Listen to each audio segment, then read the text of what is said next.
complimented at actually. As per the CME and SM was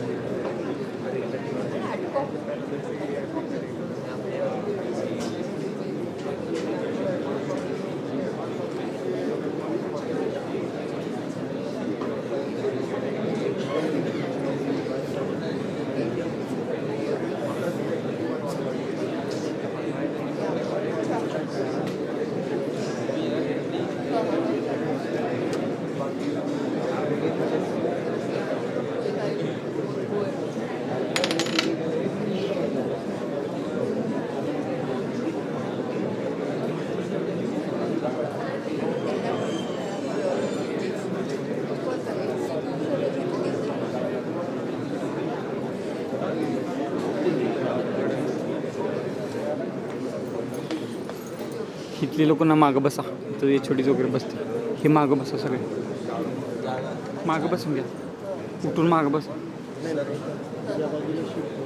double मागं बसा, जिथं shift होता येईल तिथं बसा, इथं बसू नका.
Hello.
Hello.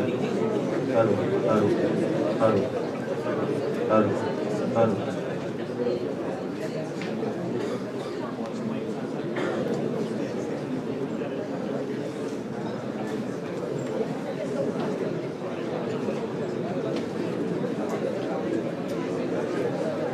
Hello. Hello. Hello. Hello. Hello. Hello.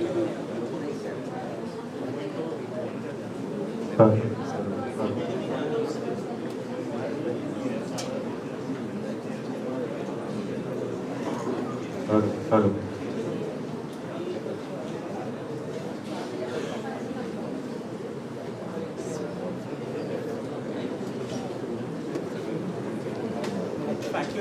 Faculty तो मागं कोण असतील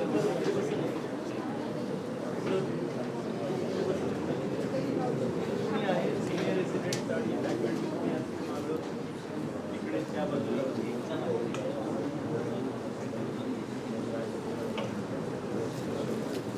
Hello. Hello. Hello.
Good morning, everyone. I would request everyone to please maintain silence as we begin the program shortly. Thank you.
Vinayak जय हे भारत भाग्य विधाता, Punjab Sindhu Gujarat Maratha.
We extend a warm welcome to Padmashri Dr. Raman Prakash Mishra. We extend a heartfelt honor to Nanda Sahib, our patron-in-chief Dr. Radhakrishna Vikhye. He couldn't attend today's event due to his busy schedule.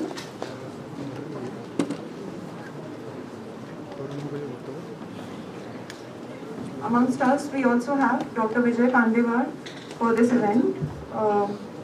Joining us today, we also have Advocate Shri Vasantrao Kapre, Dr. Abhijit Dyute, Brigadier Arun Tyagi, Sena Medal. I welcome all the members of Dr. Vithalrao Vikhye Foundation's teaching and non-teaching staff. Please give a round of applause, everyone.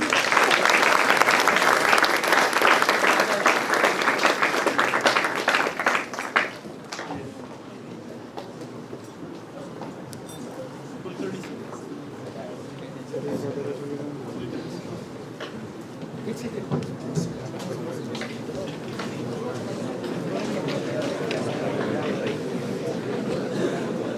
Full फ्रेमला ठेव ना ठेवला होता आता full फ्रेमला ठेवणार नाही full फ्रेमला ठेव shoot करत रे फुल फ्रेमला आम्ही नाही आला लगेच सुरू आहे ठीक आम्ही जाणार लगेच.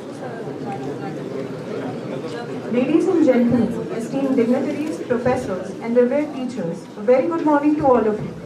We are here for MEDUCATION 2K24, continuing medical education, fourth in its series, done on the topics of endocrinology, neurology, and hematology.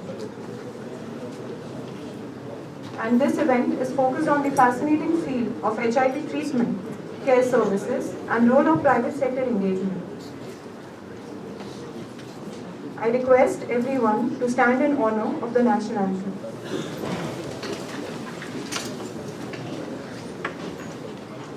Jana Gana मन अधिनायक जय हे भारत भाग्य विधाता पंजाब सिंधु गुजरात मराठा द्राविड़ उत्कल गंगा विंध्य हिमाचल यमुना गंगा उच्छल जलधि तरंगा तब शुभ नामे गावे तब शुभ आशीष मांगे गाहे तब जय गाथा जन गण मंगल दायक जय हे भारत भाग्य विधाता जय हे जय हे जय हे जय जय जय जय हे.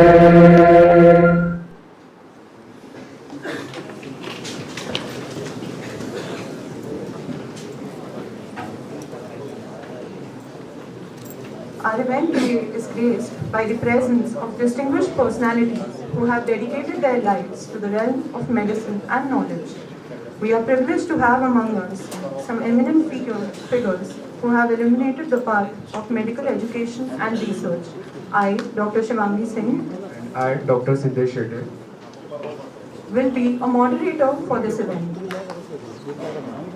I request Brigadier Avani Kumar Srivastava to give the welcome address. Please give him a warm welcome.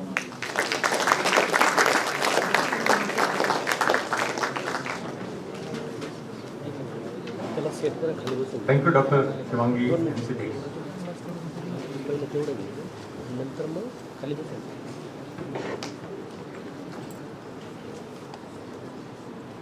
Very good morning to one and all. On behalf of renowned Dr. V.K. Patil Foundation Medical College and the hospital, especially the Department of Medicine, it's a matter of great pleasure and pride for me to welcome you all here, the distinguished guests, dignitaries, esteemed speakers, friends on MEDUCATION 2024, a one-day CME on HIV treatment, care services, and the role of private sector engagement. The CME marks one of the important events organized to commemorate the 2 decades since the establishment of this illustrious institution. I am sure we will all agree with the importance and significance of the topic selected for today's CME, that is the HIV treatment and care services, with special emphasis on the pivotal role of private sector engagement. HIV and AIDS still remain one of the most pressing global health challenges, demanding our collective attention, innovation and concerted effort.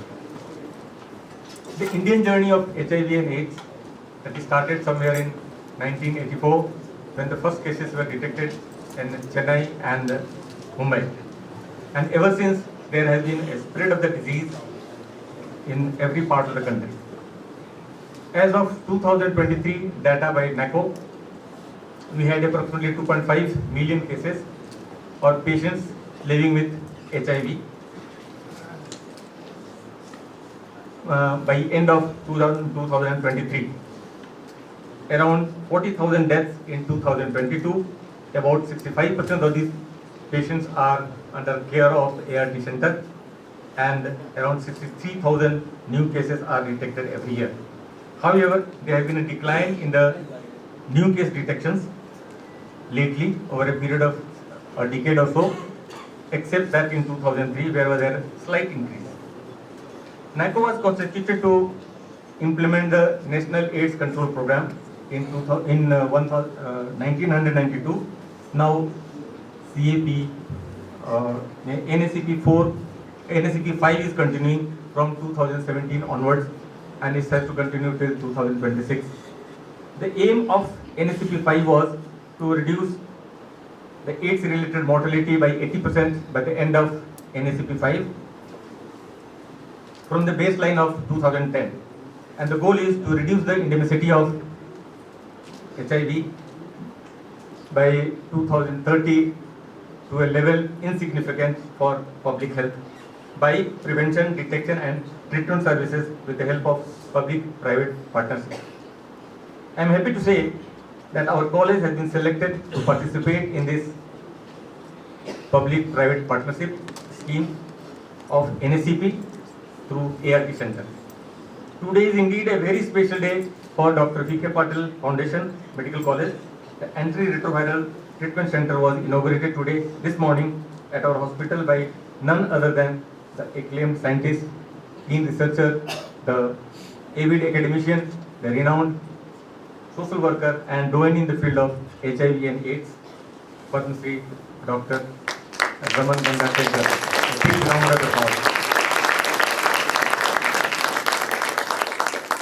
In the presence of an array of dignitaries working in the field of HIV and AIDS, he was kind enough to accept our invitation despite his pressing personal problems to deliver the keynote address in the CME as the chief guest. It is also an honor to welcome Dr. Gangasekar sir, who has spared his precious time to kindly grace the occasion for the inauguration of the ART Center at our hospital and enlighten us. A very warm welcome to you, sir. We are indeed honored by your gracious presence for this occasion. Thank you, sir. I am honored to have Dr. Vijay Kandewad, the additional project director of Maharashtra State AIDS Control Project, who has spared his valuable time and come all the way from Mumbai to grace this occasion. Very warm welcome, sir. The keynote address will be followed by talks by our esteemed panel of speakers comprising experts from the diverse backgrounds whose insight and experiences will undoubtedly enrich our understanding. We have tried to include the various facets of HIV and AIDS spectrum, including diagnosis, clinical presentation, management, and most importantly, the role of community and private sector involvement. We are immensely privileged to host a distinct panel of experts, each contributing their unique insight to a variety of topics related to the subject. A special welcome to Dr.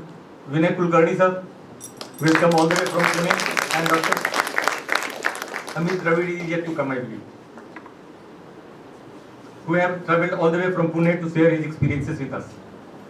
I extend a warm welcome to Ms. Manisha Salunke of Alliance India, the state coordinator for Maharashtra.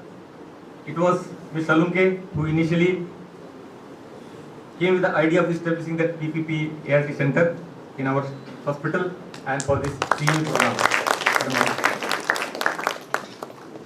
I extend a very warm welcome to Air Marshal Dr. Rajveer Bhalwar, the Dean of Dr. Balasaheb V.K. Patil Institute of Medical Sciences, Loni, who had spared his valuable time to come all the way from Loni to this place. Thank you, sir, to grace this occasion. I must thank Dr. S. Gogre, the Chief Medical Officer and Civil Surgeon, Ahmednagar, and Dr. Girish Kulkarni, the founder of Snehalaya Foundation, the DHO, Dr. Nagar Goje, the medical officer in charge, ART Center, Dr. Pansambal, and Mr. Milind Kaur, the MNC observer, for gracing this CME with this dear presence. Finally, I welcome all our doctors, colleagues, eminent teachers, and all the brilliant students present here to make this occasion a grand success.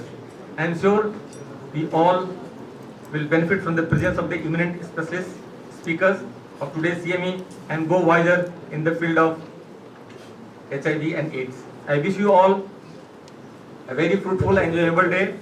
Enjoy the academic feast and have a good day. Thank you. Dr. Siddesh and Sivangi, so please continue.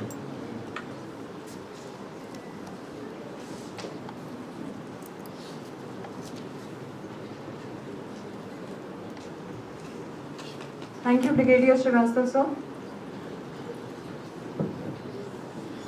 The lamp lighting ceremony symbolizes the illumination of knowledge, wisdom, and enlightenment.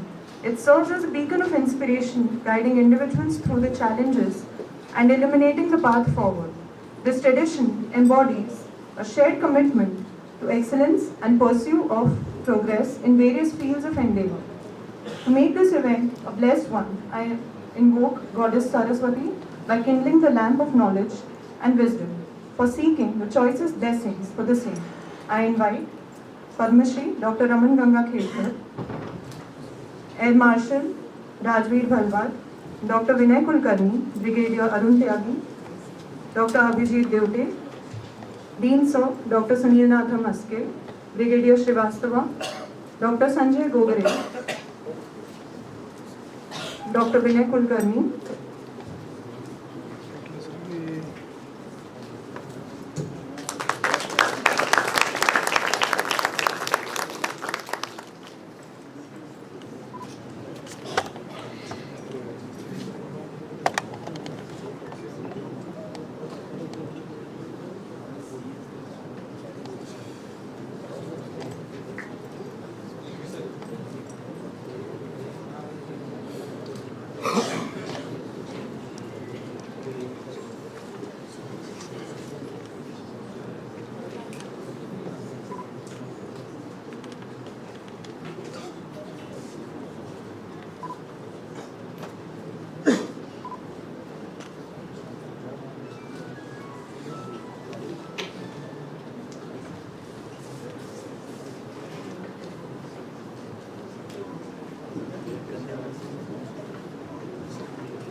सगळे सोने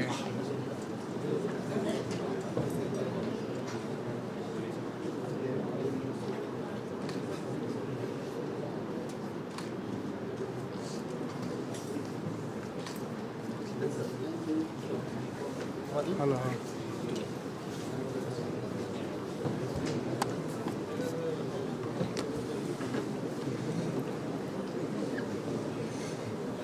all the dignitaries present here are an inspiration to many, and their words of wisdom and encouragement will undoubtedly motivate our budding doctors. I am honored to present the felicitation ceremony of such influential people. We extend a heartfelt welcome to Padma Shri Dr. Raman Ganga Khelkar, who is a distinguished professor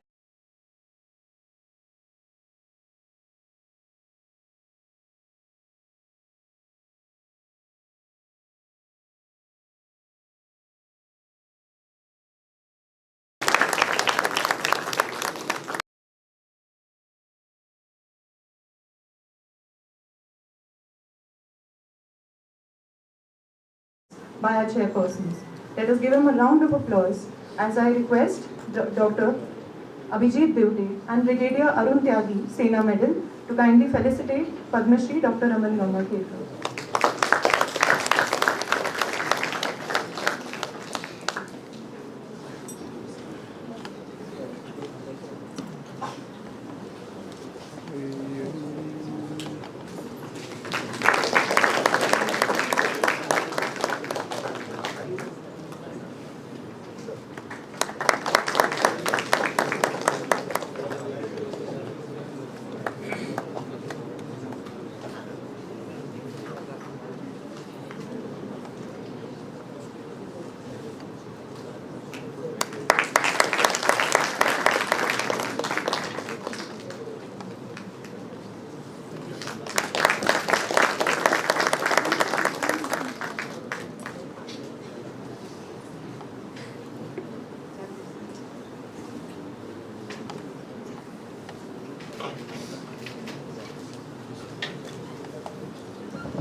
Dr. Vijay Kandekar sir, Assistant Project Director, Maharashtra State AIDS Control Society. He is currently working at Public Health Department for Government of Maharashtra. I request our Dean sir, Dr. Sunil Natha Maste, to kindly felicitate Dr. Vijay Kandekar sir.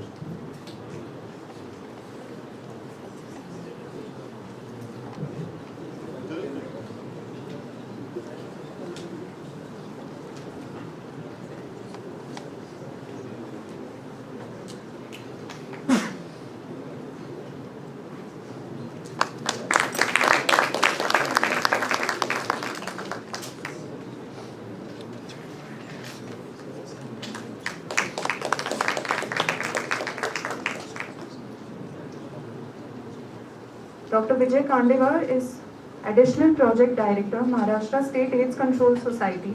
He is currently working at Public Health Department, Government of Maharashtra.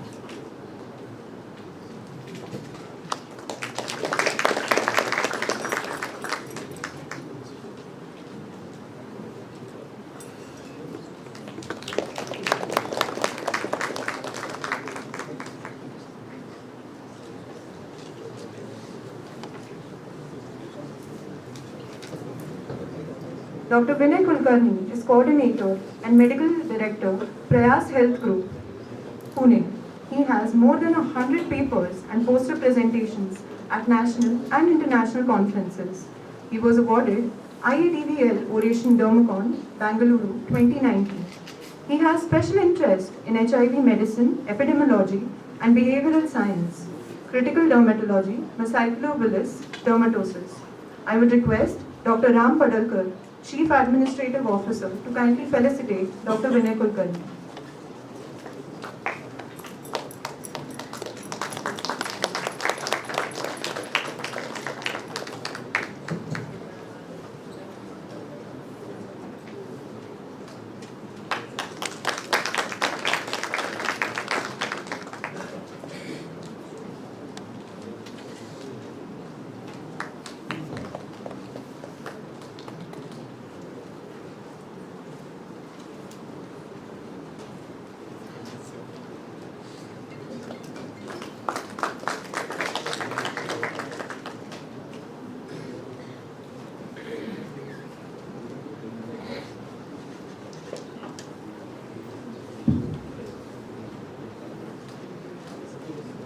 Mrs. Manisha Sadunke. Ma'am is the coordinator of HIV AIDS of Alliance India. I request Brigadier Ravini Kumar Srivastava sir, Deputy Dean PG Academies, to kindly felicitate Mrs. Manisha Sadunke.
Dr. Sanjay Gogre, Civil Surgeon, Ahmednagar. He is MS in Obstetrics and Gynecology from BJ Medical College, Pune.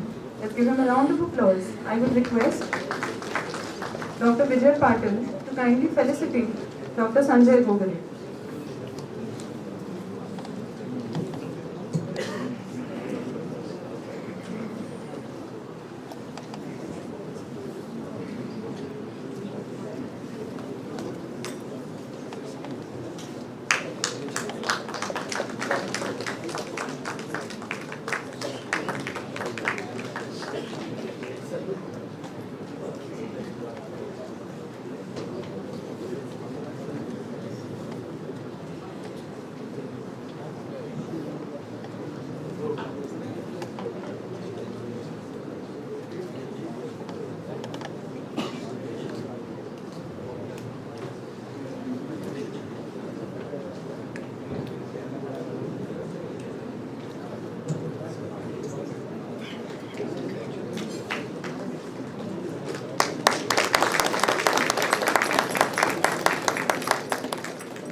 Dr. Kunte sir, IMA President, Ahmednagar, we request Dr. Abhijit Awari, Deputy Dean, PG Academics to kindly felicitate Dr. Kunte sir.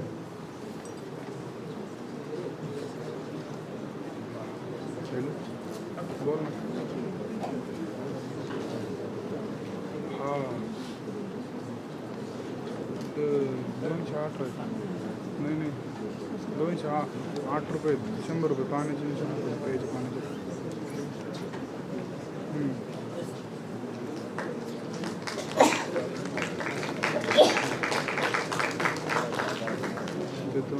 गेले का तिच्याकडे online नाही तिला cash आपल्याकडे online होतं ते संध्याकाळी ती पण घरी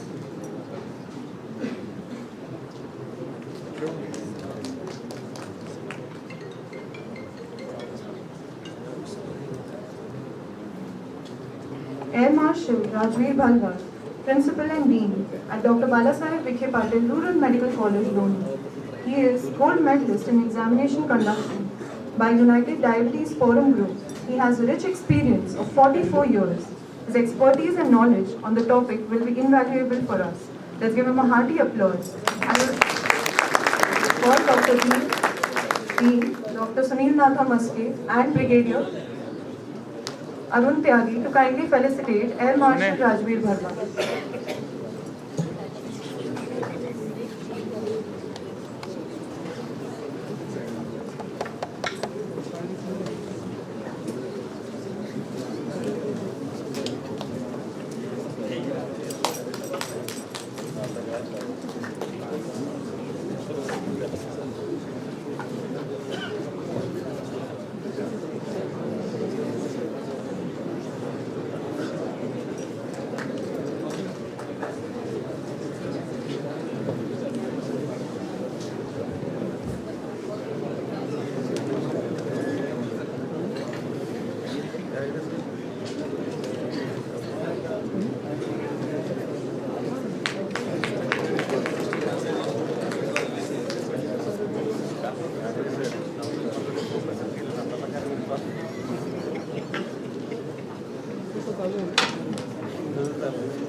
Dr. Vikram Pansambar. Sir is a Senior Medical Officer at ART Center, District Hospital, Ahmednagar. I request Dr. Marcia Warren, Professor at our own Department of Medicine, to kindly felicitate sir.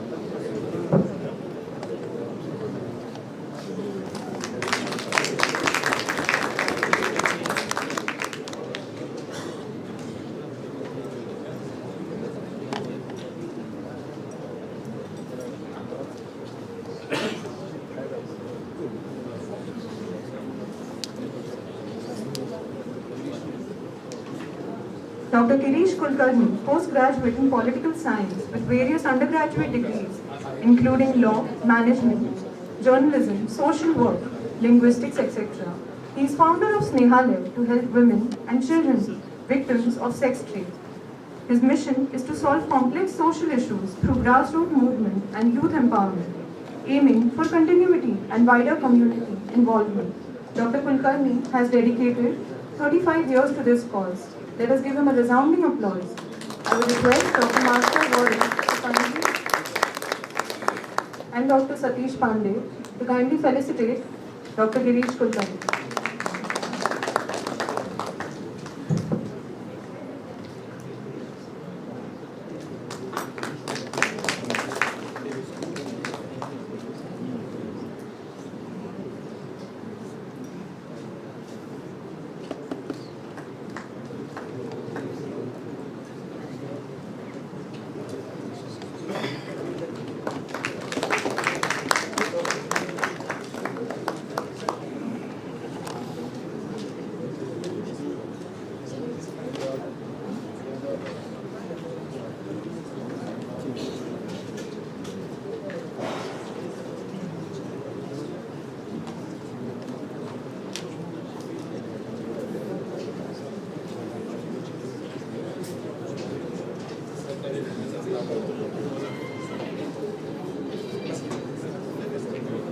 Mr. Shivaji Jadhav, District Program Officer, National AIDS Control Program.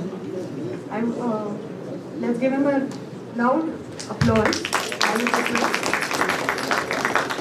Dr. Satish Moore to kindly felicitate Mr. Shivaji Jadhav.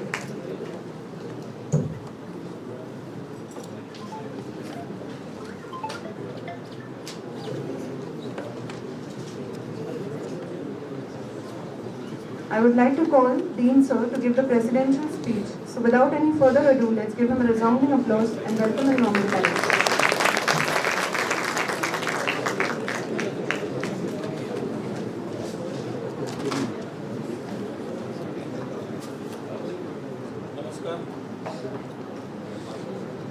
Padmashri doctor Vitthalrao Vikhe Patil foundation Ahmednagar व Padmabhushan doctor Balasaheb Vikhe Patil यांच्या विचारांनी व पदस्पर्शांनी पावन झालेल्या शैक्षणिक संकुलात मी आपले मनपूर्वक स्वागत करतो।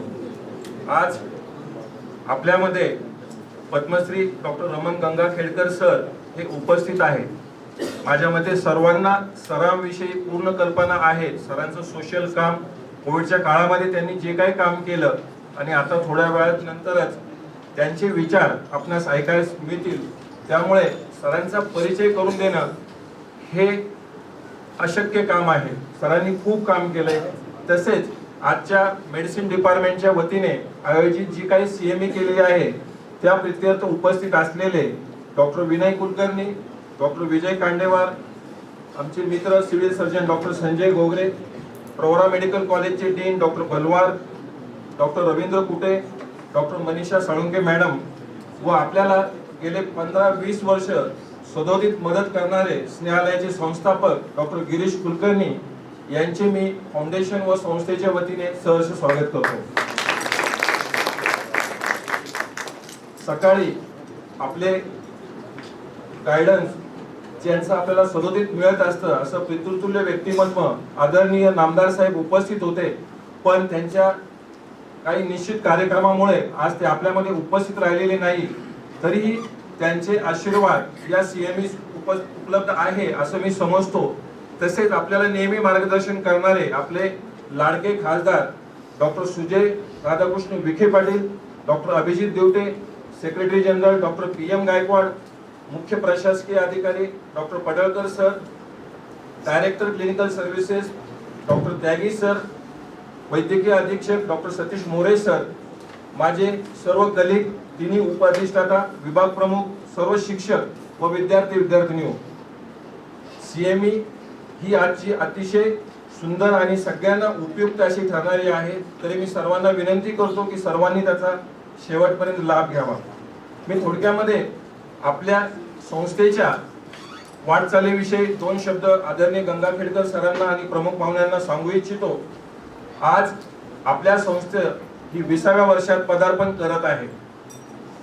1 ऑगस्ट 2023 पासून आपल्या संस्थेचं 20वं वर्ष सुरू झालंय आणि आदरणीय नामदार साहेब व खासदार साहेब यांच्या सहकार्याने आपण दर महिन्याला एक CME आयोजित करतो आणि विविध कार्यक्रम देखील आयोजित करतो। सर्वांना माहित आहे आपल्या महाविद्यालयाची स्थापना 2004 साली 100 MBBS च्या सीटने सुरू झाली आणि 2012 साली ती क्षमता 150 झाली आणि 2021 ला ती 200 झाली।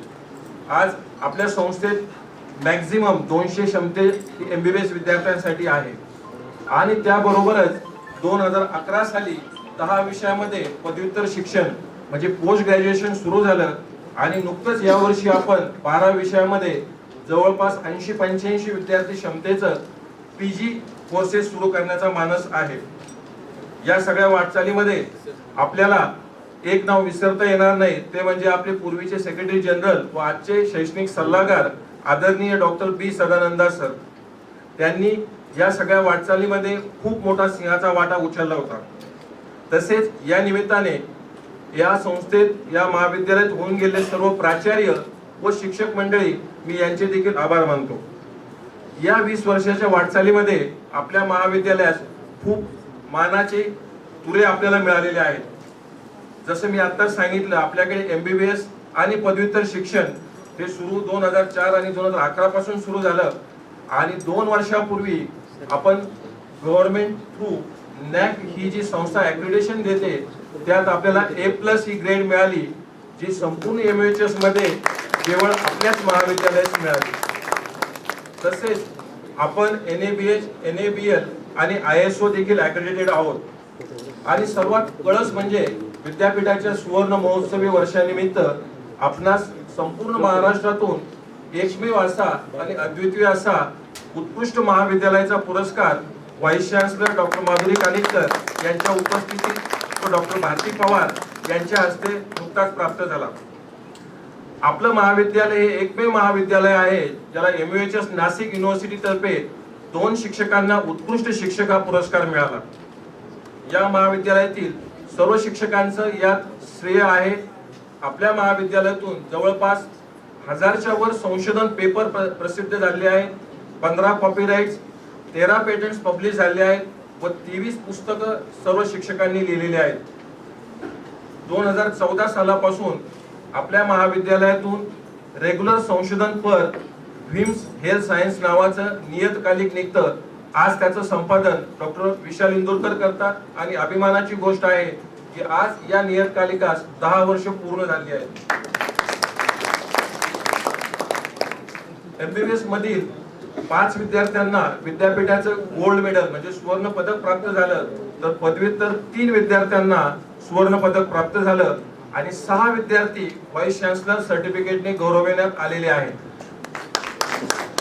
आपण केवळ शैक्षणिक प्रगतीकडेच विद्यार्थ्यांचे लक्ष देतो असे नाही, तर त्यांच्या सर्वांगीण विकासासाठी या महाविद्यालयात मी सांगू इच्छितो की आपण विविध सेल्स आणि क्लब स्थापन केले आहेत. त्यामध्ये अकॅडमिक सेल असेल, research cell, woman cell, social cell, natures club, wall magazine, then sports club, cultural club, आपल्याकडे NSS युनिट आणि युथ रेड क्रॉस सोसायटी देखील आहे. आणि माझ्या मते आपलं एकमेव महाविद्यालय असेल की जे पॅरेंट्स टीचर मीटिंग कंडक्ट करतं. आयडियली मेडिकल कॉलेजमध्ये घेत नाही कोणी, पण आपण विद्यार्थ्यांच्या प्रोग्रेससाठी आणि त्यांच्या प्रॉब्लेमसाठी आपल्याकडे मेंटर सेल तर आहेच, पण तरी पॅरेंट्सला आपण नेहमीच 6 महिन्याला बोलवून पॅरेंट सेल फॉर्म केला आहे. आणि दुसरी अभिमानाची गोष्ट म्हणजे आपल्याकडे जे शिक्षक इथून निवृत्त झाले आहेत किंवा संस्था सोडून गेलेले आहेत त्यांच्यासाठी फॉर्मर टीचर असोसिएशन आपण फॉर्म केले आहे. आपण आतापर्यंत त्यांच्या 2 मीटिंग घेतल्या आणि त्यातून जुने सर्व शिक्षक आपण येथे बोलून त्यांचं मार्गदर्शन व त्यांचा सल्ला आपण नियमित घेतो. 20व्या वर्षाच्या निमित्ताने आपण पहिली जी बॅच होती 2004 ची बॅच आणि त्यानंतर 2005 ची बॅच, या दोन्ही बॅचेसच्या जवळजवळ 90% मुलांना इथं बोलवलं. त्यांनाही संस्थेमध्ये झालेला बदल आपण दाखवला आणि त्यांनाही खरोखर या संस्थेच्या प्रगतीबद्दल अभिमान वाटला. तर आपण दरवर्षी एक बॅच या संस्थेमध्ये बोलून ॲल्युमनाय देखील आपण या निमित्ताने स्ट्रॉंग करत आहोत. तसेच आपली मुलं AFMC, Pravara medical college, Sinhagad medical college, इतर सर्व मेडिकल कॉलेजमध्ये ज्या काय कल्चरल स्पोर्ट्स असतात त्या इव्हेंट्समध्ये पार्टिसिपेट करतात आणि अतिशय छानरित्या त्यात सहभाग घेऊन उत्कृष्ट मेडल्स आपल्याला आणतात. रिसर्चमध्ये देखील विविध संस्थांमध्ये पार्टिसिपेट करून ICMR असेल, प्रवरेचं इन्व्हेंटम असेल किंवा युनिव्हर्सिटीचं MUSS, LTR, STR प्रोजेक्ट्स असेल त्यात देखील आपली मुलं सहभागी होतात आणि यशस्वी होतात.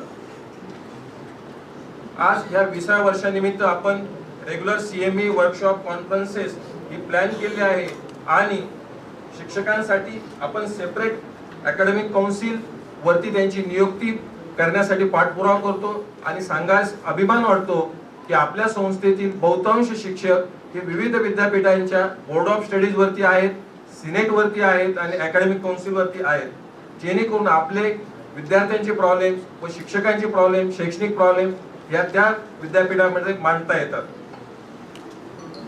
नवीन शिक्षण प्रणाली जी काही आदरणीय पंतप्रधान साहेबांनी लागू केली आहे त्यानुसार आपण शिक्षकांसाठी व विद्यार्थ्यांसाठी सेन्सिटायझेशन म्हणून फाउंडेशन कोर्स, CISP चे workshops, elective CBME curriculum training, online theory evaluation, basic and advance research methodology workshop, basic and advance medical education technology workshop हे सर्व शिक्षकांसाठी आपण नियमितपणे कंडक्ट करतो.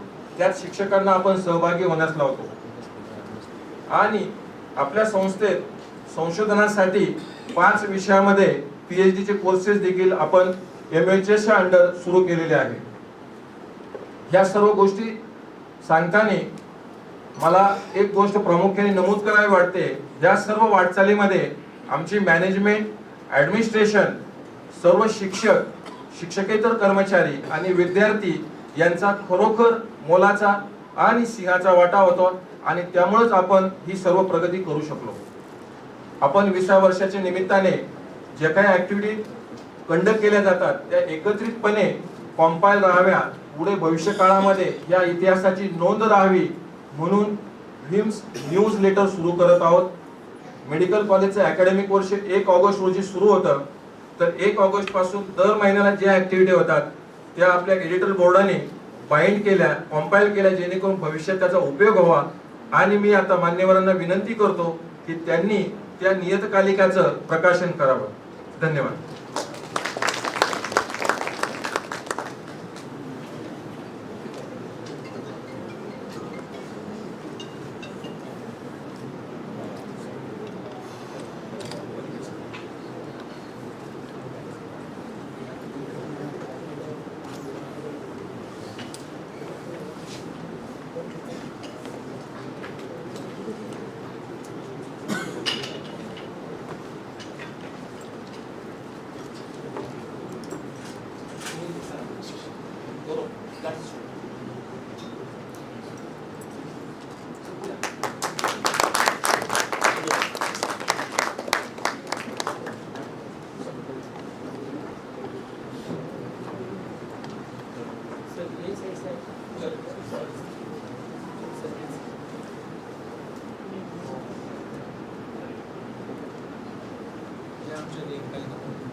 सर इथं ये ना.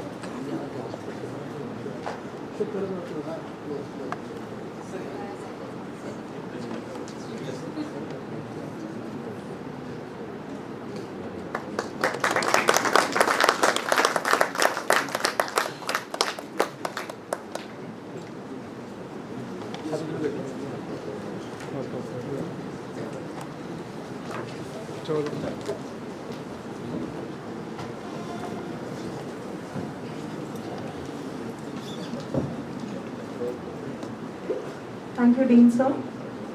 I request everyone to please keep your mobile phones on silent as we proceed with the keynote address on the context of HIV program in India, NACP, overview of NACO's strategy and role of private sector engagement.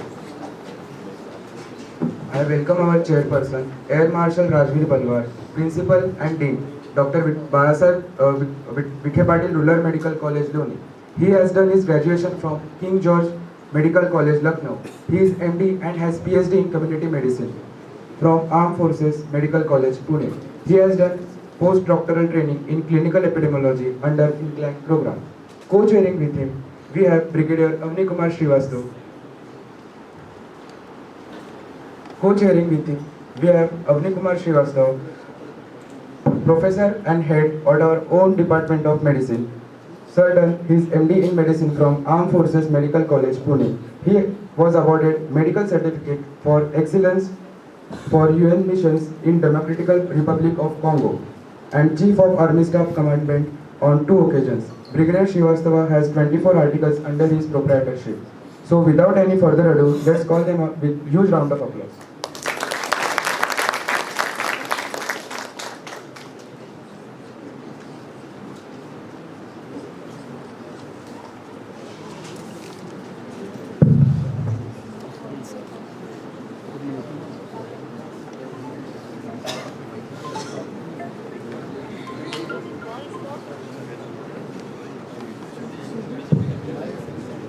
I hope I am audible. Yes, sir.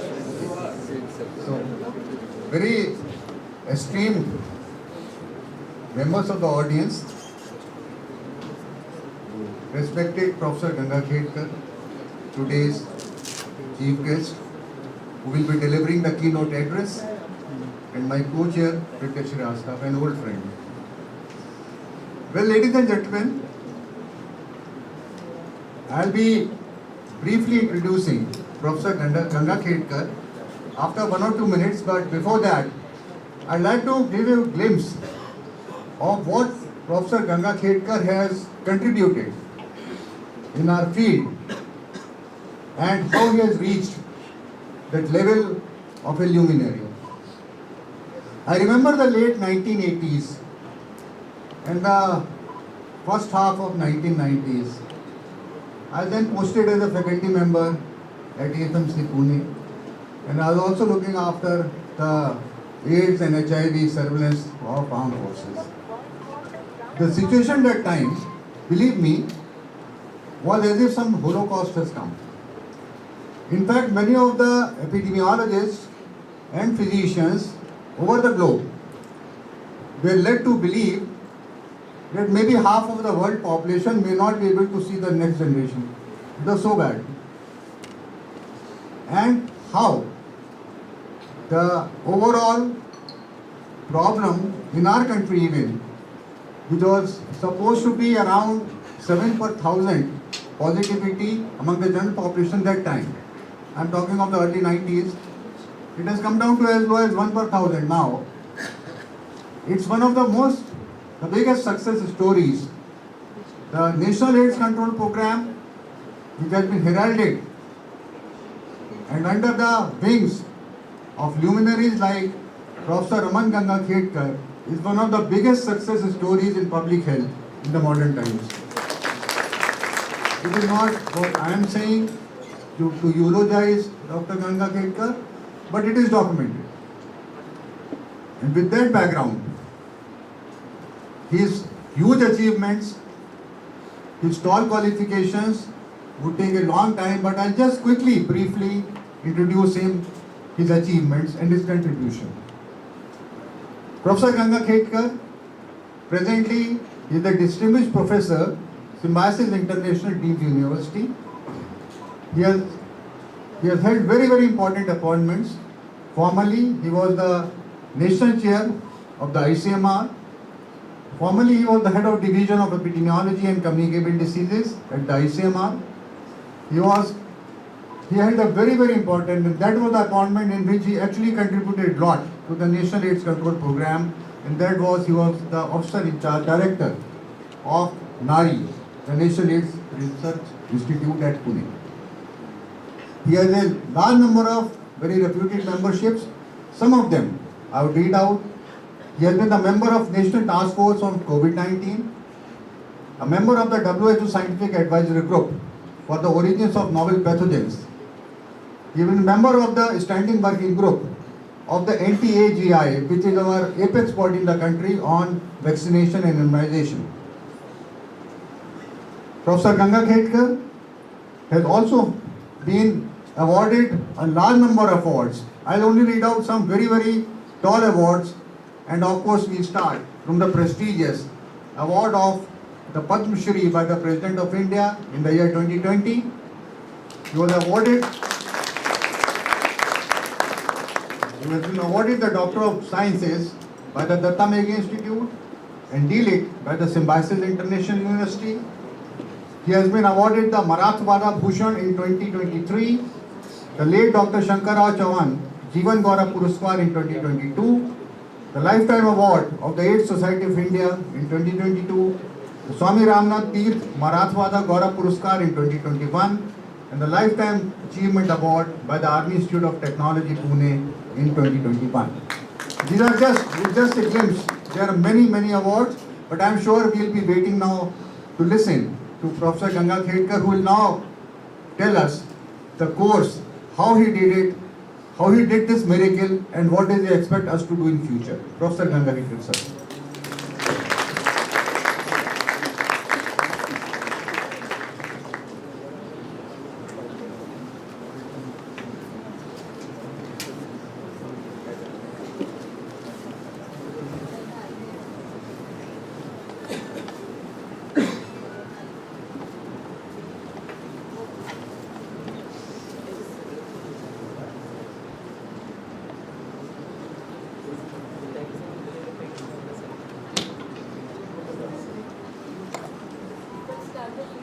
वेगळे का थोडा मोठा लागेल का आवाज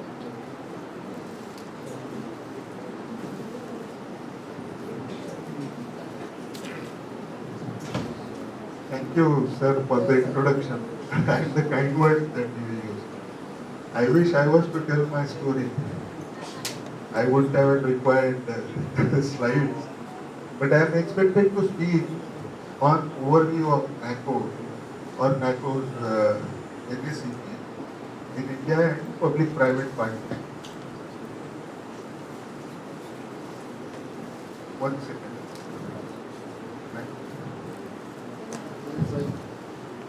याला हे कसं करा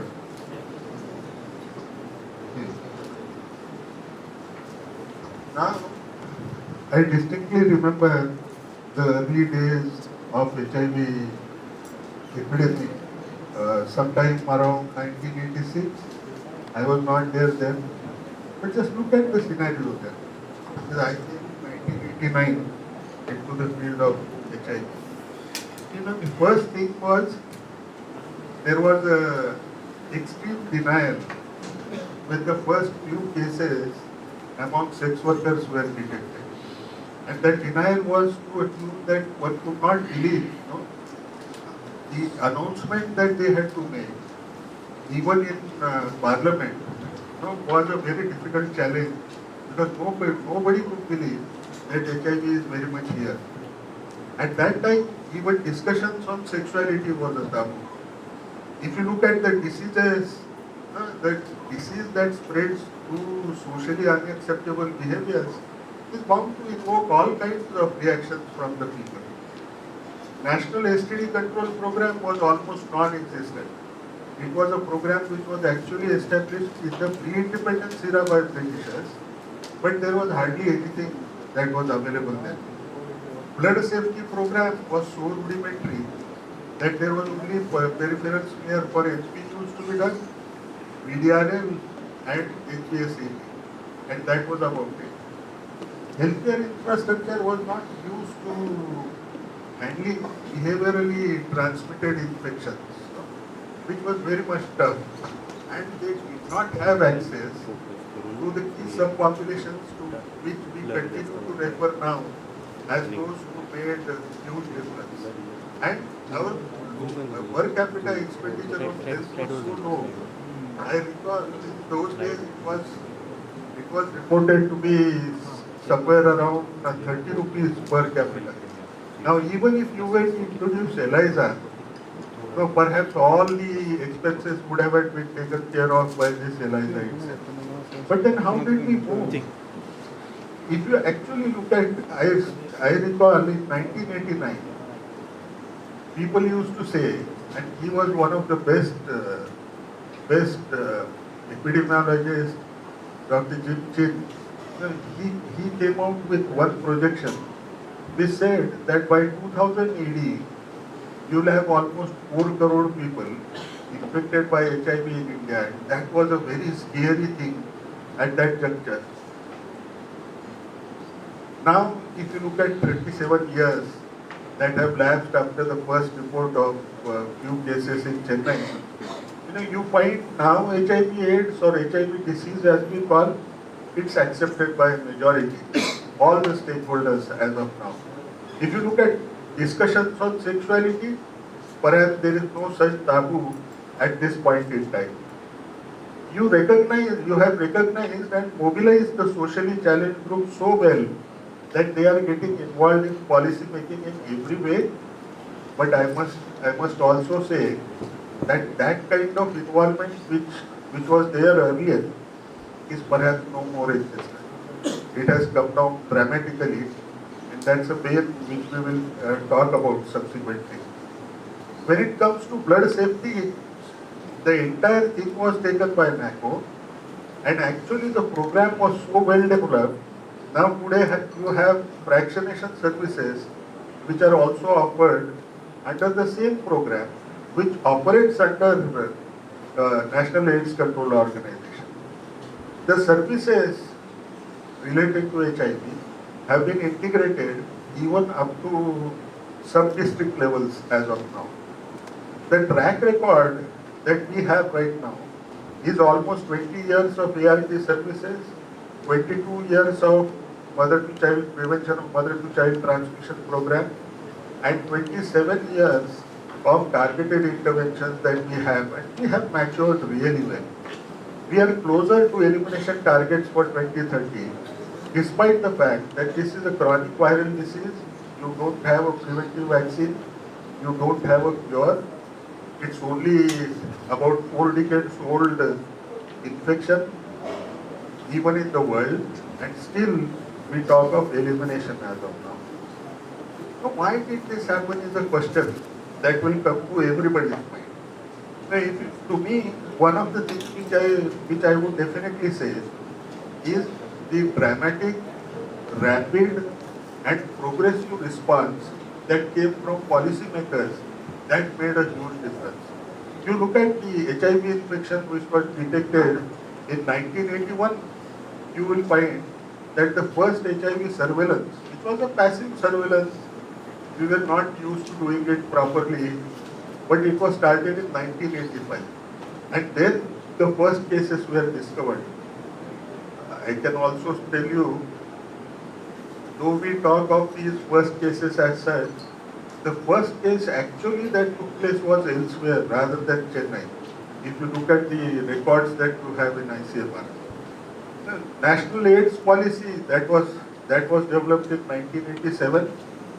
HIV as transmission-transmitted infection, this was recognized in 85 globally, but in 1989, the professional donors were banned in India.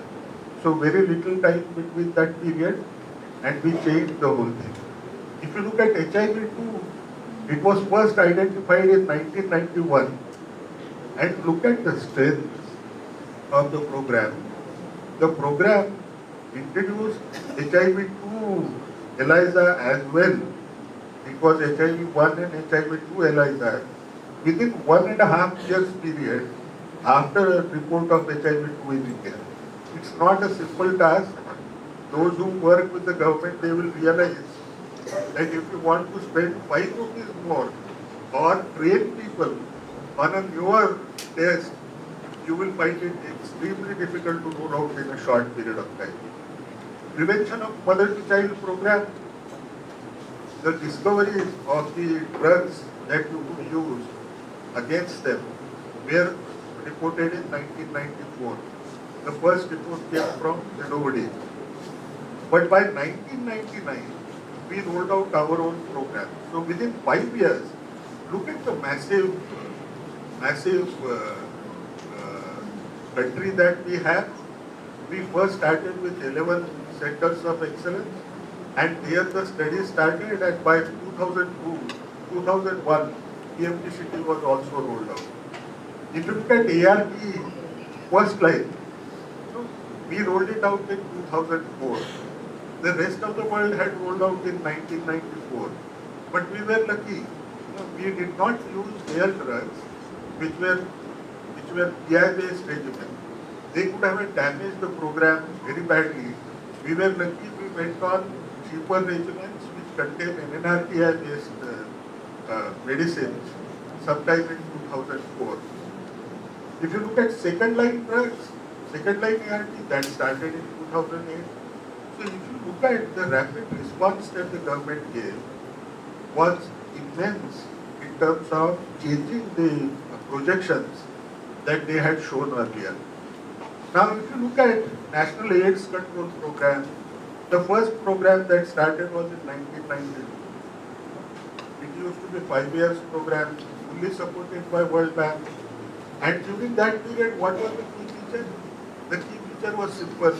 You wanted to ensure that people become aware, start some kind of screening services of HIV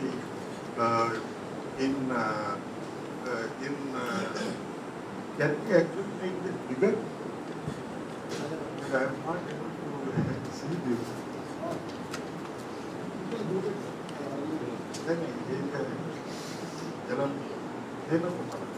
Next slide.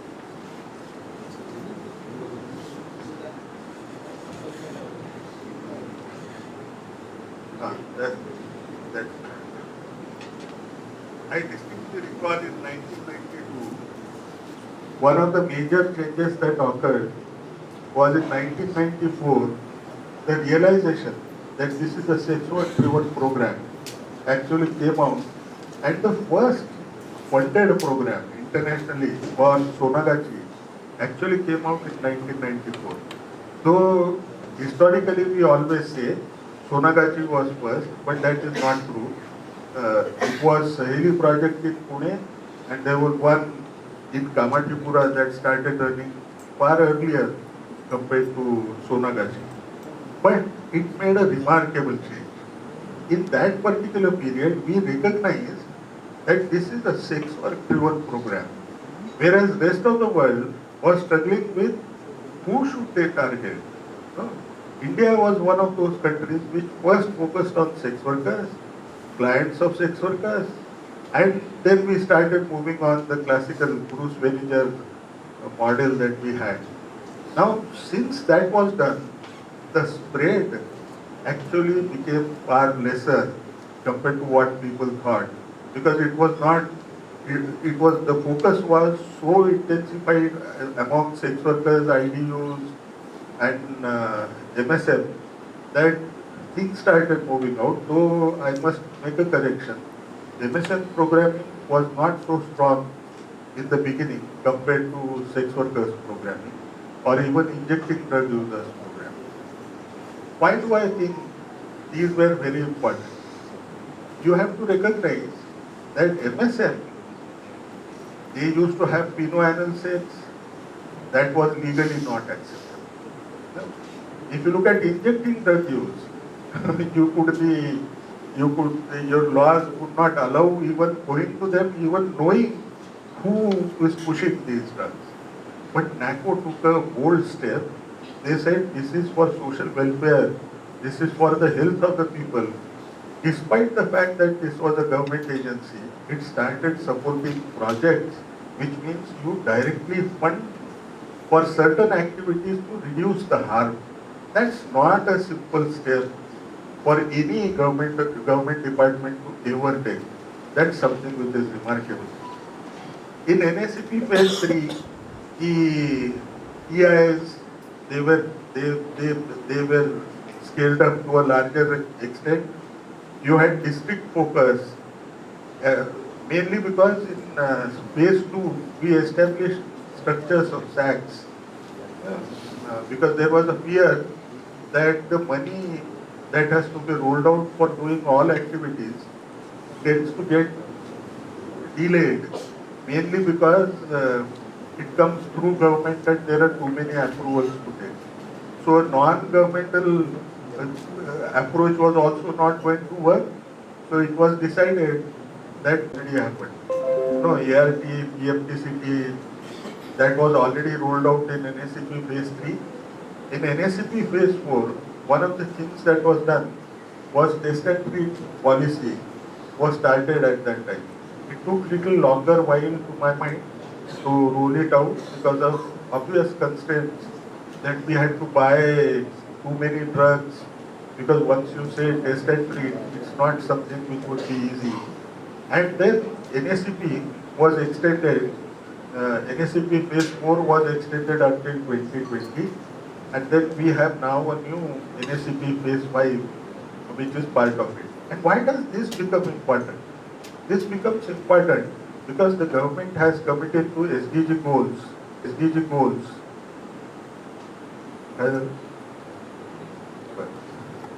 SDG goals 3.3, where you have to ensure healthy lives and promote well-being at all ages. And then there are elimination targets. If you look at disease elimination targets, you have elimination of AIDS, TB, malaria, neglected tropical diseases, combat like visceral leishmaniasis and things like that. And what is also important is now you have added congenital syphilis, you have congenital vertically transmitted HIV infection, and also hepatitis B. What steps did we take in NACP phase 4 to achieve these SDG goals? If you actually look at it, the AIDS bill which took a very long time, if you ask me. I think Anand Grover's group had started working on the same sometime in 2002. But it was difficult to change the whole thing into law, and this was first made law in 2017. People used to question, why should you have rules of this kind only against one particular disease? But it has now become a prototype that can be used, quoted in the court, even for other diseases. 2017, we went for adoption of test and treat strategy. Test and treat was a critical thing to do. If you test any individual, he comes out as positive, you are expected to initiate ART right away. That is test and treat strategy. Community-based screening, universal viral load monitoring. Just imagine, if you recall, I said our per capita health infrastructure expenditure was only 30 rupees. No, when we started in 1990. And for this was the first program where the government said that we will provide drugs lifelong to somebody, free of cost. That's not easy to do. Then you added monitoring with CD4 tests, CD4 counts per se. And then subsequently we pushed for plasma viral load testing, which used to be far more costlier. The only place where we have still not been able to do is drug resistance testing. But you are using some simplified regimens, so you don't need to actually do drug resistance testing as much as one would like to demand.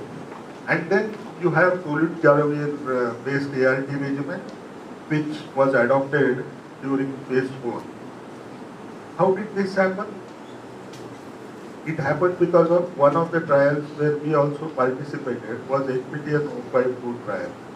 And in that trial, there were serodiscordant couples. The person who was the index case was offered ART right away, and then it was observed what would be the proportion of their partners who would acquire HIV infection because they were negative. And what was it that emerged out of it? That if somebody is put on ART, if he is virologically stable or suppressed, you will find that the risk of transmission of HIV infection to the mother, to the partner is likely to be the least. And it also entails that you will get less number of opportunistic infections. And we started pushing for HPTN 052 adoption because by then test and treat strategy was becoming global. But it took little longer time for us to adopt. It finally happened in 2017, and that has made a huge difference.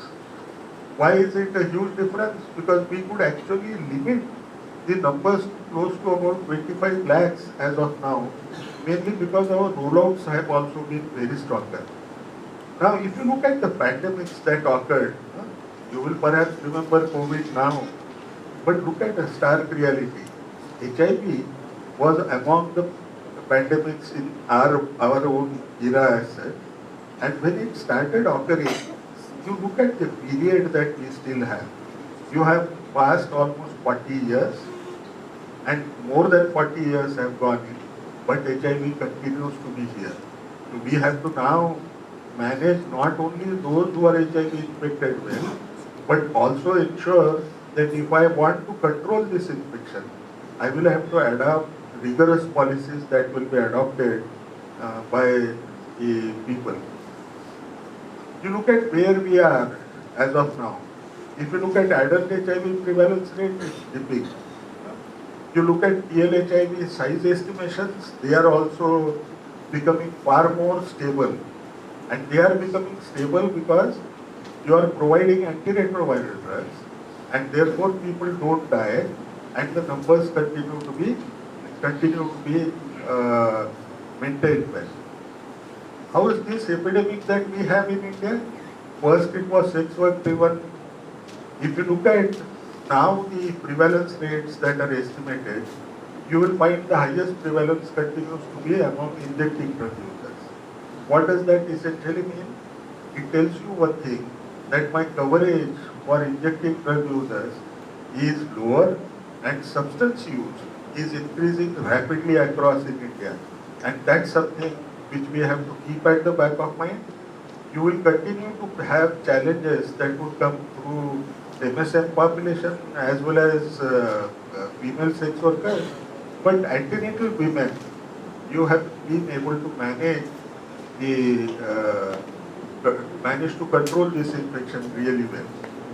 Now, if you look at the epidemic that we have currently, that is also heterogeneous epidemic. You will find largely the states in Northeast have far higher numbers at this point in time, which has to be looked at different way, whether it is injecting drug use driven or are we facing both the kinds of epidemics, one due to injection drug use and second is also sexual food, because these injecting drug users also have sex partners, and therefore it is also one of the reasons why this is increasing.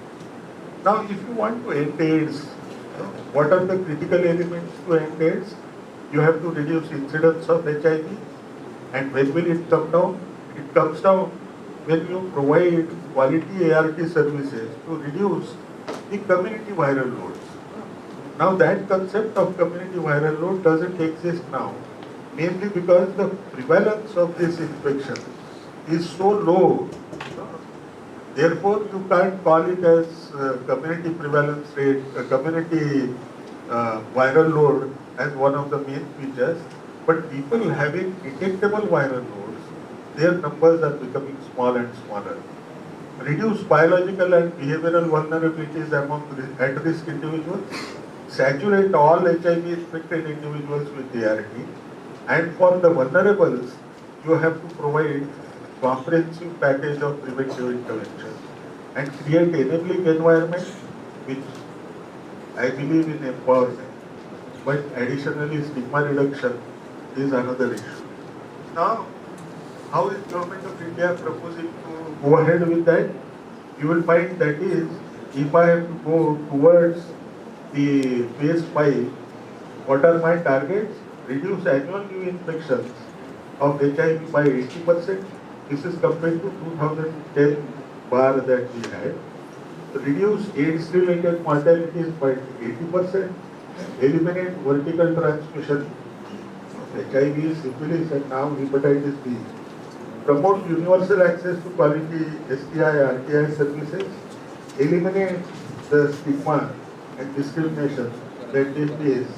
That's becoming as much important. Now, one of the things which we have to remember that did the government take right steps? We discussed all the steps that we have taken so far, and they have worked well. And that's perhaps one of the reasons why the numbers continue to remain contained at this juncture. What are the new tasks that we are taking in NSCP phase 5? That's up to 26. For education, the new generation of communication packages have to be provided. There have to be thematic area-wise campaigns. Now, these sound good as strategies, but have you seen those changes occurring? Perhaps not. The focus has diluted to some extent, and that is mainly, to my mind, it is because the program is getting merged into National Health Mission, and therefore part of the activities are going to NHM, and part of the activities are retained with NACO, and therefore the issues come when it comes to strategies per se.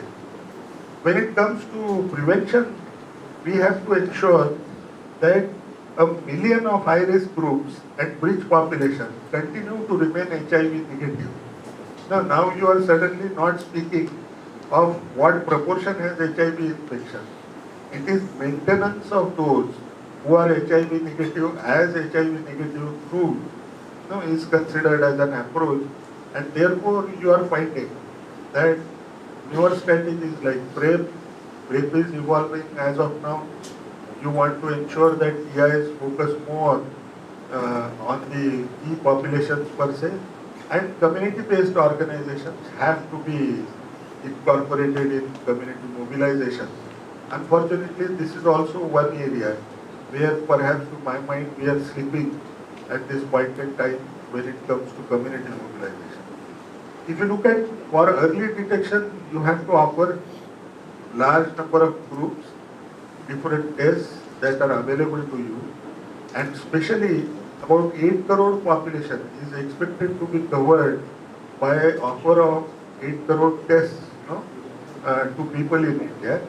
Early infant diagnosis, one of those areas which we will see where there are challenges, has to be strengthened. And around 15 lakh people are currently on ART. Their numbers have also got to increase because those we will look at the coverage rates subsequently. And the comorbidities and opportunistic infections management is becoming important. We have to pay attention to them.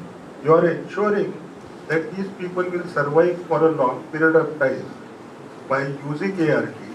But what about those age-related diseases that tend to come, diseases that are the conditions that occur because of long-term use of antiretroviral therapy?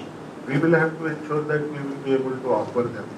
And viral load monitoring is a continuing target.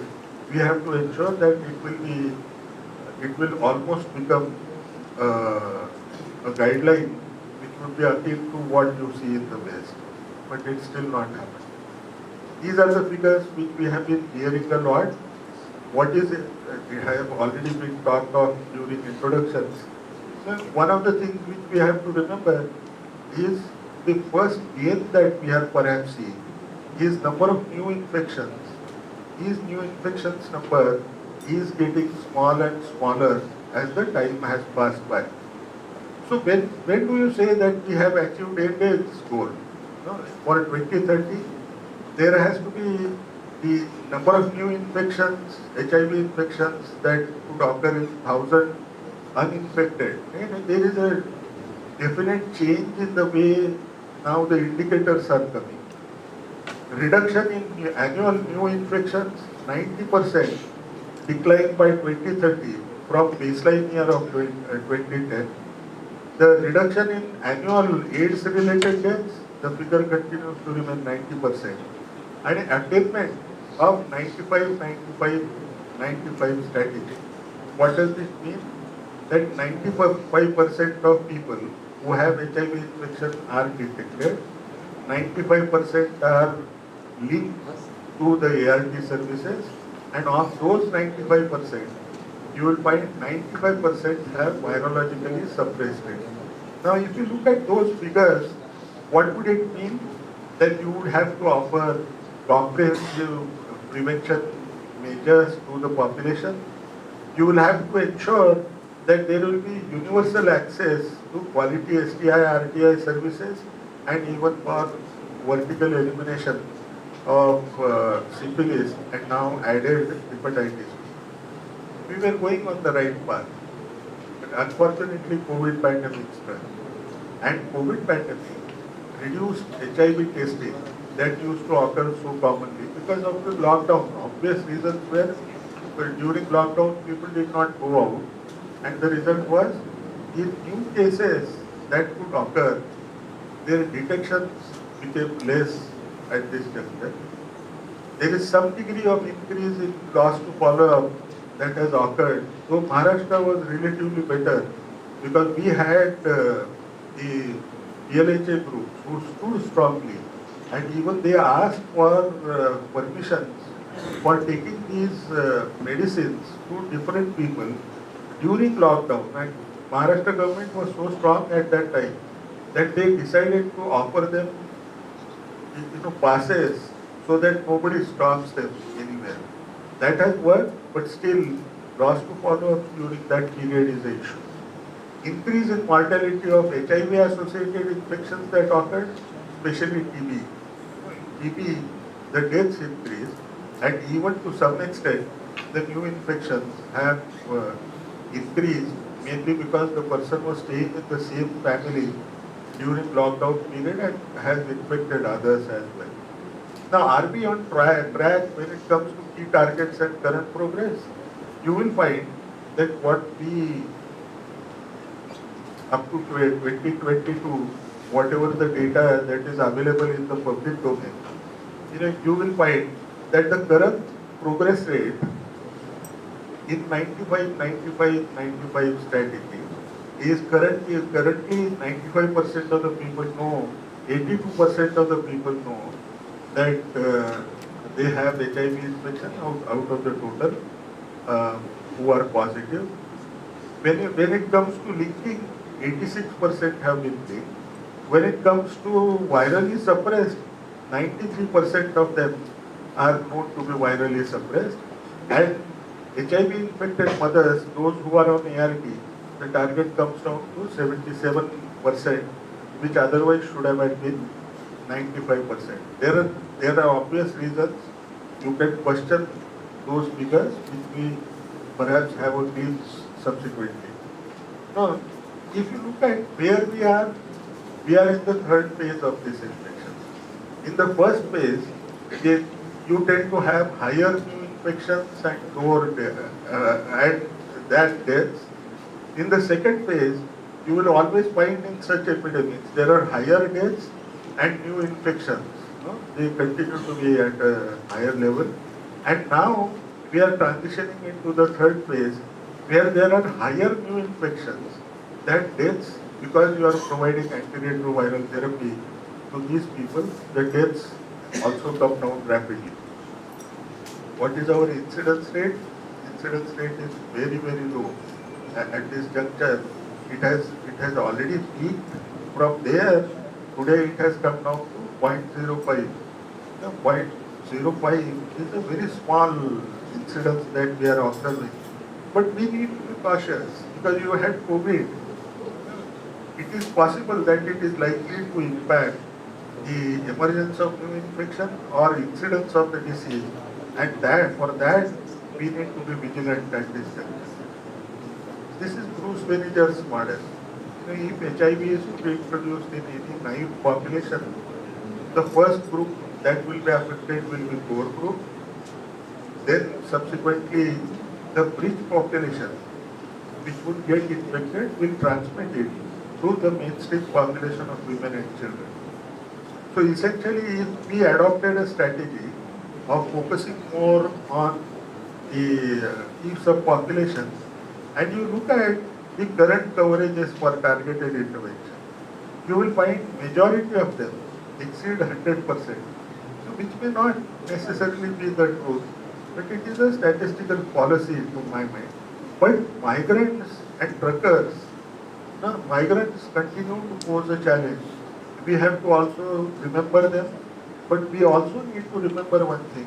When the size starts shrinking, what is likely to happen? HIV would be limited to these subpopulations, in the end. Now, tighter control over that will decide whether it would be sustainable, even if you eliminate this disease, whether it will essentially remain sustainable per se.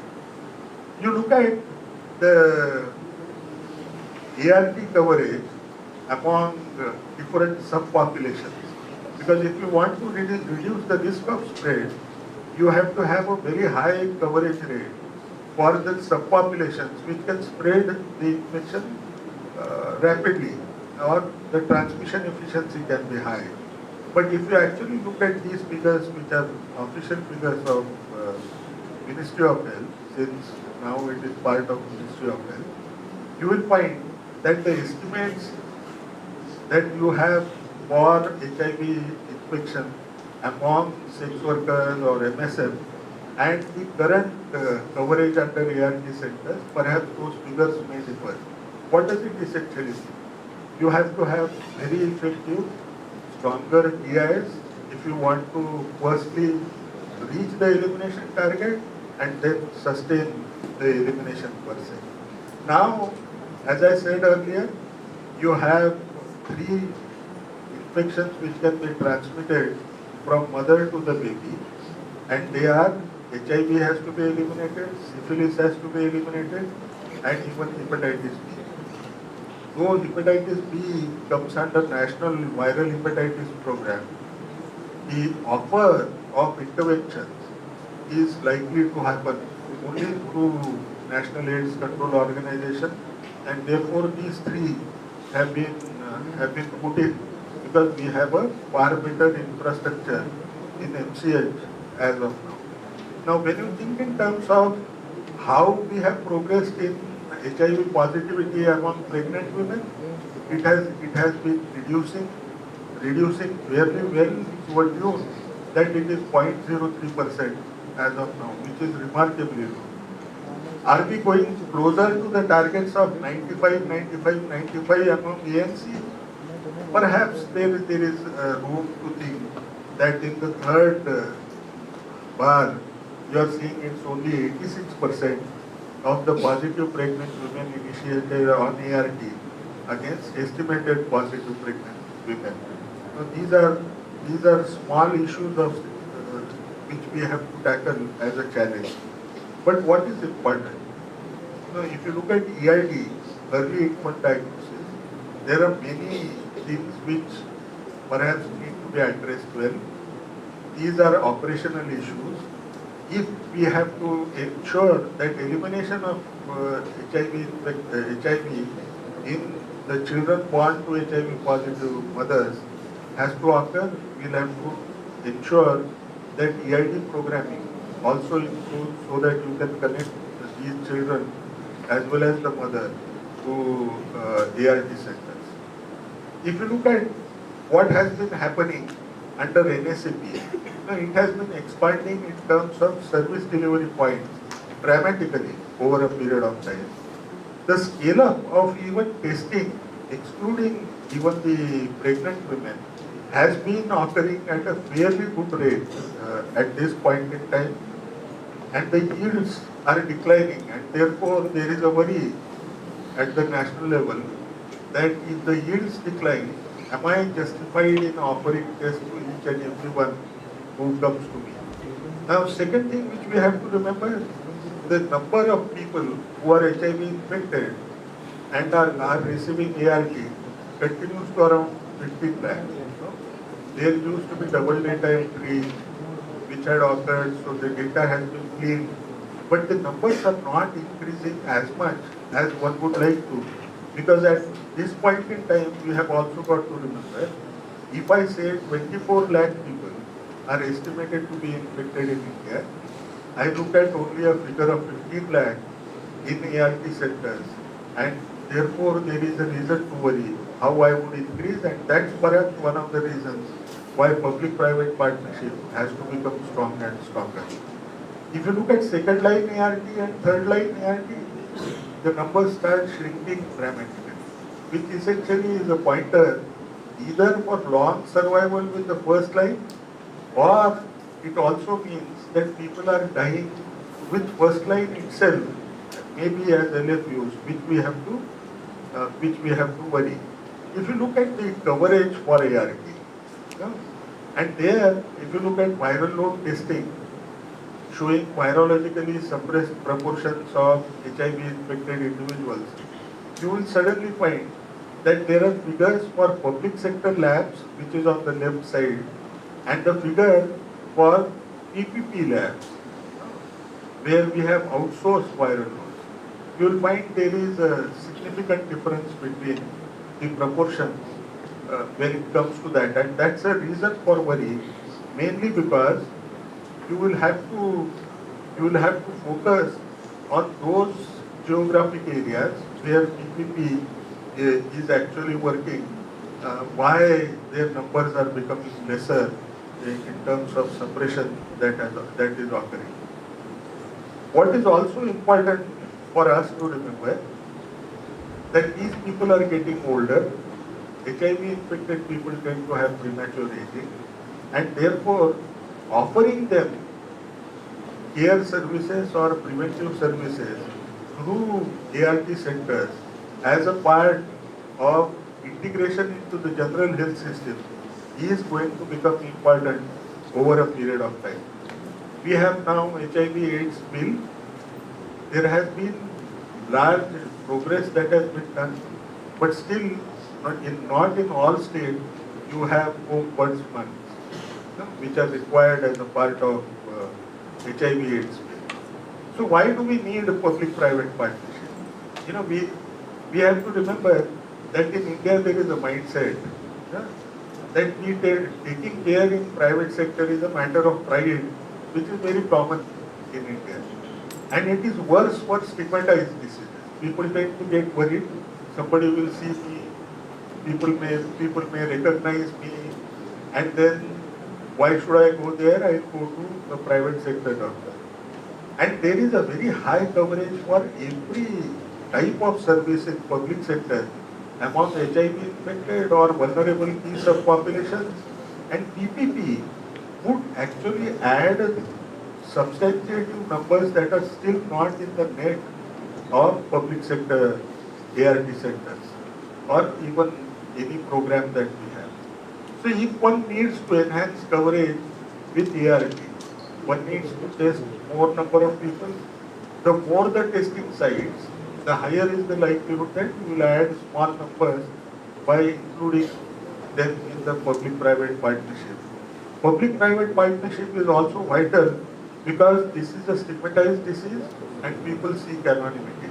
So testing them will be enhanced in the PPP model. Now those who become lost to follow-up, they may go to a private practitioner. Now one of the duties which all of us should have is, if I know that that person is coming from there, is he coming because he thinks he has enough money? Assessments have to be strong. Please ensure that those who can't afford to buy their own drugs are sent back to the government ART centers again, and they continue to accept. People tend to believe now they won't be able to receive drugs or care from the same site, which is not true. But that assessment has to be done by the private sector when people tend to walk off from public ART centers. For enhancing coverage of PID, you will have to include public-private. You will have to have public-private partnership approach because you are looking at 3 diseases at this point in time, and that can only happen if we have PPP. Private practitioners could also be useful in increasing coverage of PrEP. Because PrEP is one issue where they could ask, and that becomes little tough, mainly because I have to go in the public sector setting and tell them I want drugs for as PrEP, which would mean I am admitting somewhere that I am more likely to have multiple sex partners, and therefore you need to provide drugs to me. They may choose anonymity or safe spots where perhaps they would like to take it. So PPP would be a required step to offer multi-component prevention in HIV infection. Most importantly, every medical college, whether it is public or private, is now expected to have an ART center. This is NMC regulation now. It helps medical students to learn not only infectious diseases, but now you have older cohort that is emerging, where non-communicable diseases are also increasing. So that would perhaps be one of the best things to happen, even in private medical colleges, and therefore it becomes really important. HIV infection, in conclusion, is one of the eliminable chronic diseases by 2030. The different strategies that have been adopted, and I'm reasonably confident that if we work together in public-private partnership, with the progressive outlook that the program has shown so far and flexibility, we would be able to eliminate not only AIDS, congenital syphilis, HIV, and hepatitis B. But we all need to come together, ensure things happen. Perhaps one thing that we need to think about is the decline in advocacy that you are seeing among people who are infected with HIV or those who belong to this subpopulation. It needs to be revitalized if we are to make it. Thank you.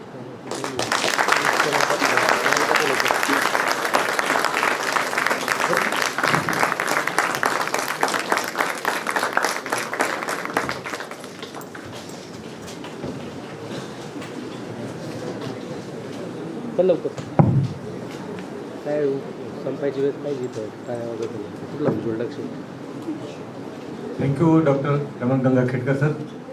Ladies and gentlemen, you just heard the scholarly deliberation from the none other than the doyen in the field of HIV and AIDS, Professor Raman Gangakhedkar sir. He already had, rather he had given us an overview of how this HIV affected us and how over a period of time the government got involved into NACO and NACP from 1 to 5, and over a period of time with the involvement of the partnership of private sector, the results have been very encouraging. And to the extent that now we are talking in terms of elimination of the disease by 2030. With this, for the keynote address, we have come to the end. However, usually the keynote address is not followed by any question answer, but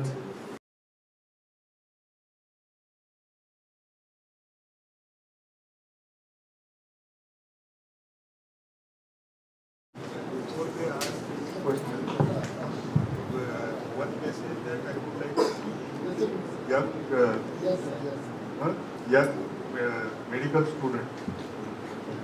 And if we recall in the past, perhaps we never thought that we will be able to make difference so much that for a disease which doesn't have anything. At that time it used to be only counseling, because we didn't have drugs or management of opportunistic infections or prevention. You were focusing on a population which was socially challenged population, because in the government networks, a sex worker or an MSM or IDU person would ever walk into those clinics, perhaps not. One of the things which we had to do was empower this community by lending our voices, that they could sit with the highest policy makers and decide as to how policy should be shaped, strategy should be shaped. Why am I telling this? Now, you look at the disease, all facets when it started, perhaps they could have led to people running away from HIV infection. But what is the positive message that comes? If you commit yourself for a cause, things can happen. You have to gather like-minded people. Even the government can change the decision. It's all your efforts, communication skills that you have, which can force the government to adopt these different steps. This is not the last disease belonging to such a category. There could be new one that will come. But don't give up. Fight, commit yourselves, things will happen.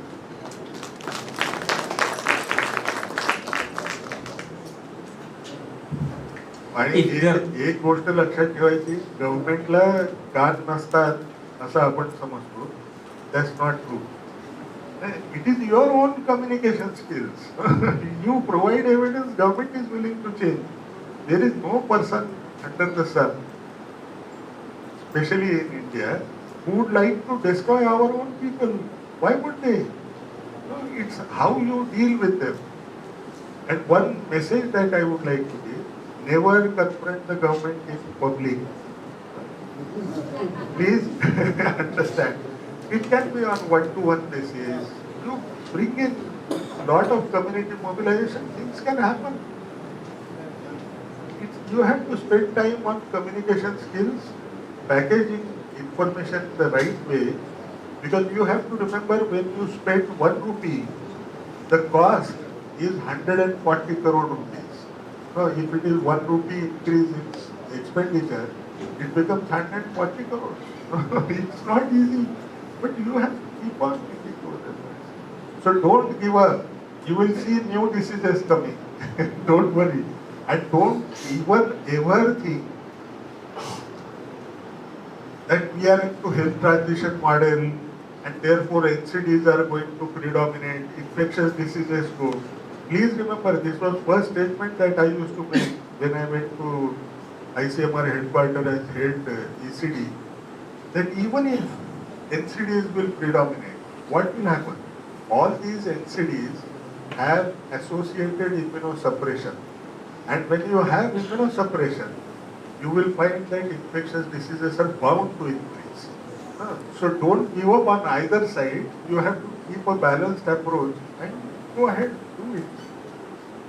And we need you, the younger ones. Our era is gone now. We continue to fight, but the entire responsibility is going to fall on your shoulders to ensure health of India continues to be maintained well.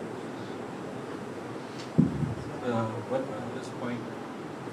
Sir, I just request you to give guidance on coordination of this HIV/AIDS and tuberculosis, hepatitis B and RTSDs. Sir, I think part of it is going to be covered by Dr. Vinay Kulkarni. So I should not trade on his topic. But that coordination will happen because eventually there is a big effort at the government side that we have to reduce the number of vertical programs that we have. So what they are currently trying to do is what we had pushed from NARID, what we used to call as HIV plus model. HIV plus model means there are too many vertical programs. Wherever there is association of HIV with other vertical programs, there should be a horizontal collaboration that should happen and a common mechanism. Like for hepatitis C, the Government of India's program is also going to provide treatment to them, those who are Hep C infected. But when it comes to delivery, where will this delivery occur? This will occur through targeted interventions among IDUs, MSM. So the focus is going to be on that process of delivery through National AIDS Control Program. And slowly, when we say something like this, it also means Hep C, you will find, may require longer time in vertical programming, mainly because their structures are overlapping. It may not go into National Health Mission very easily, but there is a strong push towards integrated programs as of now. Wherever mergers have to occur, like for NHM, now perhaps the first program that will go would be the PTCT program. That will perhaps go to NHM very quickly because their coverage is wider. But things will happen. Sir, when Dr. Vinay Kulkarni will talk about. Thank you, sir. Thank you very much, sir, for your already giving your address and making us all wiser. Thank you, sir. And my apologies that I was sitting. No, they should know. No, unfortunately, after Omicron that I got, the lungs are as bad. But my apologies. Don't misunderstand.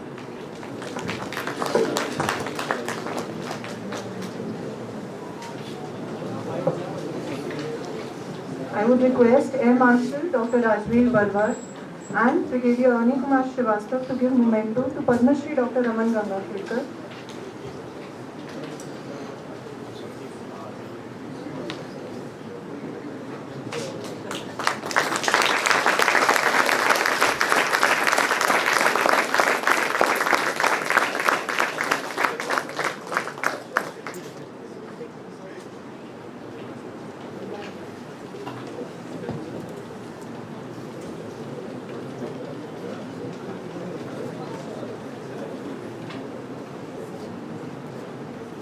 I would request Brigadier Arun Tyagi to give memento to Air Marshal Rajveer Barwar, and I request Dean Sir So Dr. Sunil Natha Mastri to give memento to Brigadier Arun Kumar Srivastav.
I'd like to call Mrs. Manisha Salunki.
I'd like to call Mrs. Manisha Salunki, State Coordinator of Alliance India, to brief us about the activity of this organization. Let's give her a round of applause.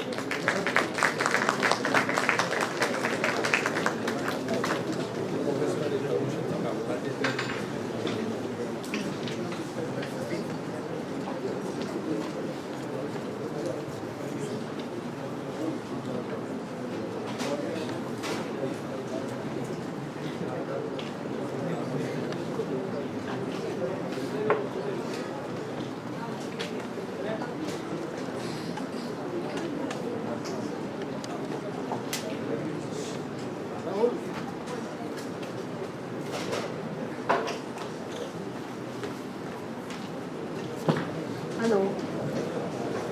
Good morning. Okay. Dr. Raman Gangakhedkar सरांनी private sector engagement बद्दल सांगितलेलं आहे. I'm Ms. Manisha Salunki. I'm working as a state coordinator for Maharashtra Private Sector Engagement Project. I am associated with the Alliance India, which is also called India HIV/AIDS Alliance.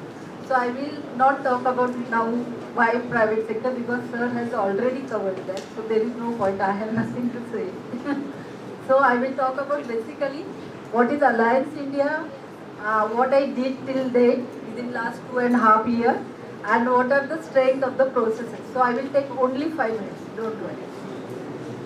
So Alliance India is a basically organization which works for the sexual minorities and which is prominently works in the HIV/AIDS sector.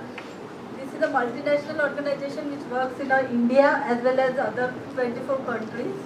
So we are working for advocacy, policy making, and we also do community-based intervention throughout India.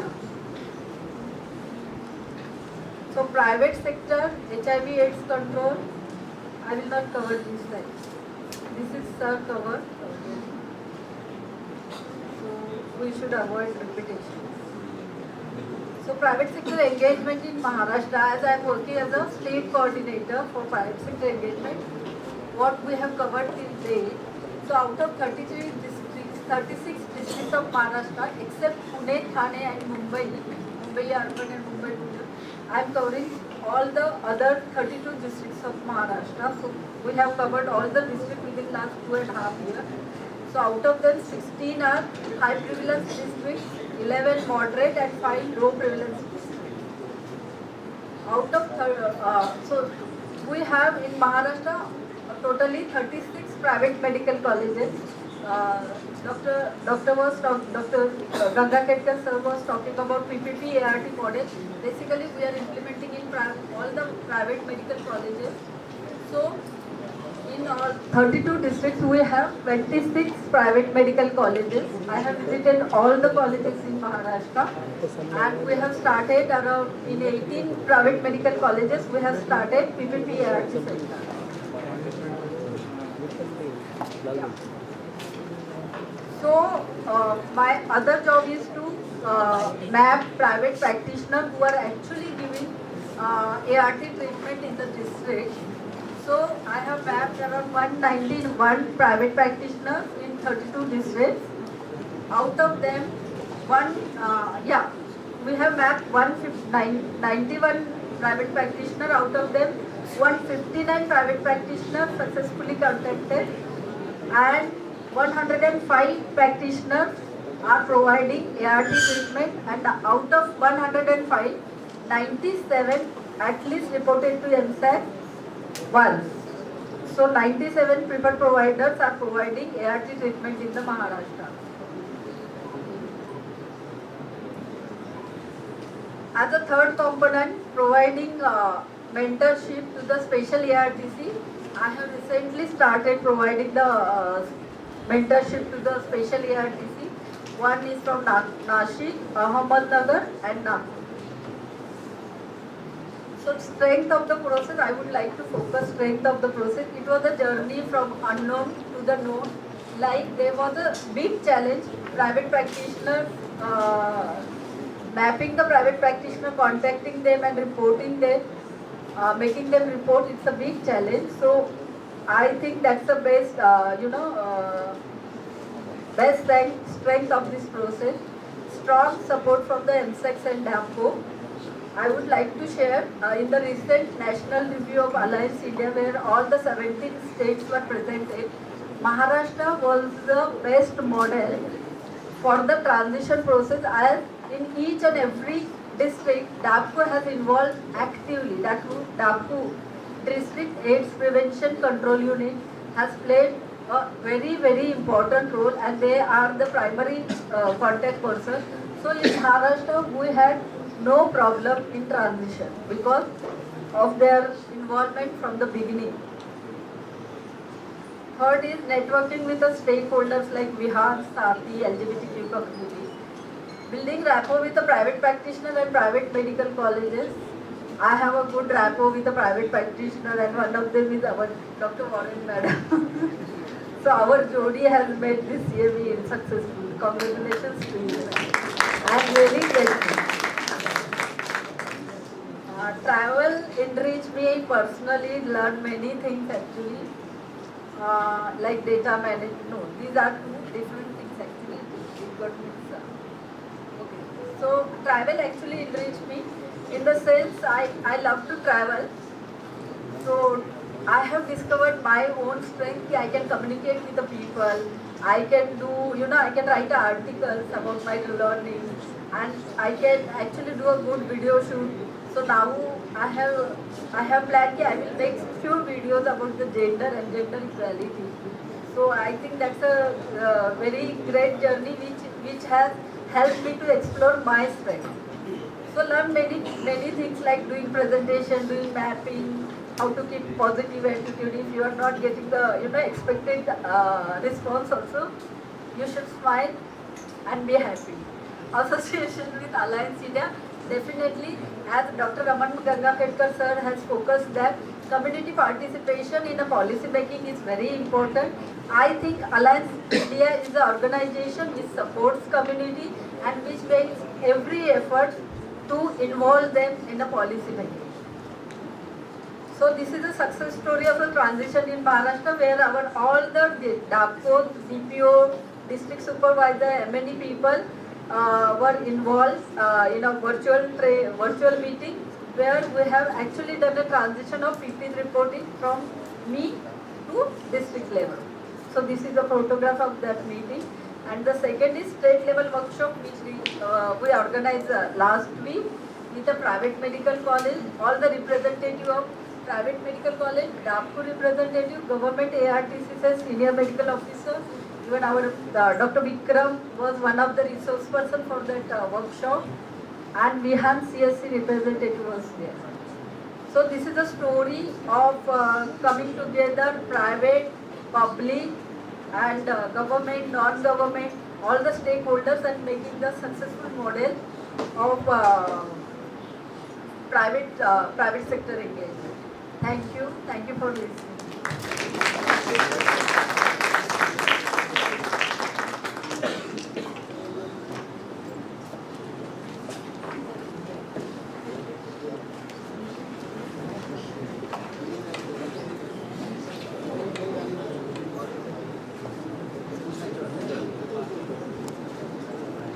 I request Dr. Marcia Warren to give memento to Mrs.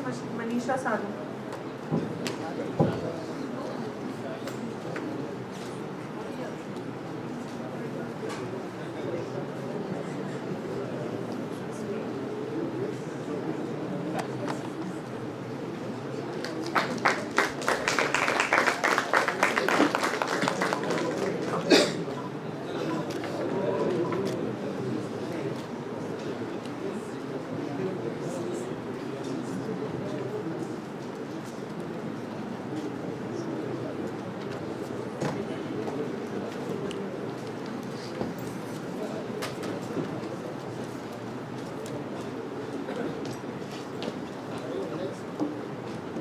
Now that we know the context of HIV program in India, NACP, NACO strategy, and role of private sector engagement, let's move on to our plenary session, for which I'd like to welcome our chairperson, Dr. Marcia Warren, Professor, Department of Medicine, Dr. Vithalrao Vikhe Patil Foundation's Medical College, Ahmednagar.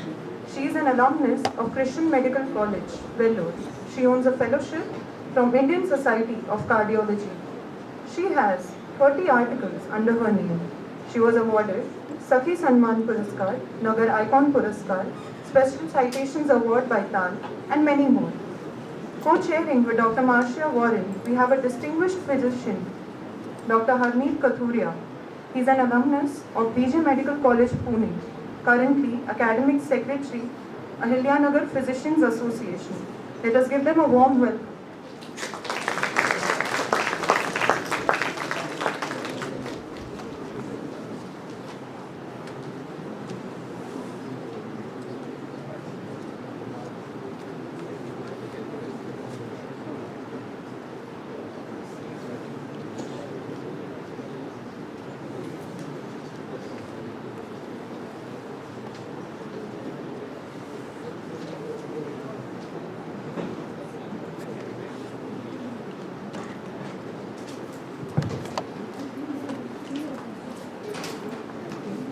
moving on to the next talk of the day,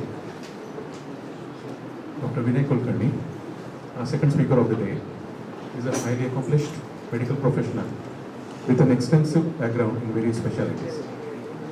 Through his career, he has served as a consultant skin, STD and leprosy specialist at Pune since 1985. Additionally, he has been the coordinator, medical director at Prayas Health Group Pune since 1994 and the honorary consultant dermatologist and head of the department at Dinanath Mangeshkar Hospital Pune since 2001. Dr. Kulkarni's dedication to HIV medicine, epidemiology, behavioral science, critical dermatology, and vesiculobular dermatosis is truly commendable. He has received numerous accolades, including IADVL Oration at Dermacol, Bengaluru in 2019, with an impressive publication record of 37 national and 39 international journal papers, 9 research briefs, 17 book chapters, and 7 edited books. Dr. Kulkarni's contribution to the medical field are invaluable. Sir, we would be honored to have you on the stage to share your insights on the topic, operational guidelines of antiretroviral therapy, importance of viral load testing and CD4 count, treatment protocol, and dealing with opportunistic infections. Thank you.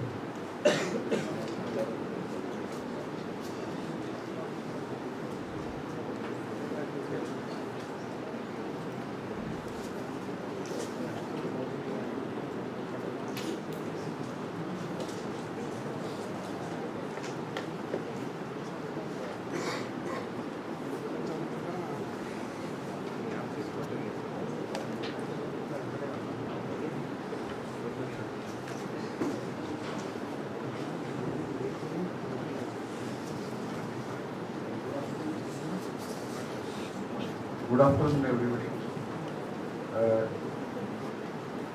Think globally, act locally. First of all, I thank the organizers and especially Warren Madam, because our association goes a long way. Actually, since the time when there were no medicines, we used to interact with each other, and then we were to work together in Booth Hospital and then at the Nagar ART Center, and I have also a lot of association with Snehalaya. Actually, their hospital, the groundbreaking for their hospital was done at my hands long time back. So, and all the children, whenever they require any help as regards HIV, staying in Snehalaya, they know that they can just pick up a phone and send the children to me, and I have been helping them. We are also having a lot of workshops there. Why I said think globally and act locally is because we have heard a lot about a lot many numbers. But whenever someone sits here and tells you that there are 2.3 million people in India suffering, staying and alive with HIV, it doesn't make any sense to me because I haven't seen any. And so what we are going to do is come down, bring our feet to the ground and look at what is going to happen at the new ART center that was inaugurated today morning or in our clinics. And all these young doctors, if you feel that I am going to be a pediatrician, I am going to be an ENT physician, I want to be a neurosurgeon, I want to be a neurophysician or whatever, those who intend to be ID specialists, they will of course be seeing HIV. But everyone else, if he is thinking that he is not going to face HIV, whatever the numbers, even if we eliminate, we are going to have 2.3 million people who are going to survive for next 40 years. And they will have all kinds of comorbidities and other issues. So every one of us is going to deal with HIV in our lifetime as a doctor. So this is our issue. And so this was the spectrum expected out of me. And I am supposed to cover everything in 45 minutes. So that's a huge task because that is as if I have to completely tell you whatever there in the textbook of HIV medicine in 45 minutes. Some of you, that book is sold out, but I think one of the first handbooks for physicians in India for HIV management was somehow with my little knowledge, because there was no book available on Indian scenario, I had written long time back, edited in 1988, 89. It is still available for with someone. You can read that book also. So, operational guidelines on antiretroviral treatment, importance of viral load, what are the treatment protocols, and how to deal with the opportunistic infections. And whatever I have taken is largely from this, because I don't want to go into in 45 minutes what is there, what are the alternatives, what I do in the private sector, what are the options, etc. etc. So what are the guidelines? We are going to deal with this, and what we are saying is that we care for you at the ART center. That's the logo of the ART center. But for every physician, we have to have that kind of atmosphere in the clinic where we say that we care for you. Just because you are suffering from HIV doesn't mean that you are stigmatized. You are included, and we care for you. Because unless we care for them, we cannot prevent HIV. So, instead of going directly to the treatment protocols, we have to start with the diagnosis. And it's very simple. Why I am telling you this is because we know that for symptomatic people we require 2 positive tests with different kits. For asymptomatic people we require 3 tests to be diagnosed. For screening we require only 1 test, and for surveillance purpose we require 2 tests for confirmation of the body. Now why this is important is not for the people who are reaching the ART center with a positive report. This slide is basically for people. In every week we see for 1 positive person at least 10 people who are scared of things and are getting tested. 3 weeks back I had unprotected contact with someone, girlfriend, boyfriend, unknown person, same sex, opposite sex, whatever. And then one wants to know whether one is HIV infected or not. And what happens unfortunately is they come to us with all the knowledge on Google and all the unnecessary tests. So they have done 4th generation ELISA video, then the next day they have gone for a DNA PCR, then on the 3rd day they have gone in for a Western blot test, then they have done a viral load test, and the only advice to them is, now there is no post-exposure prophylaxis because we are coming 7 days later. Now what we have to do is a screening test at the end of the window. Full stop. Whether you are infected or not depends on your risk profiling, how was the contact, whether it was high risk, low risk, etc. etc. But we don't have to ask the patient keep on spending things and increasing their anxiety. So these are the protocols which have to mind, and I tell them that whenever you think of doing another test, please keep the money aside, come to me after 6 weeks or 3 months, give all the money to me, I will do a few more free tests for some other people, but don't waste money on that. So this is the anxiety, and we have to give a proper advice, because many times doctors also say, have you done 4th generation ELISA? Okay, you are worried, go in for a Western blot. Now, that's a wrong kind of an advice. Diagnosis of HIV infection in adults and children above 18, we have to go for children above 18 months. We have, this has to be below the age of 18 months. We have to do dry blood spot and nucleic acid test, because maternal antibodies are there in the children till the age of 18. Majority of the children would wash off the antibodies by the end of around 6-7 months. So what happens is, in the early period you do a PCR test. When the child is almost 6 months old, you can do a ELISA test or an antibody test. Antibody test is negative, it means that there is no maternal antibodies washed away, the baby is not creating any antibody.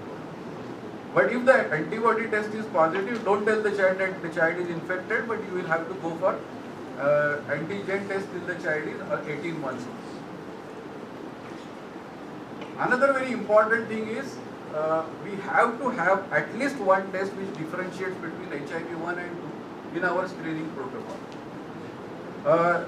This was important previously when we used to have that NNRTI based regimens, because NNRTIs don't work in patients with HIV. And many people would ask, why now that we have the regimen DLD, which it contains dolutegravir, it works against both HIV 1 and 2. Why do we require to separate between the two? It is very important, because there can be HIV 1, there can be HIV 2, and there can be HIV 1 and 2 also. So the numbers are very small. But we have to remember that virological monitoring, viral load test is detecting only HIV 1. And we don't have in a program HIV 2 viral load monitoring. So we have to monitor these people how? By just CD4 counts in the program, or we can ask them to get HIV 2 viral load done from outside, which is a bit costlier, but we don't have a virological test, viral load test for HIV 2 in the program, and so treatment failure of HIV 2 is more difficult to diagnose in HIV in the program. When a person walks into our clinic, and we will concentrate mainly on adults and adolescents. So when the person walks in, ART center or whatever, you have got a really beautiful ART center. I must congratulate this institution for that. It has got all the facilities, walk-in, counseling, consultation, pharmacy, everything is there and very nicely set up. Now, actually, even if you are in a small clinic, that setup is worth seeing, because actually, even in a private clinic, the protocol should be the same way. The patient walks in, there is an assessment, whether it is by someone or the physician, what he would like to have, clinical assessment and medical history, just like any other patient, then physical examination, then we will ask the patient to go for standard baseline laboratory assessment. Now what we would like to see in clinical assessment, first thing we have to do is look at the clinical stage, whether the person is asymptomatic or really sick. We are going to see that. Unfortunately, even today, majority of, not majority, but at least about 1/3 to 1/4 of the patients are diagnosed with HIV only when they are sick, and say they could be in the advanced stage of the disease. So basically they look at the clinical stage, whether there is a symptomatic or asymptomatic. Please also do ask the history, whether they have had a diagnosis before and have taken any other medication or antiretrovirals in the past. In my Dinanath Mangeshkar hospital, when patients get admitted under some different physicians, almost 80% of the times that patient was with me was lost to follow-up and now has come back. So the patient has neither disclosed the HIV status nor disclosed the history of any previous ARVs, etc. But just because they tell me someone has got admitted, I say, that fellow was my patient long time back. And there is a history of exposure to antiretrovirals. Another important thing is, many times pregnant women have been diagnosed previously in antenatal care and have been provided with mother-to-child prevention protocols. And that time the protocol was stop the treatment at the end of mother-to-child prevention, and then as per the CD4 count, you come back for the treatment. And they have been lost to follow. And that's why we have to keep on asking the history of any previous exposure to antiretrovirals. Also, depending upon the symptoms, try to see if there is a need for opportunistic infection prophylaxis, look at the nutrition. Also, right in the first visit, look at the other comorbidities. Take a history of diabetes, hypertension, renal issues, etc. We have to rule out tuberculosis. It's a very simple dictum. You were asking Dr. Ganga Kedkar. Each TB patient has to be screened for HIV. Each HIV patient has to be screened for tuberculosis. And the programs have to merge with each other. Very simple dictum. Each hepatitis B patient should be screened for HIV. Each HIV patient should be screened for hepatitis B. So that there is a collaboration and kind of things in the two programs. Because sometimes the programs could be different. But every pregnant woman has to be screened with HIV. And I will tell you, as a dermatologist, professor of dermatology is here, every person with herpes zoster, irrespective of age, gender, sex, class, screen for HIV. It doesn't, even you pick up 1 in 100, it is worth it, because missing an opportunity of diagnosing a person is a lost opportunity. And I have seen children who have had 3 attacks of herpes zoster, have lost one of the eyes because of herpes zoster ophthalmicus and not screened for HIV. That's I think criminal. Because the child could have been picked up much earlier and provided the treatment. And why I am telling you of the class stage. A very classical example. I had a professor of law in one of the law colleges. His age was 65. He was diabetic. He had herpes zoster, was treated by someone, was not screened for this thing because his surname was so, his profession was so, etc. Then he had tuberculosis. He had diabetes. He was now 68 years old. Surname so, professor, diabetes, tuberculosis, was not screened. And ultimately he landed up with lot of diarrhea and was lost because of mucormycosis in the hospital. Now, if he was diagnosed at the first level of herpes zoster, he would have been on treatment and would have survived. He would not have. If suppose this is a young person, he is diagnosed early. Dr. Ganga Kedkar said, undetectable viral load is untransmittable. U is equal to U. UD is equal to UT. Undetectable is untransmittable. You diagnose anyone, put on treatment, dolutegravir brings down the viral load in about 3 months and the transmission stops in the community. It's such a great thing. And I think we should be screening much more people, ask for substance abuse, pregnancy and contraception, allergies to medicines, etc. and need for psychological support. Every person should, even in private sector, should ask these 4 questions for screening for TB. Adults, fever, cough, weight loss, night sweats. Children, fever, cough, poor weight gain or weight loss and history of contact with tuberculosis. Any persistent symptoms, headache, poor concentration, seizures, headache, severe headache, disproportionate to the person's appearance, is cryptococcal meningitis in a HIV positive person. A disproportionately severe headache. The person is saying that I am having it for 4 weeks and last 3 days I am feeling like banging my head on the wall. This is cryptococcal meningitis. Focal neurological deficit, take it as a toxoplasma. Dyspnea disproportionate to the signs, take it as pneumocystis carinii. So you can actually look at that. Actually, I remember a patient in Jahangir ICU who was in the ICU and jumped out of the window, wanted to bang his head on that window and fell down from the first floor and died because of that. And that's such a severe headache. And if it is milder one, TBM.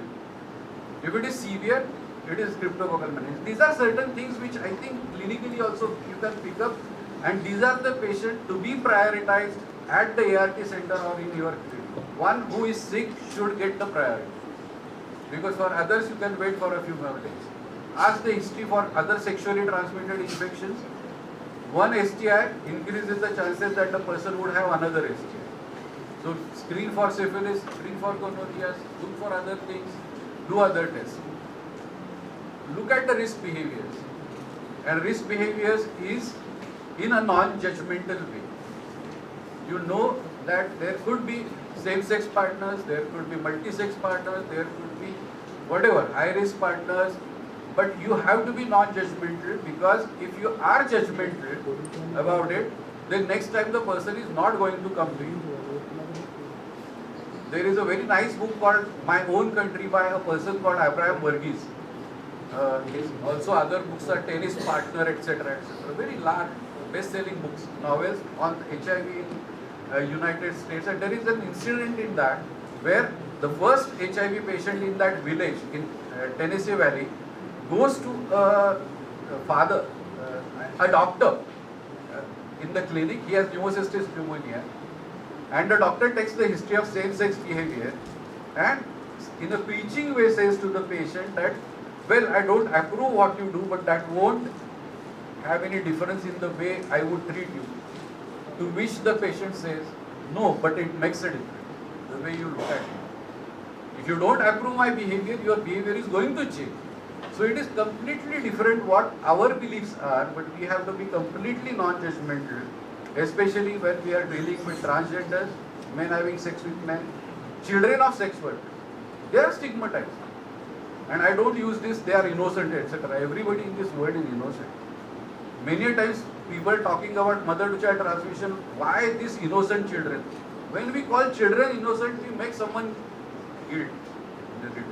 Either the husband is guilt-ridden or the mother is guilt-ridden, etc. etc. There is no, it's the nature of human thing that is happening in the world, and the virus gets transmitted because of that. Why stigmatize someone? Why call someone as innocent and why someone as a guilty or something like that? Paap kiska kiya, bhugat, nothing like paap. Once you have that in mind that someone has done a paap, you don't have to do that. Nutritional status, psychological assessment, do the physical examination, standard temperature, respiratory rate are the look for the signs of serious illness, temperature, respiratory rate, SpO2, heart rate, altered mental status, neurological status, unable to walk, any other condition that requires emergency. Remember again, management of serious illness has a priority above starting ART. Though we say test and treat and start on the same day, does not mean we have to just look at someone and say that you are HIV positive. Before I talk to you, I am going to give you a pill, take it. It's not like that. The patient has to be prepared. When we say as early as possible, it is after the preparation of the patient. It could be same day, it could be next day, it could be 3 days, but not later than 2 weeks. So first 2 weeks is as good as early as possible. We have to do a comprehensive laboratory evaluation, hemogram, urine, fasting, blood sugar, blood urea, creatinine, liver function test, VDRA test, hepatitis B also, CD4 count and X-ray chest, etc. These are some baseline things. But in private, we would also like to do ultrasound of abdomen because many times in people with HIV, we don't see TB in the lungs, but we may see lymph nodes in the abdomen, etc. So we do LFTs, lipid profile, pregnancy test if applicable, cervical smear, not at the first visit, but as an essential screening test. And my center has done one of the largest work on prevention of cervical cancer in HIV infected women, and it has been now included as a standard of care. So every woman with HIV positive testing, just like the laboratory test, would get a screening test done in the same clinic.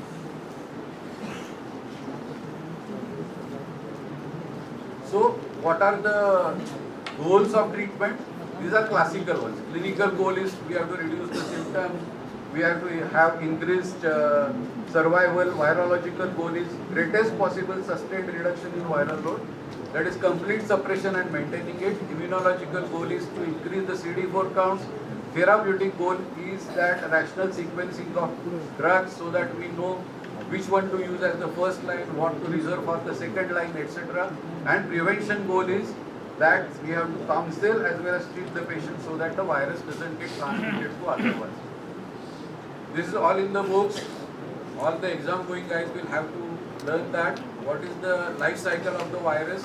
The virus attaches, then enters the cell, then the capsule gets out. There is a HIV RNA which gets converted into proviral DNA through an enzyme called reverse transcriptase. This gets integrated into the human genome, and yesterday's news, everybody is asking CRISPR technology.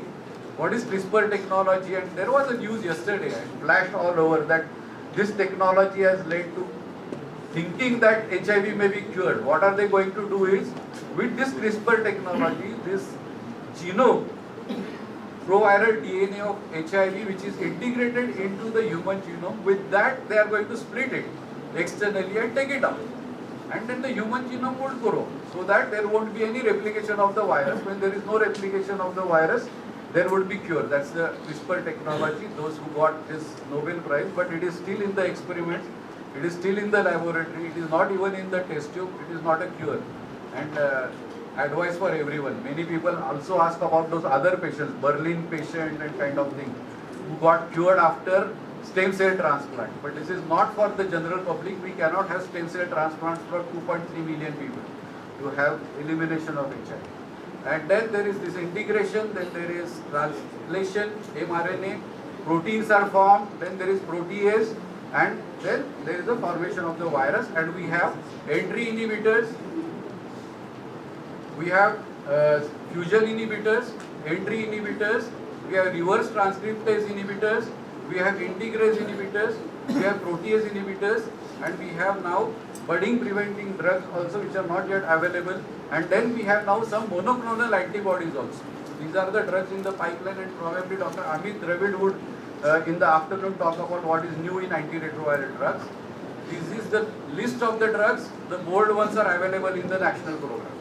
So in NRTIs or non-nucleoside reverse transcriptase, we have zidovudine, lamivudine, abacavir, then emtricitabine. Then in nucleotide ones, we have tenofovir, we don't have TAF. Then we have nevirapine and efavirenz in non-nucleoside reverse transcriptase inhibitors. We have dolutegravir and raltegravir as integrase inhibitors, and we have ritonavir boosted, lopinavir, atazanavir and darunavir in the program. So these are different drugs. What is the principle? The principle is that we have to use at least 3 drugs from 2 different classes. Usually the NRTIs form the backbone, and then we have either an integrase inhibitor or a non-nucleoside reverse transcriptase inhibitor. For a long time we had TLE, tenofovir, lamivudine, efavirenz, or nevirapine as the NNRTI. Now we are using dolutegravir. Now we have to see that the patient is adequately prepared. Before the patient is prepared, we should not start ART. Then we have to remember that all patients with less than 350 CD4 count should be put on cotrimoxazole preventive opportunistic infection prevention. It is an excellent drug. Just give 1 tablet of cotrimoxazole drug, double strength every day. It protects you against pneumocystis carinii pneumonia. It protects you against toxoplasmosis. It protects you against malaria. It protects you against some kind of diarrhea. So it's an excellent cheap drug. Another thing, if you have reasonably ruled out tuberculosis, you have to put the patient on INH prophylaxis. If the CD4 counts are very low, less than 175, then you have to give Mycobacterium avium intracellular prevention prophylaxis in terms of azithromycin.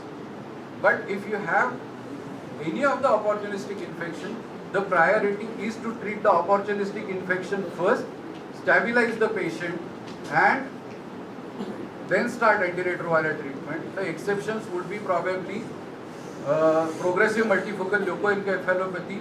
Some radiologist professor would be explaining this neurological manifestations in the afternoon. And the only treatment for PML is antiretroviral treatment and immune reconstitution. Otherwise, it doesn't work. Now, what are the key questions to be asked regarding ART? When to start treatment? Which and how many agents to use? What is the choice of optimal regimen? How to monitor? How long to give therapy? The answer is simple: lifelong. When to change therapy and to what? And what are the drug interactions? It has gone a classic change.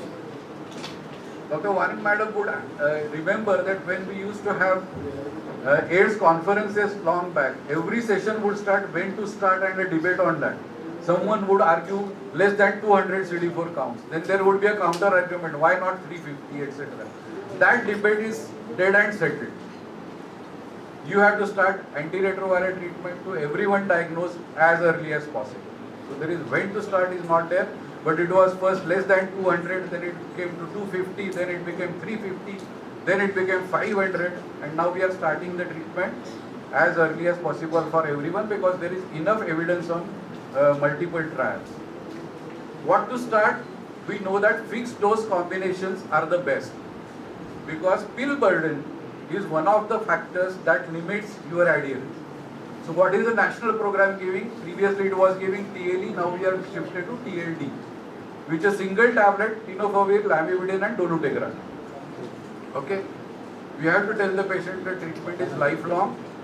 We know that fixed dose combinations have better adherence rates, and we have a national experience that when we use triple dose combinations, they work.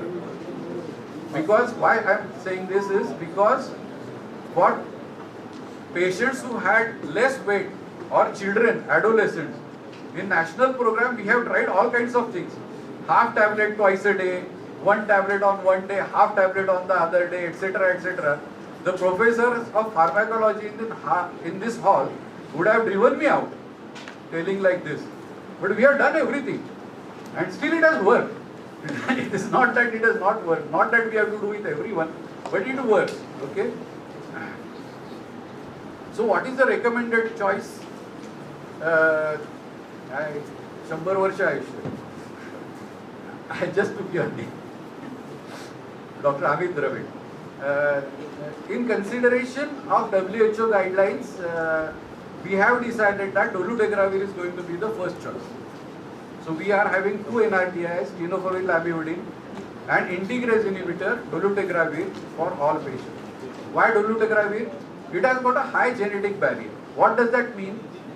If there is some kind of a non-adherence, drugs like NNRTIs and lamivudine, emtricitabine have only one mutation required for resistance. And that comes very fast and they fail very rapidly. Whereas these drugs have got a higher genetic barrier and they take longer time for resistance to develop. These are called as the forgiving regimen, which means for others you will have to have more than 95% adherence must be there. But these are slightly forgiving. But this is not for the counselors here to tell to the patient. You have to tell that for patients it has to be 100% adherence. Otherwise we will start talking about 95% adherence which will become 90. So which is not to be done. There are minimal drug interactions. It's a classical which we don't have to think about it. Pregnant women we can give. Tuberculosis we have to increase dose of dolutegravir but we can give. HIV too we can give. So it's a single regimen which is very easy for the program to implement. Of course, in private sector, we and Dr. Amit would not be necessarily using dolutegravir based regimen for every patient. We may be going in for TAP. For some patients, we may be going in for efavirenz. For majority of our efavirenz patients, we would be going in for 400 milligram efavirenz combination, which is available, which is not available in the national program. But we ourselves have published quite a few reports on that, safety and efficacy of that. So it's a good regimen. We have options in private sector, but it is better to stick to the national guidelines. So it consists of tenofovir, lamivudine, dolutegravir, single tablet to be taken at a fixed time, preferably at night, but can be taken because this does not have the side effect like efavirenz. So there is not much of a problem. Some patients may have insomnia, but this can be taken at any time. Okay, so single tablet to be taken preferably at bedtime. Patients with severe diabetes and hypertension have to be monitored because hyperglycemia is a known complication or side effect that happens with quite a few patients with dolutegravir. And patients starting on dolutegravir should be monitored for blood glucose every 6 months and weight gain, because weight gain is another important limiting factor for dolutegravir, which may be good for some people who have not gained weight till on other regimens, but many people develop very high rapid weight gain and which sometimes cause dysmorphia and patients are not keen on taking the drug. Alternate first line drugs, if tenofovir is not tolerated, we can give abacavir or we can give zidovudine with dolutegravir. So these are all the things which are there available in the guidelines there. In the government program, when person is shifted onto abacavir, the abacavir sensitivity test is not done. In private sector, we would like to do it because it gives an idea whether the person is likely to be sensitive or would get a hypersensitivity reaction to abacavir. It is rare, but we have lost patients because of abacavir hypersensitivity very rapidly.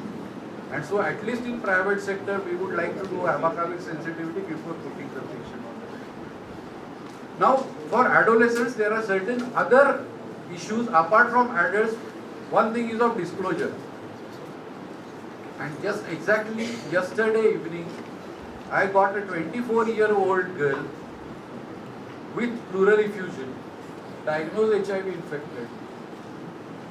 The mother was with me when the child was to be born, 24 years ago. Was advised about mother to child transmission prevention, but the cost of zidovudine that time was 40,000 rupees for intervention because the national drugs were not available. She got infected. And neither the mother has disclosed about her status to a 24-year-old girl, nor has she tested the child over 24 hours and 24 years. And yesterday she came with a HIV positive reported through the. And then there are children whose mothers and parents have still not talked to their children about HIV infection. And what we have actually also published a small booklet called Kadla Teva, stories of children who came to know about their HIV status, and singularly, everyone has said it would have been better if we were told early and in a proper way, rather than listening it from someone else that you have got HIV. You don't know what parents' status. And then a child who is 16-year-old is told in the school, unfortunately by the teacher, that HIV is a disease of promiscuous people. So when they come to know about their parents' status, they start thinking that my father is promiscuous. But then that changes the thing. It's not needed to be moralistic or taking any stance about it.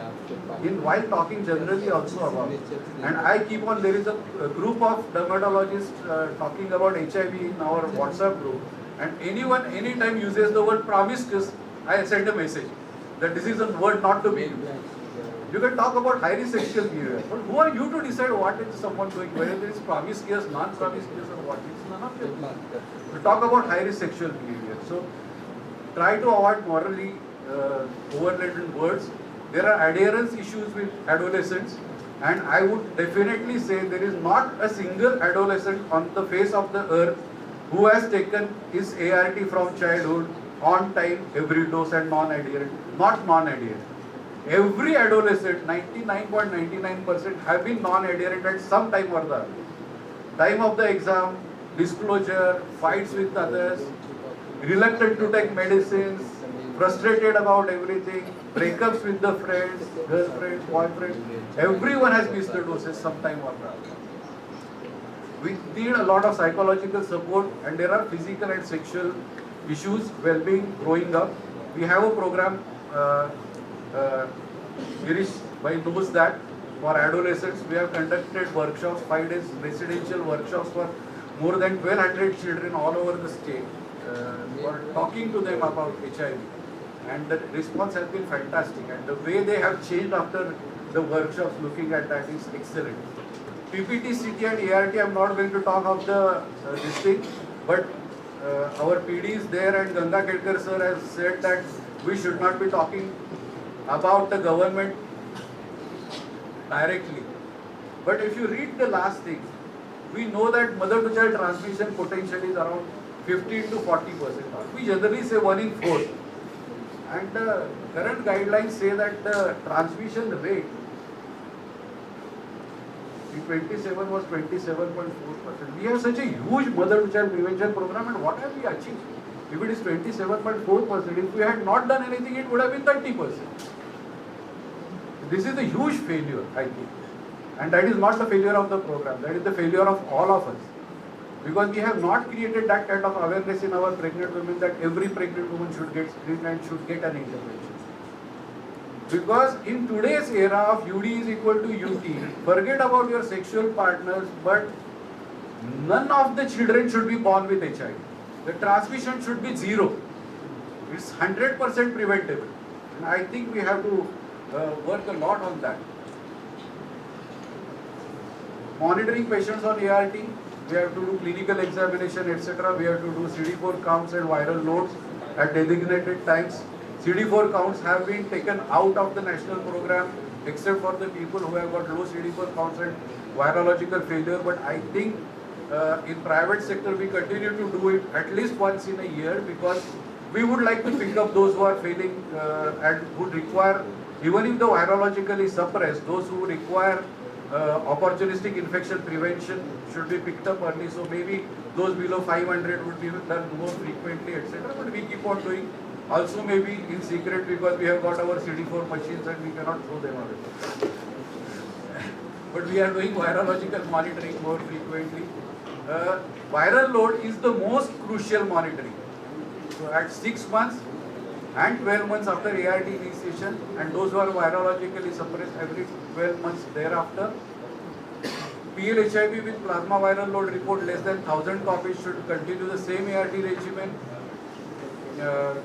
What we would like to do is, in the private sector, those who fail, those who are low viremia, would keep on doing more frequently, because we never know where their viral load would start shooting up. PL-HIV with more than 1,000 should be even counseling about adherence, repeated the test in the national program. we in private sector probably ensure that if they are non-adherent, we make them adherent. But we would like to go in for drug resistance testing as early as possible when the viral loads are more than 1,000. Because below 1,000 viral load, the resistance test sometimes does not pick up the enough virus. So we would like to go in for a drug resistance testing. If the drugs are working, we will continue the same or we will change. We will have to keep on repeating the viral loads. Patients on second line and third line need more frequent viral load monitoring. But the drugs which are used in second and third line are actually more robust. So if the patient is adherent, actually their viral loads are likely to be non-detectable for a longer time than even the first. What do we need to expect after initiation of ART? First thing is majority of the patients would be stable. And for people like us who are seeing scores of patients every day or hundreds of patients every month, the majority of the HIV patients walk in, how are you? Are you doing well? Are you taking your medicines nicely? Do your physical checkup, weight, blood pressure, talk nicely, pick up the drugs and go. So it is like a continuing medical practice. You don't have to bother about the patients. They keep on coming regularly, they keep on paying your fees, they keep on taking your medicines and go on. That's consistently about more than 80% of the patients, and that is how would be the burden at the ART centers also. Those who are stable, we should be talking just nicely and don't make them sit and listen to your lectures because they don't want that. But there would be about 20 to 25% who are non-adherent. They could be because of many reasons, but early ARV toxicity is one of the reasons. Then immune reconstitution inflammatory syndrome, that is IRIS, is seen especially in people who are already sick or have very low CD4 counts and viral loads at the beginning of the treatment. There are two types of it. One is paradoxical worsening. That is, the person is suffering from pneumocystis pneumonia or TBM. You can start antiretroviral treatment and the symptoms worsen actually. Or there could be unmasking. That at baseline investigation you found nothing. But within a few months of starting antiretroviral treatment, the opportunistic infection threw up. And of course, we don't want that, but another not expected, unexpected, but the outcome could be treatment failure. We have to look at advanced disease management because quite a few of our patients are advanced when they present to our ART center. And the good thing about these guidelines is that there is a different chapter on management of advanced disease in PL-HIV in the guidelines. Okay? You have to screen for tuberculosis. You have to screen for cryptococcal antigen. You have to start go-tarmoxazole prophylaxis. Depending upon the opportunistic infection, you have to start rapidly ART because some of the diseases like TBM and cryptococcal meningitis, you have to delay that. And we have to have adapted adherence support. When to suspect treatment failure and what to shift to. If there is an opportunistic infection, we would suspect treatment failure. If the person is not doing well, we will suspect treatment failure. We have unsuppressed viral load, we will suspect that. But again, this is a very nice figure we have to remember that when the treatment starts failing, it is the virological failure that is going to happen earliest. Then after some time the CD4 count is going down, so which is going to be an immunological failure. Then after many years there is going to be a clinical failure. So if we wait till the clinical failure, then there are enough additional mutations that are active. So we have to have virological monitoring. Why? Because we want to pick up virological failure. That's at the earliest. So we have to pick that up, and then we have different regimens for second line. As Dr. Ganga Khedkar said, we don't have drug resistance monitoring in the ART program, but either we can get it done or we can construct what the person has received in the past. For example, if someone has received tenofovir based NRTI, we can go to zidovudin or abacavir. If someone has received zidovudin, stabidin and abacavir, we can go to tenofovir. If the first regimen was NNRTI, we can go to dolutegravir. If the initial regimen was dolutegravir, we can go to NNRTIs or TIs. So these kind of combinations are there, and one can always refer to them, because I don't expect you to see this and remember this. Okay? The different opportunistic infections occur at different time zones depending upon the CD4 count. So we can also suspect what kind of a CD4 count is there when we see a particular opportunistic infection. But again, individual management of opportunistic infections is a chapter in itself, because each will have to be dealt with separately. So what we know is that we have to use the standard protocol. Okay?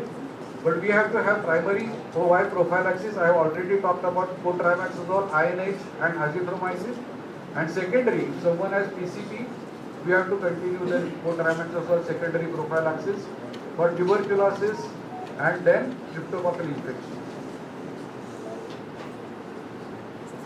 I come to the end of my presentation, because if you have any questions, you can ask me.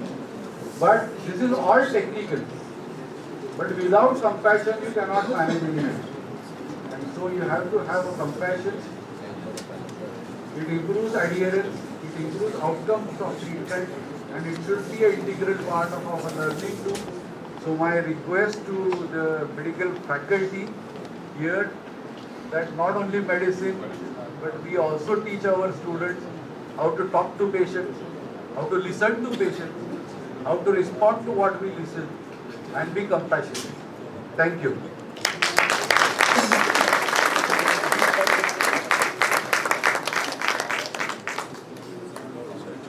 Thank you, Dr. Vinay Kulkarni, for that very basic talk, especially for the medical students, to know how treatment options have changed, how one's body language and communication skills should be there, learned while you're in your graduate years on patient management and patient care and communication. I leave room for 2 questions if anybody would like to ask Dr. Vinay Kulkarni.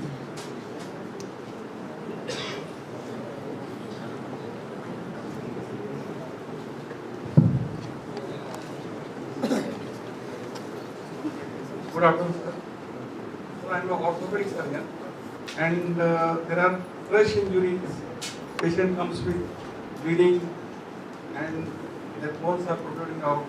Our residents are at risk in casualty to handle such patients. Is there any suggestion from your side how to protect while giving? Because we don't know which patient is positive or which is not negative. Yeah, thank you for bringing that last line up, because the precautions to be taken are called universal precautions. Treat every patient as HIV infected, potentially HIV infected, and many surgeons also do some tests before surgery. I encourage them, provided they don't deny care. But if they say that it is for my protection, then it doesn't help at all. Because there is nothing like an extra care for a person who is HIV infected. It is the same care. And I think on our website also, and many people have used it, we have a video called Am I at Risk? And it details about all the, you can download it free from Prayas website, which is my organization, prayaspune.org. Lot of material is there, you can download and use it, including my textbook. That's one thing. Secondly, as my professor of gynecology, Dr. Lala Telang, used to teach us gynecology, and his lectures used to be very animated. Like you, I don't know who anybody from BJ Medical College would remember that. Yeah, he would say that night you are sleeping in your residence room and there is a call, there is a lady with PPH. He would say, wear your clothes. First thing, don't run in your pajama or underpants, because it's nothing like that emergency that where you cannot have time for that. If it is that emergent, it is not an emergency, it is not going to help you reach there. Similarly, whatever the crush injury, you always have the time to wear your gloves. If at all, you can wear 2 gloves. Okay. What else you require? Mask, eye protection. What else you require? Because even if it is HIV positive blood that spills on your body, the only thing you have to do is a wash or a bath. It doesn't infect through a normal skin by and large. If you have time more, you can wear and know that the person is HIV infected. But if you start using, just like in COVID days, Z kits for every patient walking into the casualty, because that would be the ultimate thing, isn't it? You don't have to have a, in that sense, orthopedic patient who has got an injury. You can say that if someone vomits in front of me on my body, what do I do? Or something like that. There is a gynec patient who is bleeding, etc. So basically eye protection, mouth protection and gloves, maybe footwear. And I was seeing a patient, a resident of mine who was doing a lumbar puncture in the ward and was wearing the Z kit, gloves, etc., etc., and the eyes were open. So probably the only risk was that it would spurt into the eyes, and that part was kept unprotected, and everything else was. Now, how are you going to get digestive while doing a lumbar puncture if you are careful? So remember that yes, there is a risk because we are in a profession, but that should not deter us from providing care. What you really require is protection. And there is another joke. He unfortunately went away. There is a ENT surgeon called Dr. Mohan Jog, and we used to work in Jahangir Hospital at that time. This is a story of 1990s, 91 or something. And he was to travel to Uganda or somewhere for ENT camps. And he asked me, there is a poster holding outside the Ugandan airport saying that this is a country of HIV, beware and be protected, etc., etc. So, what precautions should I take? It was a joke, but it still stands true. I told him, the protection is latex. Gloves or condom. But ensure that you use the right protection at the right time.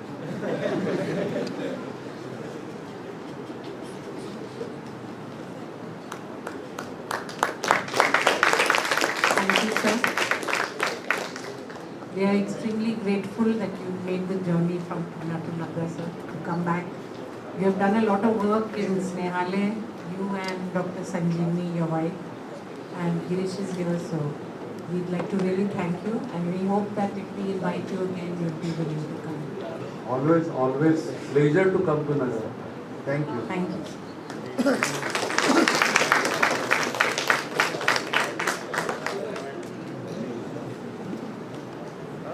Now I request our chairperson, Dr. Marcia Goran and Dr. Arvind Katuria, sir, to give memento to Vinay Kulkarni, sir.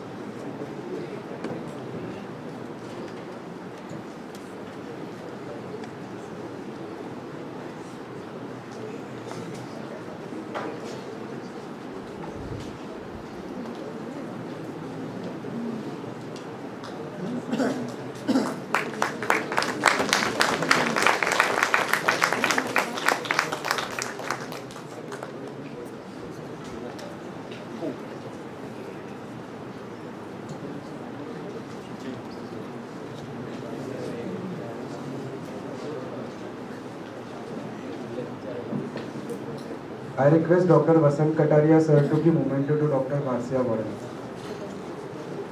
I would request Brigadier Akhilendra sir to give memento to Dr. H.B. Katuria, sir.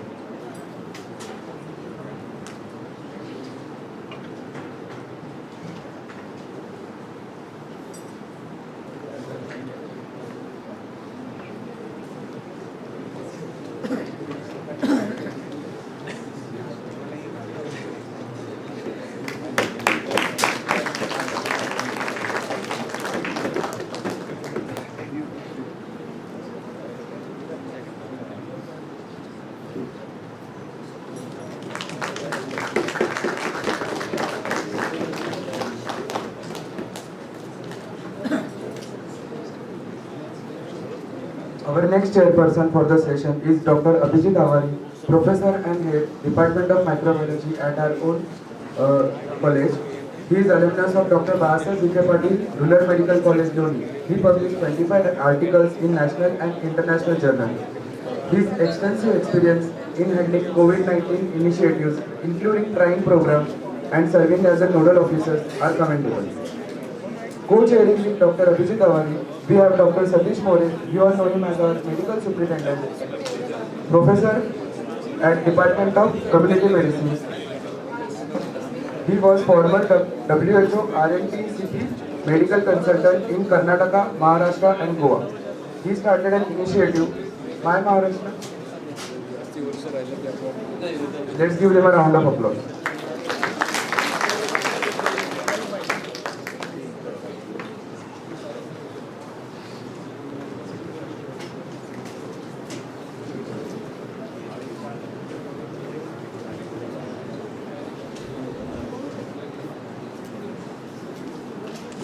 So next person who is going to speak is to Girish Kulkarni sir, who is actually running this Nehalay, and he is I think third time. Last time we called him for the same students who are sitting here. I think 4 they are now interns now. Here is the internship, Dr. Pratiksha Bansali batch, where we did a survey, micro department in the area of this thing, Nevasa area, where of 6 care workers of regarding the HIV status. So that time also he has elaborated a nice speech, and today also he is there. Now I will hand over the mic to. How many of you have seen the TV series Satyamel Jayate? Kindly raise your hand. Has anybody watched the first episode, Daughters Are Precious? Yes. Based on female peticide? Do you know the source of inspiration to Amir Khan to make that episode? Which NGO is that? It's none other than Snehalay, and its founder is here. And give a good round of applause to sir. Actually, says the plight of women and children in the red light areas of Ahmednagar, actually, which inspired Dr. Girish Kulkarni sir to begin his social work. He is the founder of Snehalaya, which works for women and children victims of sex trade from the red light area of Ahmednagar. It was established in 1989. Initially, he used to bring the children and HIV positive, these people, to his home. Actually, he used to keep with his family in his home when the shelter wasn't available. Later on, when he started, then people like that, the stigma and discrimination got removed, people came along, and then the proper construction of the building of the Snehalayas was done, and then he started that. And this work led to establishment of India's first residential rehabilitation project for AIDS patients. First, kindly give the big round of applause to it. This started the city's industrial area in MIDC. Therefore, I request all of you, it's like a very inspirational to visit there. It's just few kilometers away from here in MIDC area. I urge all of you to visit there. Now I request Dr. Girish Kulkarni sir, his own, like whatever, like you go through it and you visit the place. Yes. And afterwards, his associate, Dr. Preeti Home madam, also would like to speak briefly. Thank you.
Snehalaya is a 33-year-old NGO working across various verticals like education, health, rehabilitation and awareness.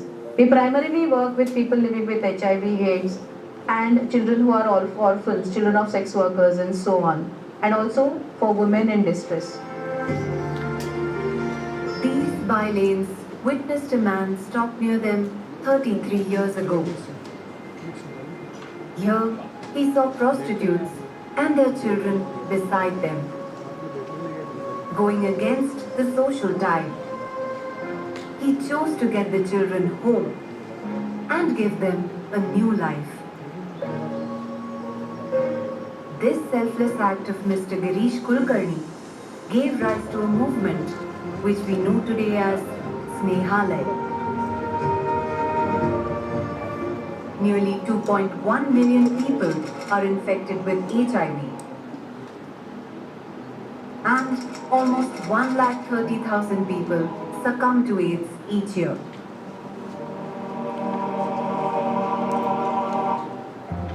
Snehalaya has been actively working on various fronts like rehabilitation, education, health, and social awareness to bring these numbers down. Our founder, Girish, was determined to help sex workers and their children. And in 1992, one of his supporters donated a small piece of land in the MEDUCATION area of Ahmednagar. In 1992, Girish and our first volunteers built a distinctive drone by hand, and the first children from red light areas would study on the ground floor by day and sleep in a mezzanine level by night. Today, nearly 1,000 children in need of care and protection and 500 women seeking refuge have been sheltered in our rehab centre.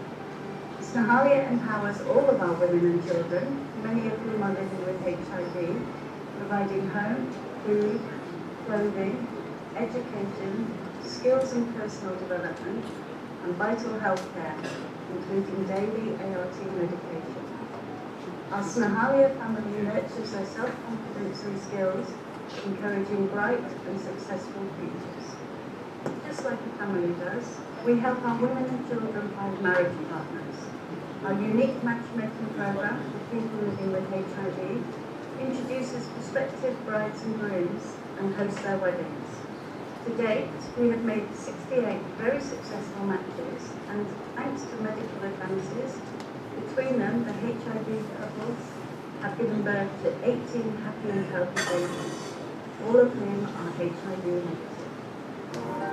Snehalaya saw a number of obstacles while working for the sex workers under the Sneha Jyot project. The biggest one was that of HIV. Snehalaya's efforts were successful in bringing down the infection rate from 95% to a meager 5%.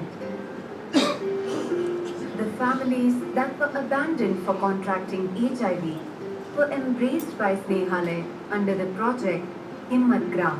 People that suffered because of the misconception that HIV spreads with touch got jobs as well as homes to live in. The milk and vegetables produced by people at Ahmednagar serve as a lifeline to the children at Snehalaya. One of the verticals or one of the projects which is an important project is the Caring Friends Hospital and the Research Center. We started with a makeshift facility as a palliative treatment for people living with HIV/AIDS. It was actually a Death with Dignity program which later on turned into a Life with Dignity program. Today, Caring Friends Hospital is a 30-bedded, well-equipped hospital which was dedicated to provide services to PNHIV.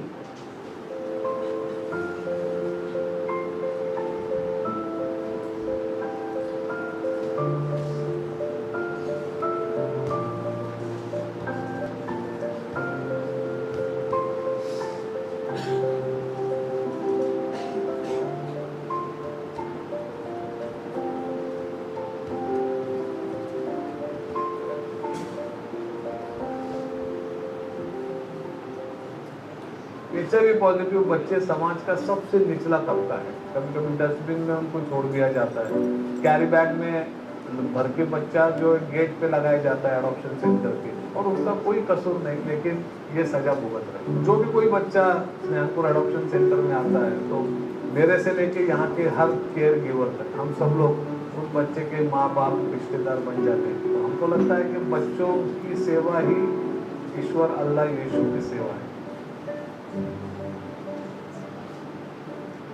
स्नेहालपुर adoption centre में जो भी बच्चे आते हैं वो immuno compromise होते हैं। HIV positive बच्चों के लिए न्यूट्रिशियस फूड बहुत ज़्यादा जरूरी होता है। उसके तबीयत के हिसाब से डॉक्टर जो प्रिस्क्राइब करेंगे वो फूड उसको दिया जाता है। और यहाँ पे रोजाना पीडियाट्रिशियन आते हैं, बच्चों की तबीयत को देखते हैं, फिजियोथेरेपिस्ट हैं, डॉक्टर्स हैं।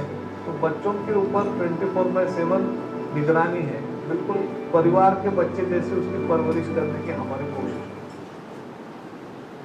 It is estimated there are around 24 lakh Indians living with HIV, with around 4 lakh of them living in Maharashtra.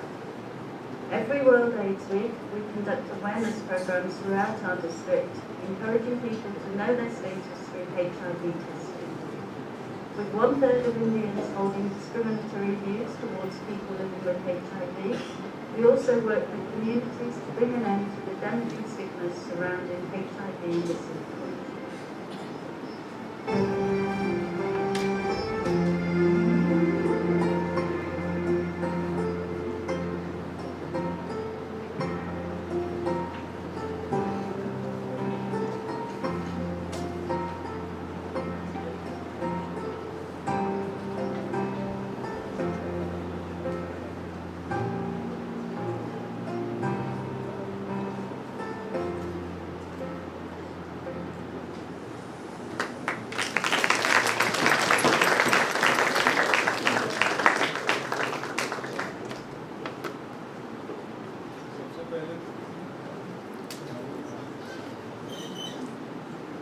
इस CME में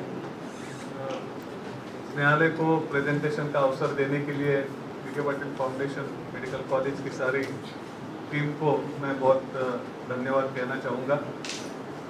शुरुआत करने से पहले मैं ये बताना चाहूँगा कि स्नेहालय एक फील्ड ऑर्गेनाइजेशन है और हम लोग जो HIV के परिणाम रहे समाज में उस परिणामों के साथ ज़्यादा काम करते रहे। लेकिन अगर डॉक्टर मार्सिया वॉरर या डॉक्टर विनय कुलकर्णी जैसे लोग इसमें सपोर्ट नहीं करते तो शायद इस पूरे जो काम का एक डायरेक्शन था वो शायद हम लोग पकड़ नहीं पाते और हम लोगों की जो काम करने की एनर्जी थी, इच्छा थी, वो भी कामयाब नहीं हो पाती। तो ऐसे सारे मेडिकल कम्युनिटी के मैं इनके नाम रिप्रेजेंटेटिव ले रहा हूँ, बहुत सारे लोगों का सहयोग मिला है सर्जरीज में, ट्रीटमेंट में। उन सभी को मैं सबसे पहले तो धन्यवाद करना चाहूँगा। जैसा डॉक्टर विनय ने कहा कि कंपैशनेट डॉक्टर एक समाज की शक्ति होती है, वैसे बहुत सारे कंपैशनेट लोग हमें इस पूरी जर्नी में मिले हैं। तो मैं 1-2 मिनट में बताऊंगा कि ये प्रोग्राम हमने क्यों शुरू किया, फिर कुछ स्लाइड से वो आपको मैं बताऊंगा और कंक्लूड में हमारे जो कुछ इनोवेशंस रहे इस पूरे जर्नी में उसके बारे में मैं 2 मिनट आपको बताऊँगा। फिर टाइम के हिसाब से हम लोग आगे जा पाएंगे। तो सबसे पहले तो हम लोग जो स्नेहालय की शुरुआत हुई वो रेड लाइट एरियाज़ के बच्चे, महिलाएं, स्लम्स, यहाँ के इश्यूज़ के साथ हम लोग काम करते थे। और शुरुआत में 90s के वक्त HIV धीरे से सारे रेड लाइट एरिया में फैलने लग गया। तो 90 to 93 तक लोगों को प्रोस्टिट्यूट की बीमारी मतलब सिफिलिस, गनोरिया, STI यही मालूम था। HIV के बारे में ज़्यादा जानकारी नहीं थी। जैसे 90 to 93 से HIV के बारे में पता चलने लगा तब सबसे पहली बात तो ये थी कि बहुत सा डर सा सबके मन में बैठा, क्योंकि HIV के बारे में साइंटिफिक नॉलेज नहीं था, अवेयरनेस नहीं था और बहुत ही लोग उसको डरते थे। तो बहुत सारी सिचुएशंस क्रिएट हुई, जैसे कि रेड लाइट एरिया से HIV पॉजिटिव औरतों को उनको ट्यूबरकुलोसिस भी होता ही था, तो फिर उनको ब्रॉथेल से बाहर निकाला जाता था, उनकी बड़ी खतरनाक हालत में डेथ होती थी, उनको सड़क पे अपनी जान छोड़नी पड़ती थी। फिर उनके बच्चे होते थे, बच्चे भी पॉजिटिव होते थे, उनका भी ट्रैफिकिंग होता था, अब्यूज़ होता था, ये सब चीज़ें थी। और इसके लिए कुछ रिस्पांस देना जरूरी हो गया, क्योंकि हम जहाँ रेड लाइट एरिया में काम करते वहाँ भी बहुत सारी महिलाएं और बच्चे इस प्रकार से मिलने लगे। तो फिर हमारा जो पहला जो रेड लाइट एरियाज़ के बच्चों का एजुकेशन, रिहेबिलिटेशन, वोकेशनल स्किल ये वाला प्रोग्राम था, उसमें HIV पॉजिटिव महिला और बच्चों का प्रोग्राम भी जुड़ गया। और उस टाइम सब जगह हम लोग थोड़ा बात करते थे तो लोग कहते थे कि ये केवल प्रोस्टिट्यूट की बीमारी है, ये आम समाज की बीमारी नहीं है। और इसके लिए थोड़ा डिस्करेजमेंट मिलता था कि लोग इसको समझ नहीं पा रहे कि धीरे धीरे प्रोस्टिट्यूट या रेड लाइट एरिया में जो बीमारी आपको दिखती है वो धीरे धीरे सब जगह फैलने वाली है। उस जमाने में लगभग 96 तक powder coated condom red light area में बांटे जाते थे और स्नेहालय जैसी गिनी चुनी ऑर्गेनाइजेशन थी जो उसको प्रमोट करती थी खुद होके। लेकिन ये पाउडर कोटेड कंडोम से बहुत तकलीफ होती थी तो कोई उसको इस्तेमाल नहीं करना चाहता था। तो छोटी छोटी बातें थी जिसके लिए हमको गवर्नमेंट से कॉन्फ्रंट करना पड़ा। फिर लुब्रिकेटेड कंडोम्स आए, फिर उसका यूज बढ़ा। तो ऐसे एक एक मुद्दे को लेके हम लोग काम करते थे। फिर पॉजिटिव पेशेंट्स को जब हम लेके जाते थे गवर्नमेंट हॉस्पिटल्स में तो सबसे पहले डिनाइल था। प्राइवेट में तो कोई सवाल ही नहीं था, लेकिन गवर्नमेंट में जाते थे तब बोला जाता था कि ये पेशेंट को आप यहाँ मत लाओ, एक डर था। और फिर क्या किया जाए इसके बारे में जब हम सोचने लगे तो हमें पता चला कि हम सिर्फ रिएक्ट होके या क्रिटिसाइज करके चलेगा नहीं, कुछ तो हमको कंस्ट्रक्टिव रिस्पांस देना पड़ेगा। तो फिर पूरे हमारे स्नेहालय के जो अलग अलग प्रोग्राम्स थे इसमें पॉजिटिव बच्चों के लिए हमने शुरुआत में शेल्टर शुरू किया, फिर महिलाओं के लिए शेल्टर शुरू किया। और उस जमाने में कहीं पे शेल्टर था ही नहीं, तो हमारे पास कलकत्ता के सोनागाछी से लेके दिल्ली के जीबी रोड तक और पुणे के बुधवार शुक्रवार पेट से लेके मुंबई के कामाठीपुरा तक सब जगह से जो प्रोस्टिट्यूट औरतें थी और उनके बच्चे थे वो हमारे पास आते थे। तो हम बोलते थे कि भाई नगर छोटा गांव है, हमारे पास झोपड़ियाँ और टपरी है और हमने बस कुछ करना चाहिए इसके लिए कुछ किया है, एक उम्मीद बनाने के लिए। लेकिन यहाँ पे कुछ नहीं, आप यहाँ पे मत आओ। लेकिन औरतें बोलती थी कि लेट अस डाई हियर, हमको यहाँ मरने दो। तो हम कहते थे कि यहाँ क्यों मरना है? बोले दवाई तो है नहीं, तो मरना तो कहीं भी है, लेकिन और कहीं मर जाएंगे तो हमारे बच्चों का हमारे पीछे अच्छा नहीं होगा, कोई उनको उठा लेगा, अब्यूज करेगा, बेच देगा। तो हम चाहते हैं कि स्नेहालय में आके मरे ताकि हमारे बच्चों का हमारे पीछे कोई तो कुछ देखे। तो वो ऐसी प्रोसेस थी जिसमें हम सोचते थे कि कम से कम एक इंसान को हम लोग इंसान की ज़िंदगी तो नहीं दे सकते, लेकिन कम से कम इंसान जैसी मौत उसको मिलना उसका अधिकार बनता है, तो उसके लिए एक जगह होनी चाहिए।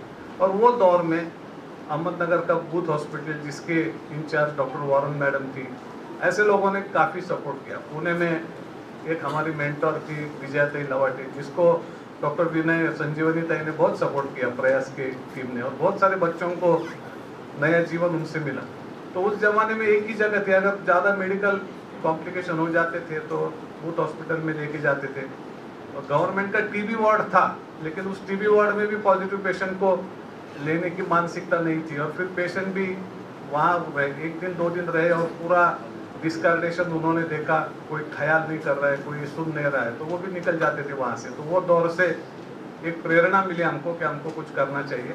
और धीरे धीरे HIV का एक अच्छा सा प्रोग्राम सेट किया हमने। फिर एमसेक्स के साथ काम किया, पाथफाइंडर इंटरनेशनल के साथ काम किया, और इससे भी हमारी टीम बहुत अच्छी बिल्टअप हुई।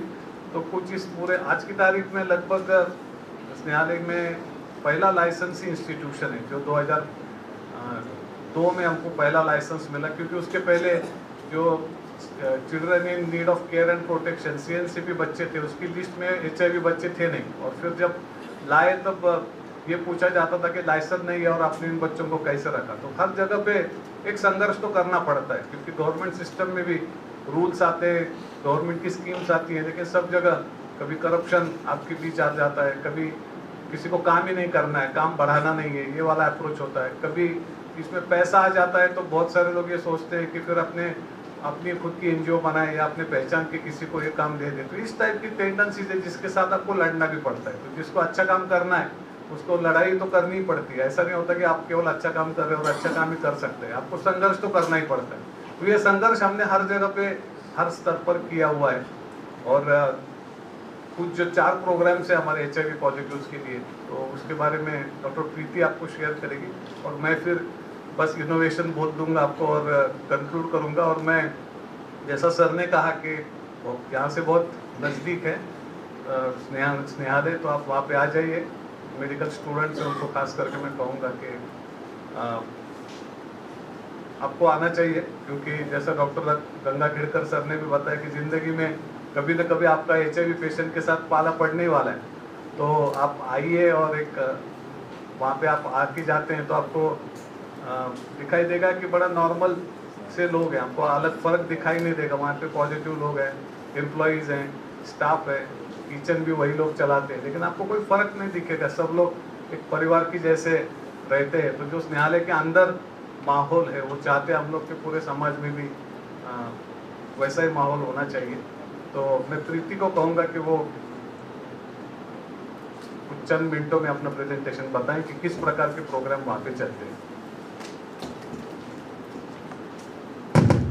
Thank you, Girish sir. So, I'll just take you through the journey of Snehalaya and what we have been doing for HIV positive people and how we have been doing it. We have 4 types of verticals as mentioned in the AV which you have seen. So first is the rehabilitation, health, education and awareness raising services. This is not only restricted to HIV or AIDS. This covers all those who are in need of care and protection. People who are in distress, people who don't have a standing in the society and people who need a support to be a part of the society. So these are the 4 verticals through which we work. We are primarily based in Ahmednagar, but we also work in Pune, and a small part of our work has also been started at Chhatrapati Sambhaji Nagar recently. So what is our philosophy? It's very simple. Every woman and child should have a right to a life free from inequality, cruelty and discrimination. So that is a simple statement which we follow and we have been following since last 35 years. Girish sir and his friends have been following this for a long time now, and we are working on these lines. Every organization has a vision, a mission when it has started. Girish started with just some friends of his and mentors like Dr. Warren, but the vision and mission was clear from day one. So vision is very clear. We need to develop the awareness and capabilities of individuals who have actually been deprived by the society. They have to know their rights, they have to know their duties and what standing they will have in a society. So that is our vision. The mission, as far as we are giving rescue, rights and rehabilitation to the communities which are the most neglected part of the society. And who else but women and children are still the most neglected part of the society. So bringing them, giving them a hand holding and providing them a place in the society is what we are looking at. We work across 23 plus projects, but what projects I am talking about now are in some or the other way related to HIV. So when we are talking about rehabilitation, we have a shelter home which is in MIDC, just as Girish sir mentioned.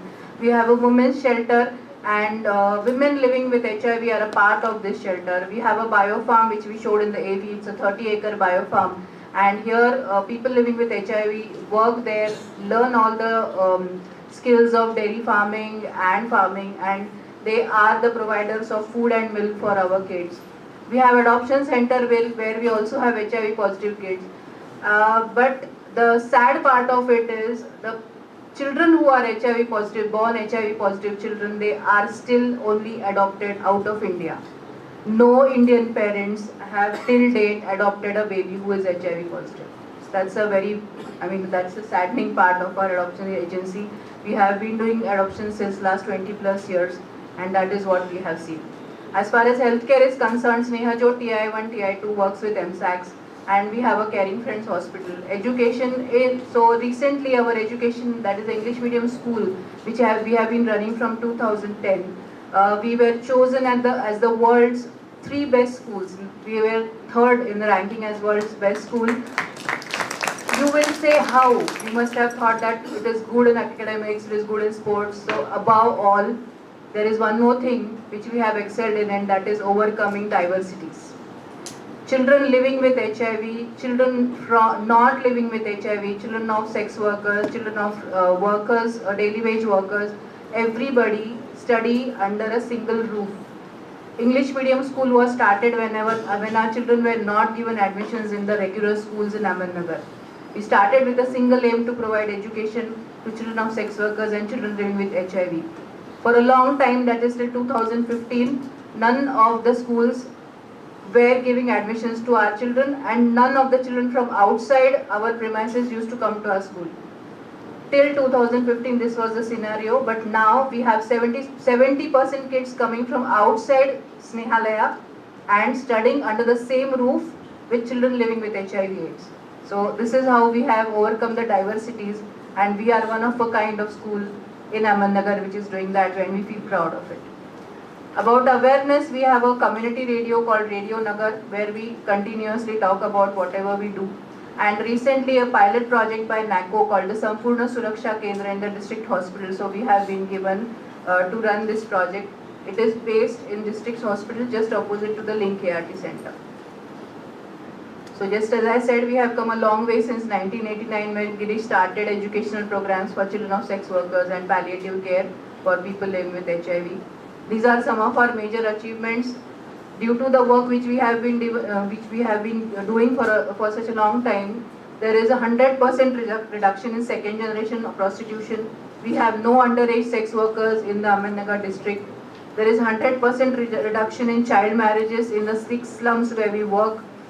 There is no child labor in these slums. We brought 22 double life imprisonments for a sex scandal which was busted by Snehalaya in 2006, and we have stopped more than 150 child marriages in the district.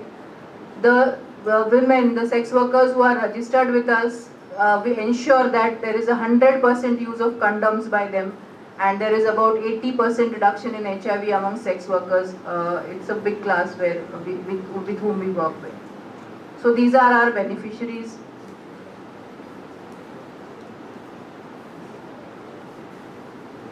And these are the HIV related projects which I talked about. The Caring Friends Hospital is something which I would elaborate a bit. It's a 30-bedded hospital.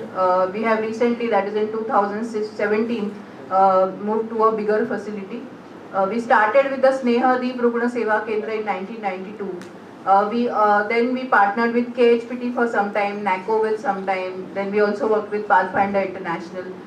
In 2010 till present, we are working with MSACs. And till 2016 it was just a 10-bedded facility which was over full, and that is why we decided to move to a bigger platform which is now a 30-bedded hospital.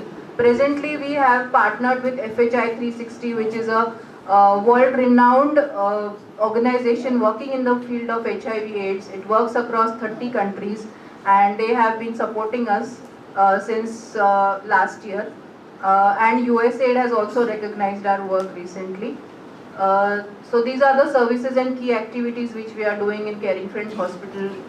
Then we also have at present we have some key means I won't say that the patient and doctor ratio is sufficient, but yes, people who are ready to work with us in this scenario have come with us. We have started a few new things in our hospital, that is the cataract operations is one of them. We recently have opened a skin OPD. And thanks to Dr. Yurkar who has joined us, he comes weekly, he offers his services to our patients. We also have an ENT department now, and of course we have a dentist coming each week who is okay with treating HIV positive as well as HIV negative people. So whenever a new doctor gets attached with the hospital, we make it a point to ensure that they are comfortable working with people living with HIV as well as non-HIV patients, because that is the first thing which we have to ensure. Then these are the customer relationships. Every year we almost treat 4,000 patients a year. These are some of the glimpses of our hospital. We have been awarded some significant awards. We have been rated as a great place to work. We are accredited with Credibility Alliance, GuideStar and Give India. And you can follow us on all these social media platforms where we talk about what we do. Thank you so much. इस पूरे presentation को मैं बस 3 minute में ही conclude कर रहा हूँ। मुझे कहना है कि स्नेहालय का काम मतलब सिर्फ एक संस्था का काम नहीं है जितना हमने किया है। अगर आप देखेंगे तो 150 करोड़ का देश है। कोई भी एक NGO या कोई भी इंस्टीट्यूशन चाहेगी तो कितना बड़ा इम्पैक्ट कर सकती है, इतना बड़ा देश है। तो हम ये हमेशा सोचते हैं कि हम जैसा काम करने वाले और इंस्टीट्यूशंस और लोग तैयार हो।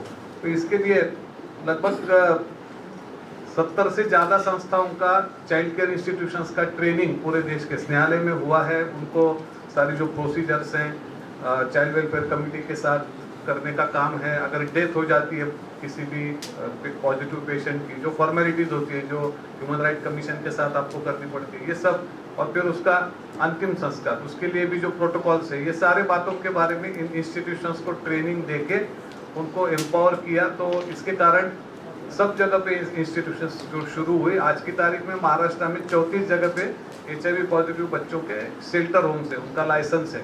और पूरे मध्य प्रदेश और छत्तीसगढ़ की बात कहें तो लगभग और 41 संस्थाओं का हैंड होल्डिंग स्नेहालय ने किया हुआ है, और वहाँ पे भी बच्चे और महिलाओं की भी उसके साथ साथ केयर टेकिंग होती है। तो स्नेहालय का इम्पैक्ट हम लोग इस प्रकार से बढ़ाने की कोशिश करते हैं, क्योंकि हम लोग अभी 150 बच्चे हमारे यहाँ हैं, और जो महिलाएं हैं जिनके साथ हम लोग काम करते हैं, पूरे डिस्ट्रिक्ट में 3500 महिलाएं हैं प्रोस्टिट्यूशन में, और LGBTQ कम्युनिटी के 1800 लोग हैं।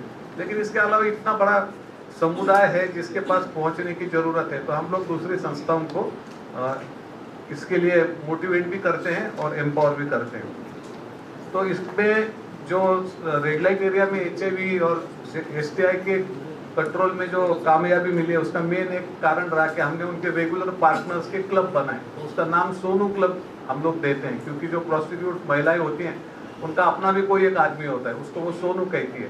तो हमने सोनू लोगों का एक क्लब बनाया, क्योंकि सिर्फ औरतों को ट्रीटमेंट करेंगे और ये सोनू लोग और 10 जगह जाएंगे और उनके भी मल्टीपल पार्टनर्स होंगे, तो HIV को या बाकी सेक्सुअल ट्रांसमिटेड डिसीजेस को हम लोग रोक नहीं पाएंगे। तो उनके साथ उनके जो रेगुलर पार्टनर्स है उनको पकड़ना बहुत कठिन काम था, जो हमने किया। और फिर वो बहुत सारी संस्थाएं जो रेड लाइट एरिया में काम करती है उनको भी हमने शेयर किया कि ये काम किस प्रकार से किया जा सकता है, तो उनका भी क्लब बना। फिर जितने भी HIV के प्रोग्राम्स थे, जैसे पाथ फाइंडर का प्रोग्राम था, उसका हेड जो बनाया वो उन्हीं महिलाओं में से हमने एक को बनाया। तो हमारी पाथ फाइंडर का जो प्रोजेक्ट थी उसमें मीना शिंदे थी, हमारी जो महिला थी रेड लाइट एरिया में वेश्याकर्म करने वाली, उसी को उसका हेड बनाया था। उसकी साइन से सारी सैलरीज और सारे ट्रांजैक्शन होते थे। तो ये बहुत इंपॉर्टेंट है कि उनके लिए काम करने से अच्छा है कि उनके साथ उनके लिए काम करें। विद देम फॉर देम वाला फॉर्मूला ज़्यादा असरदार होता है। ये हमने बहुत सारे संस्थाओं के साथ शेयर किया। अगर आप देखेंगे तो नौकरियों में बहुत जगह पे भेदभाव होता है। स्नेहालय में लगभग 18% जॉब्स हैं जो भी एम्पावर होते हैं वो वही पॉजिटिव लोगों को दिए गए जो पास स्टूडेंट्स थे। उन्होंने MSW कर लिया और फिर वो अभी बहुत सारे प्रोजेक्ट्स में अपना एक की पोजीशन पे है। तो ये भी एक इम्पॉर्टेंट चीज़ है कि सिर्फ उनको हम लोग काम करें और फिर बाहर आप सोचे कि बाहर के लोग उनको अवसर देंगे, तो जब तक हम अवसर नहीं देंगे तब तक बाहर भी उनको अवसर नहीं मिलेगा। तो उनमें से लगभग 18% और ये हमारी जो नंबर है वो बढ़ते जा रहे हैं। हमारा एक स्नेहदीप नाम का असिस्टेड केयर का होम है या जो पैलिएटिव टाइप केयर होम है जो, तो उसमें जितने भी स्टाफ है उसमें से लगभग 80% स्टाफ ये हमारे यहाँ का HIV पॉजिटिव स्टाफ है जो वहीं पे उन्होंने नर्स का ट्रेनिंग लिया और वो वहीं पे सेवा भी देते हैं और अपना चरितार्थ भी कर देते हैं। तो ये एक बात है। फिर ग्रुप होम्स बनाए हमने बहुत सारे। जो बच्चे HIV पॉजिटिव होते हैं 18 साल के बाद बाहर निकलते हैं तो उनके प्रॉब्लम्स बड़े कॉम्प्लिकेटेड है। एक तो वो लोग एक बार संस्था के बाहर निकल गए तो हम लोग जैसा ड्रग एडियरेंस के बारे में बहुत कुछ काम करते हैं। रोज बच्चों को इकट्ठा ला के उनको दवा दी जाती है, फिर बहुत सारे बच्चों को उसके साइड इफेक्ट आते हैं, वॉमिटिंग होता है, नौशिया आता है, फिर उनको गोली दे के वहीं पे बिठाना पड़ता है आधा पौन घंटा। फिर वो गाना गाएंगे, स्टोरी सुनेंगे, लेकिन भागेंगे नहीं। भाग जाने के बाद वो कुछ बच्चे जो है वो उस गोली को वॉमिट कर देते हैं। और फिर कुछ समय बाद अपने को पता लगता है कि अरे इसको ये दवा मिल रही है लेकिन इसके तो सिम्टम बढ़ रहे हैं वापस। तो इसके कारण ये सब बातें होती है कि उसको हमेशा ये देखना पड़ता है कि वो बच्चा ड्रग ले रहा है, ART का ट्रीटमेंट ले रहा है, सिविल हॉस्पिटल में जा रहा है और अपना वायरस लोड काउंट कर रहा है। इसके लिए उनके ग्रुप होम्स हमने बनाए हैं और ग्रुप होम्स के माध्यम से हम लोग उन बच्चों के साथ निरंतर कांटेक्ट रखते हैं। तो ये बहुत इम्पोर्टेंट है जो बच्चे पॉजिटिव उनके लिए। बहुत सारे बच्चे ऐसे पाए जाते हैं कि संस्था छोड़ने के बाद उन्होंने ड्रग इरेगुलर लिया, फिर ड्रग रेजिस्टेंस आया और फिर कुछ समय बाद उनकी हालत जो है वो ज़्यादा खतरनाक हो गई। कम्युनिटी अवेयरनेस के लिए हमारे बहुत सारे कैंपेन चलते हैं। जैसे अभी 1.5 महीना पहले पूरे अहमदनगर डिस्ट्रिक्ट में एक साइकिल रैली थी, उड़ान साइकिल रैली। उसमें भी चाइल्ड मैरिजेस के साथ साथ HIV का मुद्दा भी हम लोग उसमें बात कर रहे थे। और स्ट्रीट प्लेस के ग्रुप से हमारे, उनके साथ युवा निर्माण नाम का जो इनिशिएटिव है यूथ का, तो वो स्ट्रीट प्लेस वगैरह करता है, उसकी कॉम्पिटिशन्स भी हम लोग लेते हैं, जिसके कारण भी हमेशा एक अवेयरनेस हम लोग करते हैं। और वो यूथ वॉलेंटियर्स भी उसके लिए काम करने वाले निर्माण हुए हैं। इनका साल में 2 बार मैरिज का मतलब विवाह मेड़ावा लिया जाता है, जिसमें आज तक लगभग 800 से ज़्यादा मैरिजेस सक्सेसफुल हो चुके हैं। और अच्छी बात यह है कि इन पॉजिटिव कपल्स के बच्चे निगेटिव हुए हैं अभी उनके साथ ट्रीटमेंट और उनके साथ काम करने की वजह से। तो ये एक बहुत ही अच्छा काम हुआ है कि उसमें जो एक डिप्रेशन आता था उन बच्चों को, उनको वो नहीं आता है, और लोगों के मन से डर भी उससे कम हुआ। अब 3-4 बातें हैं जो बहुत सोचने लायक है। पहली बात तो ये है कि जो भी हमारे एमसेक्स के साथ प्रोग्राम चलते हैं, तो अभी इतने सारे उसमें ज़्यादातर HIV पॉजिटिव लोग ही है काम करने वाले, जिसको हम लोग रेड लाइट एरियाज में जो प्रोग्राम चलाते हैं एड्स अवेयरनेस का, रिप्रोडक्टिव हेल्थ अवेयरनेस का, तो इन लोगों को 7-7, 8-8 महीना सैलरी नहीं मिलती और ये लोग अनऑर्गेनाइज्ड है और कुछ क्या करे ये समझता नहीं है। कोर्ट में जाए तो कोर्ट में जाने को भी पैसे लगते हैं, ऐसा कि फ्री में नहीं होता। तो ये सारी बड़ा प्रॉब्लम है कि पूरा मोटिवेशन डाउन हुआ है। इसके बारे में सोचना चाहिए कि हम लोग बहुत कुछ करना चाहते हैं, लेकिन जो काम कर रहे हैं ग्राउंड पे अवेयरनेस का और वो जो रिस्क वाले कम्युनिटीज है उनके साथ, तो उनकी हालत बहुत ही ख़राब है इस वक्त। पूरे महाराष्ट्र में यही हालत है। और दूसरा तो जो प्राइवेट हॉस्पिटल्स है वहाँ पे बहुत भेदभाव तो किया ही जाता है, गवर्नमेंट हॉस्पिटल्स में भी बहुत भेदभाव किया जाता है। एक तरफ हम लोग चांद पे जा रहे हैं और बहुत तरक्की हो रही है, तो दूसरी तरफ HIV पॉजिटिव पेशेंट का दांत निकालने को तकलीफ है, MTP को तकलीफ है, सीजरिन को तकलीफ है, तो लोग डोनेशन देते हैं लेकिन बोलते हैं कि दूसरी जगह ले जाओ। तो प्रॉब्लम यह है कि जो क्योंकि आप मेडिकल स्टूडेंट्स हैं, आप ये बिल्कुल आज आप ये पूरा CME सुन रहे हैं, तो आपके मन में आप एक बात तो तय कर लो कि कोई भी पॉजिटिव पेशेंट आएगा तो बिना भेदभाव आप उसको ट्रीट करेंगे जैसे कि दूसरे पेशेंट को आप करते हैं, क्योंकि ये बहुत बड़ा प्रश्न है। सारी चीज़ें होती है लेकिन मन के अंदर सोच कैसी बदले, ये बड़ा चैलेंज है। दूसरा कि आपने सुना होगा कि सिर्फ 1 महीने का ड्रग बाकी है ट्यूबरकुलोसिस का महाराष्ट्र और कई राज्यों में, तो एक सामाजिक दबाव नहीं बनता। कभी ART का ड्रग नहीं मिलता, वो गायब हो जाता है मार्केट से।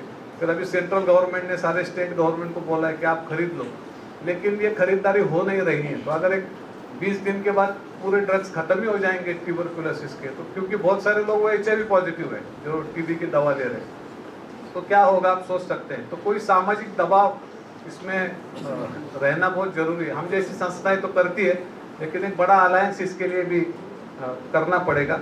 और शिक्षा और नौकरी में बहुत भेदभाव होता है। वोकेशनल स्किल लेने के लिए हम लोग पॉजिटिव बच्चों को भेजते हैं, तो गवर्नमेंट के ITI से भी बोलते हैं बच्चे को यहाँ मत लो, या प्राइवेट जो भी इंस्टीट्यूशन से वोकेशनल स्किल देने वाले, तो काबिल HIV पॉजिटिव बच्चों को जस्टिस नहीं मिलता आज भी, उनको नहीं लिया जाता या निकाल दिया जाता है। ये भी अनुभव बड़े दुखकारक अनुभव हम लोग लेते हैं। तो मुझे लगता है कि इन सारी बातों के बारे में भी हमको, जब हम HIV के बारे में कुछ अच्छा करने का सोच रहे हैं, तो सामाजिक स्तर पर जो हो रहा है उसके बारे में हमको सोचना चाहिए और एक अलायंस बना के इसके बारे में भी कुछ सामाजिक दबाव निर्माण करना चाहिए। फिर से एक बार आपने हमको इस प्रेजेंटेशन का अवसर दिया, इसके लिए आपको बहुत बहुत धन्यवाद। एक बात आखिरी में बताना चाहूँगा कि पॉजिटिव बच्चों के लिए हमने जो काम किया है, तो हमारे बहुत सारे बच्चे अभी IT प्रोफेशनल्स बने हैं, बैंगलोर के अच्छे IT कंपनीज में हैं, कुछ बच्चे अभी पुलिस में भर्ती हुए हैं। HIV के बावजूद उन्होंने डट के ओपन में कैटेगरी में अपनी क्षमताओं को सिद्ध करके वो लोग अभी भर्ती हुए हैं। और भी गवर्नमेंट सर्विसेज में बच्चे हैं, प्राइवेट कंपनीज में बच्चे हैं, कुछ बच्चे हमारे अच्छे कारीगर बने हैं, उन्होंने अपने शॉप्स वगैरह भी खोले हैं, तो एंटरप्रेन्योरशिप भी उनमें है। तो अभी ये बच्चे दूसरे बच्चों को मेंटोर भी करते हैं, जो पॉजिटिव बच्चे जो हमारे इंस्टीट्यूशन से बाहर निकलते हैं। तो इस प्रकार से बहुत अच्छा एक 20 साल पहले जो एक डिप्रेशन का माहौल था कि क्या इनका होने वाला है, तो अभी ऐसा नहीं रहा।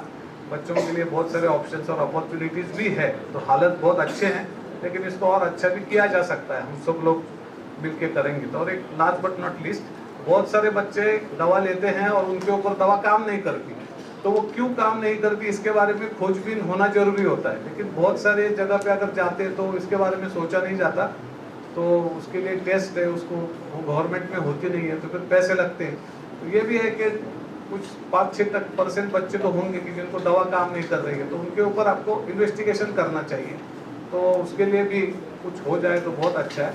और स्नेहालय में हर बच्चे का हर वीक वजन लिया जाता है कि उसका वेट क्या है।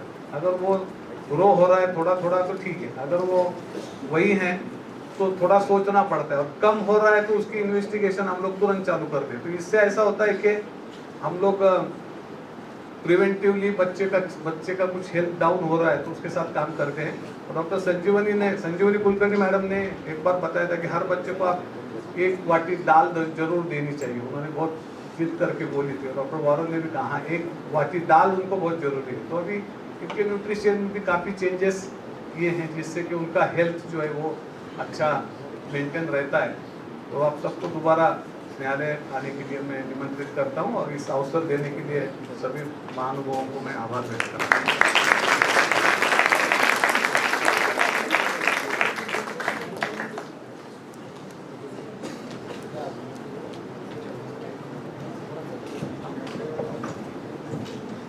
I would request our chairpersons, Dr. Abhijit Avari and Dr. Satish More, to give the memento to Dr. Girish Kulkarni and Dr. Preeti Bhatt.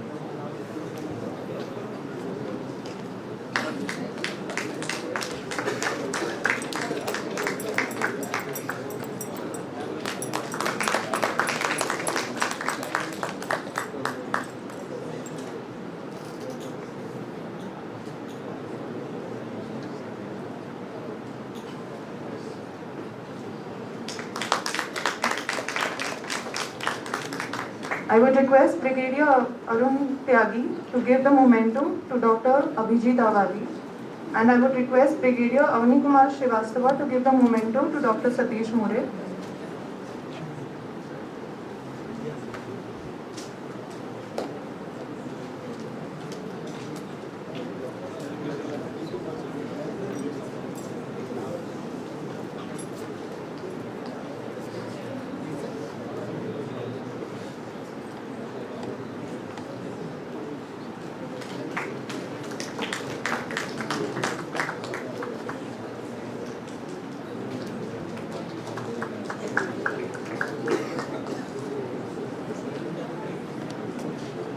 Ladies and gentlemen, as we break for lunch, we encourage you to take this opportunity to network and engage with your fellow colleagues. Please come back promptly as we will resume our next session at 2 p.m. I also request everyone to carry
Vardha.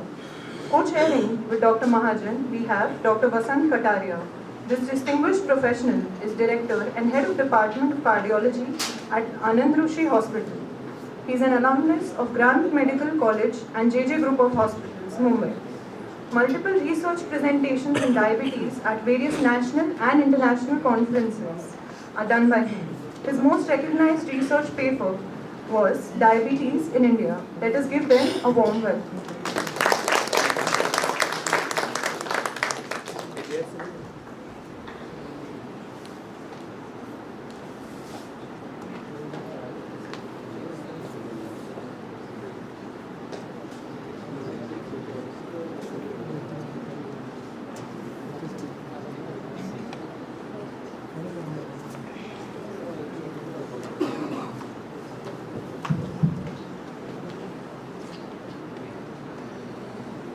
Good afternoon, everybody. It's a proud privilege to introduce Dr. Amit Dravid, who is an infectious disease consultant practicing in Pune. He, after doing his MD, he did Fellowship in Infectious Diseases Society of North America. He did certificate course in HIV medicine from Florida, Tampa, USA. He is member of Clinical Infectious Disease Society, India, AIDS Society of India, and International AIDS Society, USA. He has got a very high profile biodata, and this almost 3 to 4 pages biodata which has been given to us. Since we are running short of time, with this brief introduction of his, I request Dr. Dravid to start with his deliberations. We will know about him through his deliberations. Dr. Dravid, please.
Thank you, Department of General Medicine, VK Patil Medical College, Nagar. And I was supposed to speak prior to lunch when everybody wants to go to lunch. Now I am going to speak after lunch when everybody is a bit dozy because of the lunch. So, and I have been strictly told by Tyagi sir to stick to 30 minutes and not overshoot my time. So I'll be brief and to the point. So I'm going to talk about recent updates in management of HIV, and the last two speakers have given you an overview as to where we are for HIV in India today, and what the government is planning to do, and what are the government guidelines for treatment of HIV. It is so heartening that in the last 20 years, HIV has been transformed from a sure shot killer to a chronic manageable illness. And Lancet recently voted antiretroviral therapy as the most cost-effective therapy ever known to mankind for any chronic manageable illness. So today, my therapy or antiretroviral therapy beats diabetes, beats hypertension, beats dialysis, beats transplant, because no therapy which is free can give you almost decades of existence as of now. So that is where we are, and I tell you where we are going. So my whole talk is about the future. Dr. Vinay Kulkarni and Dr. Ganga sir has already told you about the present. I am going to tell you about the future. The future of Indian treatment, the future as of now, these therapies which I am going to talk about are already there in the America, they are already being used over there. But when it comes to us, how it will revolutionize our treatment, I'll let you know. So, basics, we are now treating everybody. Any person who walks into my OPD who is found HIV positive and has no symptoms, where I have ruled out opportunistic infection, I start antiretroviral therapy on day 1. In the day 1 of my clinic, I don't even wait for the CD4 count. So, everybody goes on treatment. This is where we have reached in the last 20 years. And why have we reached it? Because we want to achieve something which is called as 90-90-90 in India. That means 90% of our population has to be identified. Out of that, 90% has to be on treatment, and out of that, 90% has to be suppressed. If we achieve this, only then the number of HIV cases will go down to a trickle. We are still reporting around 50,000 cases a year. If we want to reduce it to say hundreds, tens, then this has to be achieved. That is what a goal has been given to us by WHO and UNAIDS. But have we reached there? No. We have proudly proclaimed that we are the 5th largest economy in the world, going to the 3rd largest economy in the world. But small African countries like Botswana in Africa have reached 95-95-95, not just 90-90-90. On top of that, this year, Rwanda, Tanzania, Zimbabwe will reach 95-95-95. So Africa has gone way ahead. We call Africa an impoverished continent, impoverished country, dying because of HIV. But look at what is happening in the African continent, where almost 5 countries have reached 95-95-95. Almost 95% of their patients are already on treatment, identified and on treatment. Where is India in all this? Look at the lower figure. People might not be able to identify because of sitting a bit far. We have identified only 75% of our epidemic. Out of that, only 75% are on treatment, and out of that, only 50% are suppressed. So if you tell me the figure, out of 25 lakh people, we have identified around 17 lakh, around 15 lakh are on treatment, and how many are suppressed, we don't know. Maybe 12 lakh are suppressed. This is the sad state of affairs, and this is government data, this is not my data. So we have a long way to go, and if we don't reach there, then we will keep having these CMEs saying that cases are rising, cases are there, we are treating, antiretroviral therapy has to be given. So this has to stop somewhere. For that, we just need a mass campaign to identify everybody with HIV. What does WHO say? WHO is clear that now tenofovir, lamivudine, dolutegravir is the drug of choice for everybody in the antiretroviral therapy sector. So everybody, and I am happy that an ART center is starting soon in V.K. Patil Medical College, and first line antiretroviral therapy for majority of the patients will be this, tenofovir, lamivudine, dolutegravir. So that will be the treatment of choice. If you are in the private sector, then we have one more drug, that is TAF FTC bictegravir. So there are 2 single pills which are available for treatment of HIV in the private sector. So as of now, we are telling our patients, ek goli roz khao, umra bhar khao, you will live till 60-70 years of age and you will not die. That is what we are telling. So one pill once a day at night till you live. It could be 60-70, but I can take a guarantee that if you take your pills regularly, you achieve a CD4 count more than 500 and your viral load is suppressed, then if you are 20 years of age today, you will survive for 50 more years now. So if India's life expectancy is 67, then we can tell our patients that if you take the right amount of precautions, take the correct pills, do your test, and don't engage in any high-risk behavior, don't engage in any addictions, then you will survive till 67 years of age. So this is what we have achieved in the last 20 years. But is this the same which is going to look at it? So are we going to give tenofovir, lamivudine, dolutegravir for life? Is this the end all be all? We have reached and there are no further therapies which are available. What will antiretroviral therapy regimens look like in the future? First line. So we are ingrained in our head that you need 3 drugs, you need 3 drugs. These 3 drugs need to be combined into one pill and then you give it to the patient. What is the future? The future is even more promising. This was a paper where they took only 2 drugs. they did not take tenofovir, lamivudine, dolutegravir. They took only 2 drugs, dolutegravir and lamivudine. That's it. They combined it into one pill and they tested it against our regimen, TLD, tenofovir, lamivudine, dolutegravir, and they found that it was doing equally well. So this whole science that we need 3 drugs in one pill to suppress the virus just went out of the window by one study. 2 drugs, dolutegravir, lamivudine, are sufficient. Why? Because dolutegravir is such a strong drug that it will combine with lamivudine, suppress whatever virus comes your way. And by removing tenofovir from the picture, you are taking away 2 things, nephrotoxicity and bone toxicity. Everybody knows tenofovir is a nephrotoxic drug. Around 2-3% of patients will have nephrotoxicity. By taking off tenofovir completely, we are removing nephrotoxicity out of the picture. So then followed another study where they said, fine, now so many of our patients are on TLD. What do you do about them? They said, okay, from TLD just shift to 2 drugs, ETG, 3TC, dolutegravir, lamivudine. And they found that by shifting to 2 drugs, patients were doing equally well. So just all our patients today who are on TLD, if this drug comes into the market, is approved by the government, we can shift to 2 drugs. And then bone toxicity, nephrotoxicity, completely taken care of. So we are gradually moving towards 2-drug therapy era, because earlier drugs were not that strong to suppress the virus. The drugs which we have now are so strong that they will suppress the virus.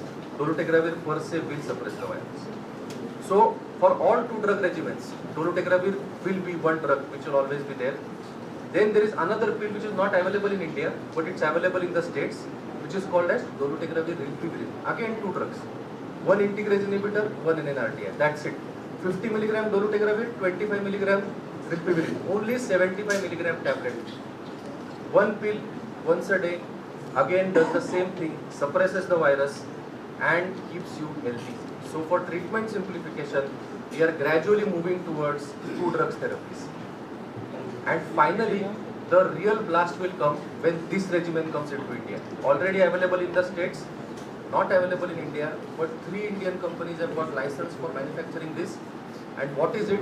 It is again 2-drug regimen, cabotegravir, rilpivirine. Cabotegravir is a sister drug of dolutegravir.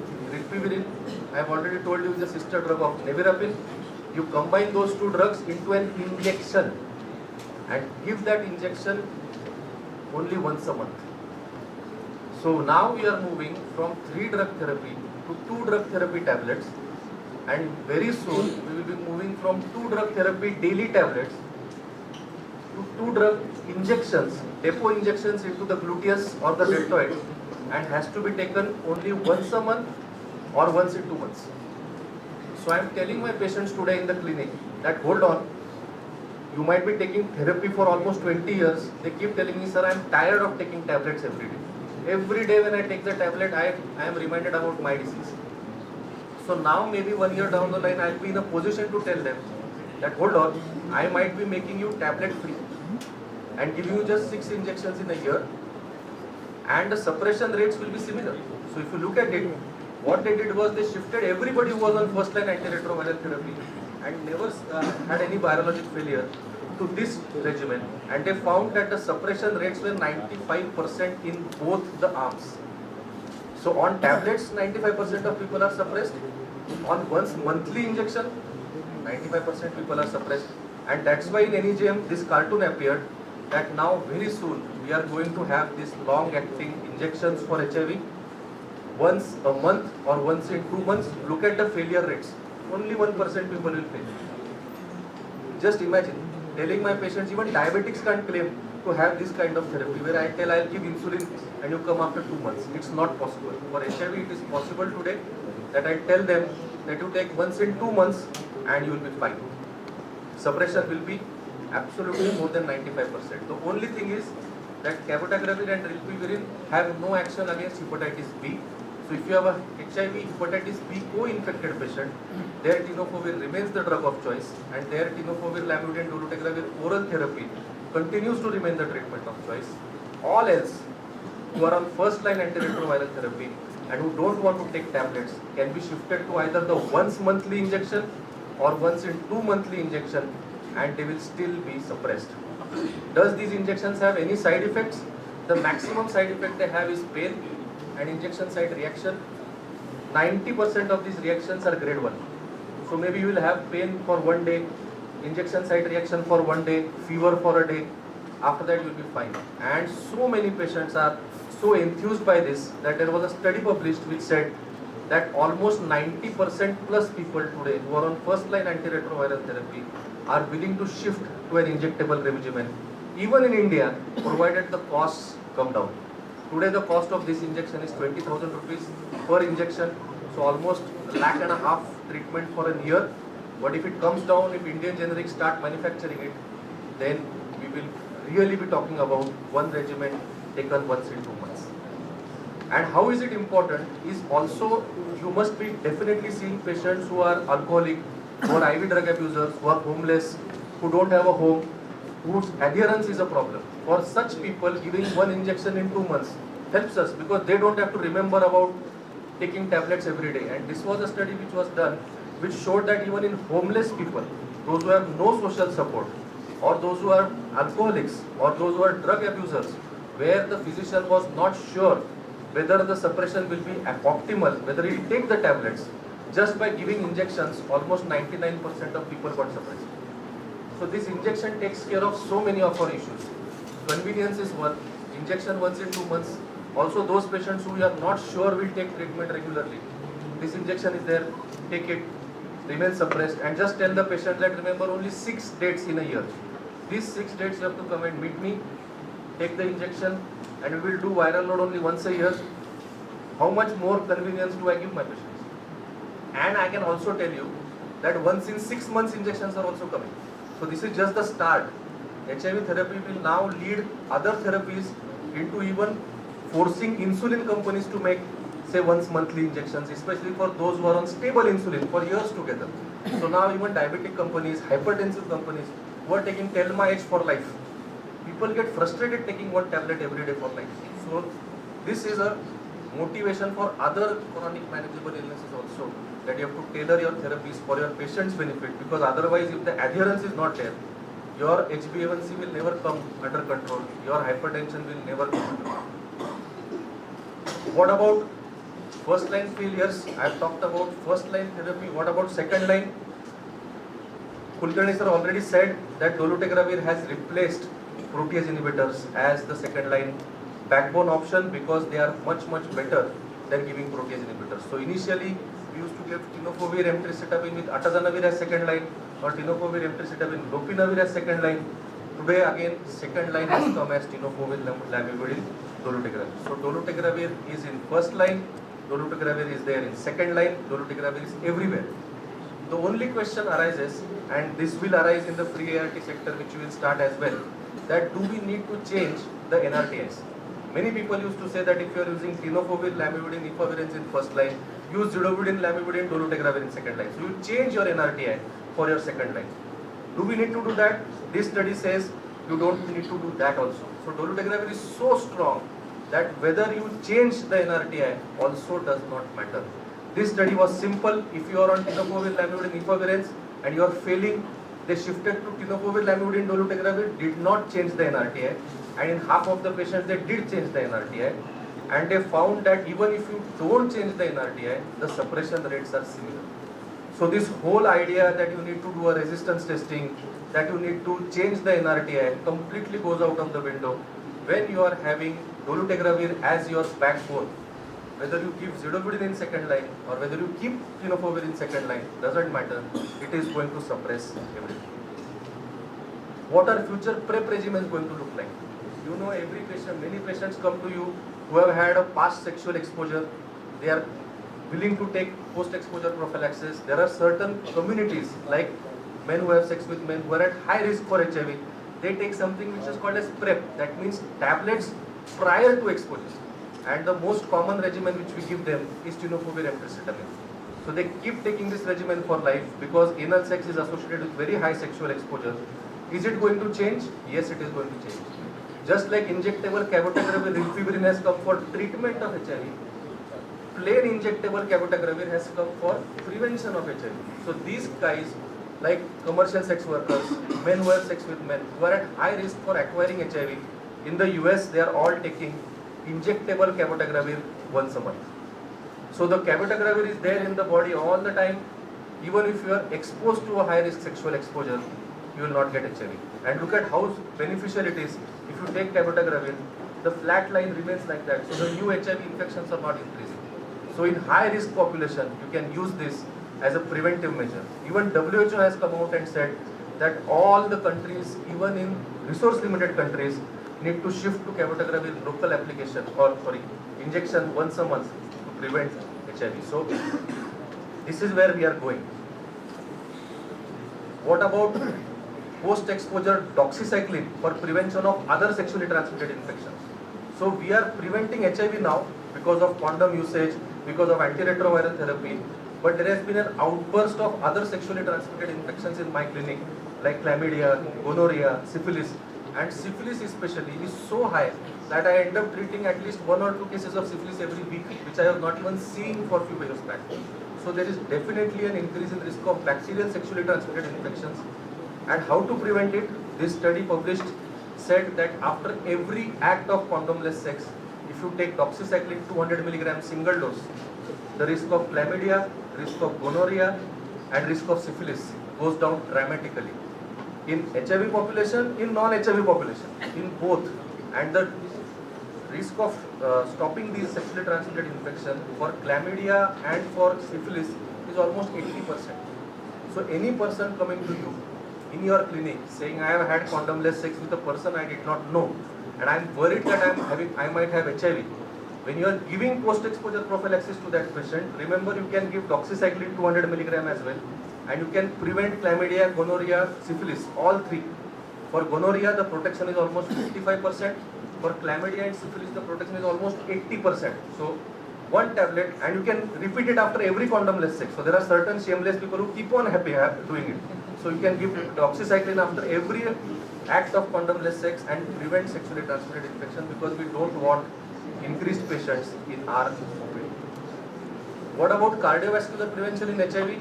HIV today, patients are living for 20 years, 30 years, sometimes even 4 decades. So now they are falling sicker, not because of HIV per se, but they are falling sicker because of cardiovascular illness, diabetes mellitus, hypertension, cerebrovascular disease. So can we prevent that? This study said that pitavastatin, a statin, 5 mg, if given to every HIV positive person, whether he is on ART or not on ART, 5 mg every day, reduce the risk of fresh cardiovascular illness, death because of cardiovascular illness, death because of cerebrovascular illness by almost 40%. So if you want to prevent deaths because of cardiovascular and cerebrovascular illness, pitavastatin, we don't have pitavastatin in India, so we can use rosuvastatin or atorvastatin, whichever statin we have in our clinics to prevent cardiovascular illness. What is new in HIV TB co-infected patients? You will see almost 30% of our patients when they start treatment are HIV TB co-infected, and the treatment of choice with us is dolutegravir double dose, as Vinay Kulkarni sir said that you give double dose dolutegravir and continue TLD for that. Whether that is really correct? No, and I'll tell you how it is. But there is certain exciting developments in pulmonary tuberculosis, drug-resistant pulmonary tuberculosis. Everybody knows MDR TB, XDR TB is a big killer for HIV positive patients. We now have an exciting regimen which is consisting of only 3 drugs: bedaquiline, protomanid, linezolid. These 3 drugs, that's it. And look at the success rates in HIV positive patients in MDR TB and XDR TB. Almost the success rates are 89%. 6-month regimen, that's it. We all knew MDR TB regimen, we need to give 5 drugs, 7 drugs for almost 24 months. This new regimen, bedaquiline, protomanid, linezolid. Linezolid we already have, bedaquiline we already have, tilamanid we already have. Give it for only 6 months, whether it is XDR TB, whether it is MDR TB, whether it is HIV positive, whether it is not HIV positive. You give it in 6 months, 90% of your patients will be sputum TB free, tuberculosis free, symptom free, and alive and healthy. So this is the future. Very soon our DOTS regimens will also have not 2-year treatment for MDR TB, but just 6-month treatment for MDR TB. Not 7 drug treatment for MDR TB, just 3 drug treatment for MDR-TB. So it works very well, and almost 90% of our patients are suppressed, whether they are MDR-TB or XDR-TB, does not matter. So this is the future of TB regimens, whether it is HIV positive or not HIV positive. Similarly, there is something which is called as a new regimen which has come, which is BPAL-M. Initially thought to only give bedaquiline, protomanate, linezolid. They said let's add moxifloxacin into it.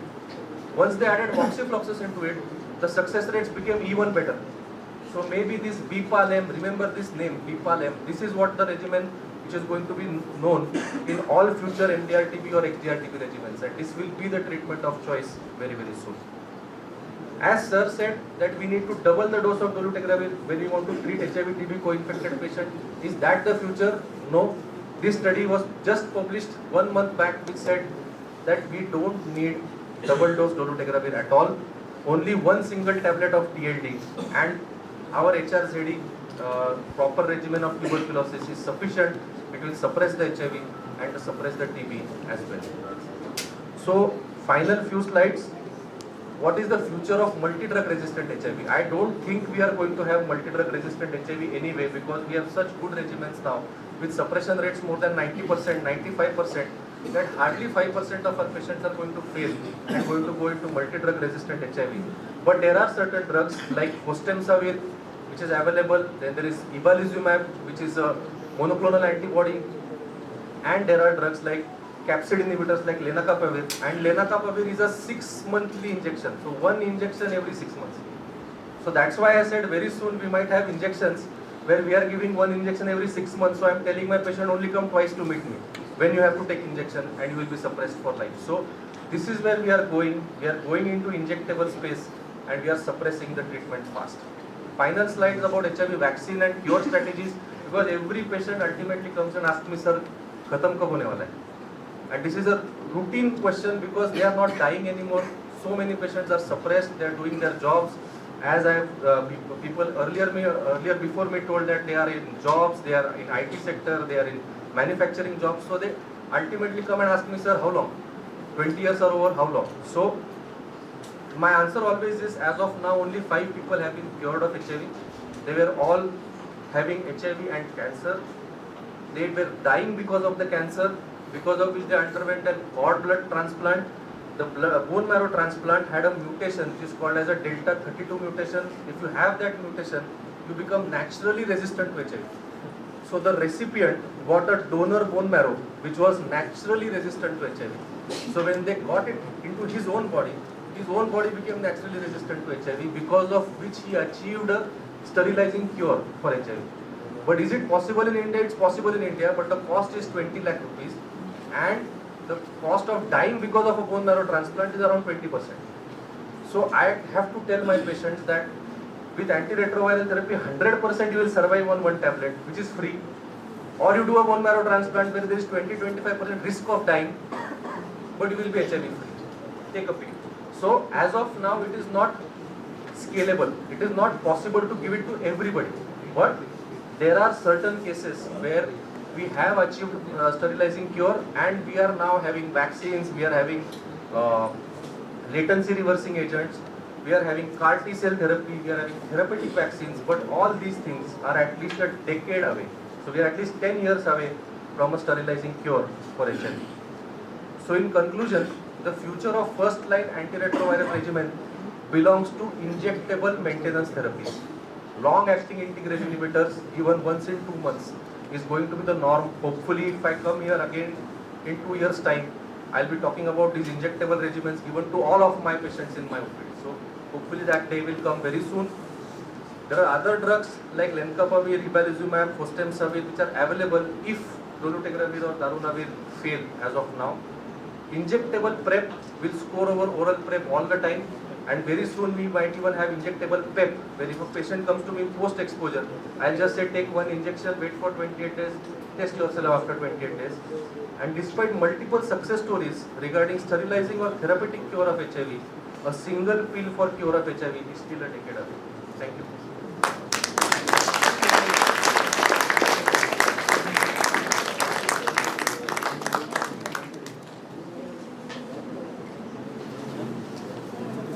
Thank you very much, Dr. David. very informative, very interesting lecture. I think for a physician like us, I think this is very new for us to listen. And looking at the future of HIV, I think it will be definitely curable. Thank you very much for giving us such a good insight. We can allow one or two questions.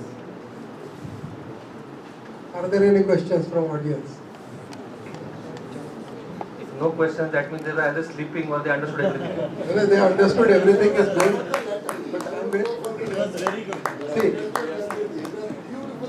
I would like to say something about your lecture. If you have time, you have some time, 5 minutes. I'll take 1 or 2 minutes of yours. We were talking about future of HIV. Everybody, including me, till today was afraid of HIV. What will happen to the patient? What will happen to the patient? Now, there is no danger. Anybody and everybody can have HIV, and there is no danger of death. He is not going to die of HIV, number one.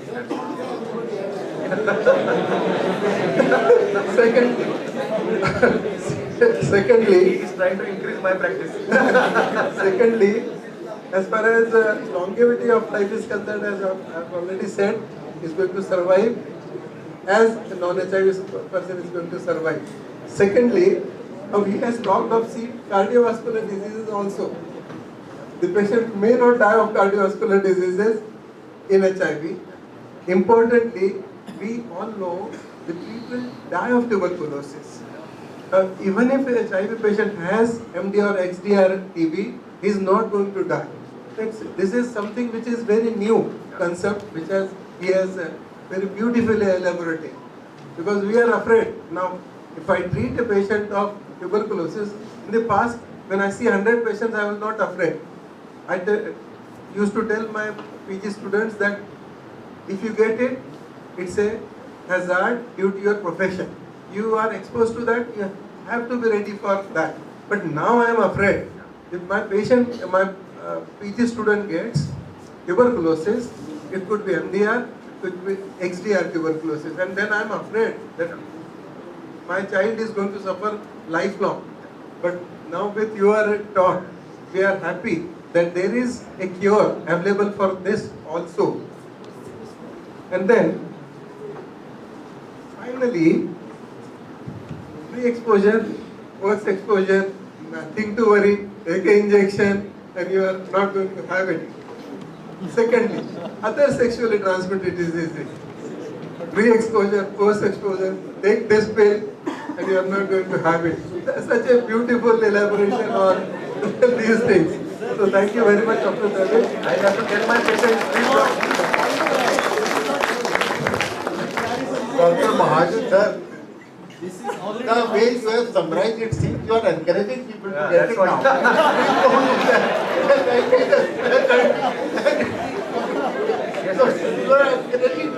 No, I am not encouraging, but don't be afraid of that. That's what I am trying to tell.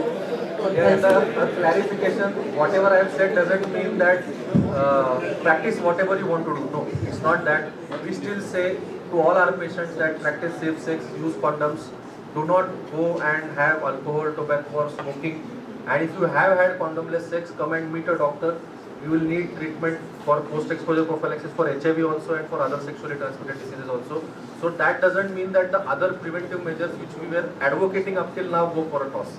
It's not like that. But if you have HIV today, your prognosis is better than a diabetic. I always tell my patients की मला वाटतं HIV ची भीती नाही वाटत, but diabetes blood pressure ची खूप भीती वाटते. Because you look at COVID-19 epidemic, maximum number of patients who landed up in complications were not HIV positives, were diabetics. So if you see there, diabetes today is a much more dangerous disease than HIV. Thank you, Dr. Brigadier Srivastav sir, Brigadier Tyagi sir, for giving us the opportunity to chair this session. Thank you very much to the Department of Medicine who have given this opportunity. Thank you very much. I request our chairperson, Dr. Satish Mahajan and Dr. Vasant Kataria sir to give memento to Dr. Ahmednagar sir.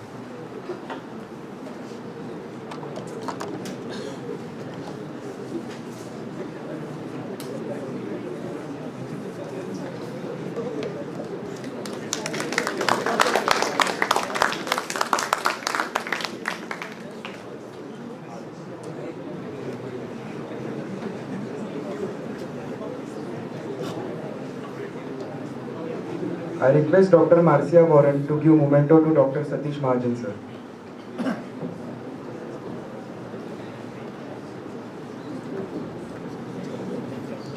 I request Brigadier Akhilendra Khare, sir, to give memento to Dr. Vasant Kataria, sir.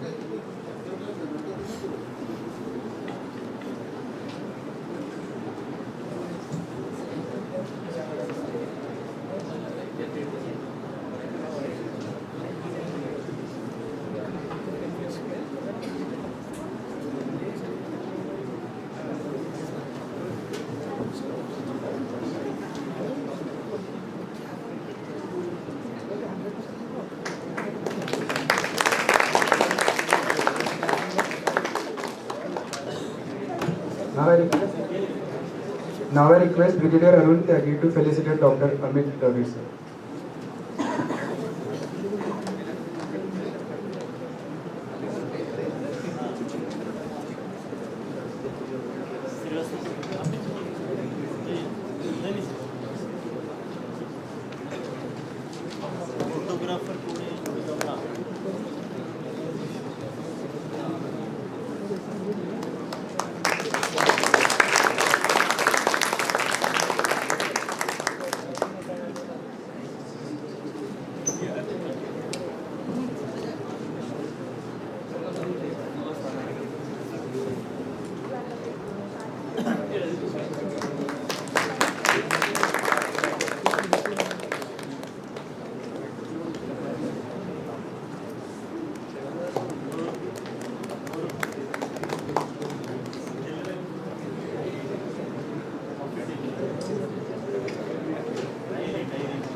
Our next chairperson for the session is Brigadier Akhilendra Khare, Professor at Department of Medicine, VVPF'S Medical College, Ahmednagar. He has done his graduation from Armed Forces Medical College, Pune, and MD in Medicine from Institution of Naval Medicine, NHAS, Aswini, Mumbai. He owns a fellowship in Indian Society of Cardiology and fellow of Indian Academy of Clinical Medicine. He published 10 articles in last 4 years. Please give him a round of applause. Co-chairing with Brigadier Akhilendra Khare is Dr. Vijay Kumar Gulve, Professor, Department of Medicine, Mahatma Gandhi Mission, Medical College, Chhatrapati Sambhajinagar. He completed his graduation from Grant Medical College and JJ Hospital, Mumbai, and is MD in Medicine from Lokmanya Tilak Municipal General Hospital and Medical College, Sion. 2 national, 13 international research publications are under proprietorship of Sir. Let's give them a warm welcome.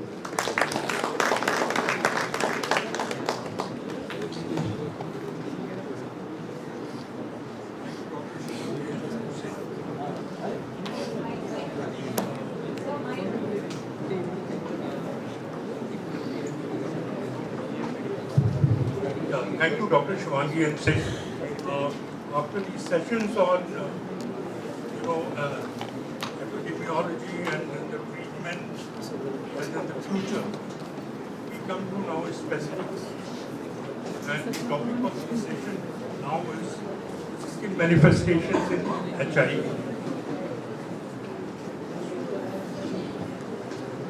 Skin changes could be the first sign that the person has HIV. And about 90% of people living with HIV at some point of time in their life have a skin lesion. And that skin lesion may be due to HIV itself, may be related to the opportunistic infection, may be related to malignancy because of HIV, or even as a result of eruptions because of the ART. Now, it's not a major cause of mortality, but there is definitely a morbidity. which may range from itching, disturbing itching to scratching, pain, due to these symptoms, lack of sleep, psychological disturbances,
Now that we know all about skin manifestations in HIV and AIDS, let's proceed to know more about HIV malignancy, for which I'd like to welcome our next chairperson, Dr. Ravindra Somani, Director, Saideep Hospital, Ahmednagar. He is an alumnus of PJ Medical College, Pune.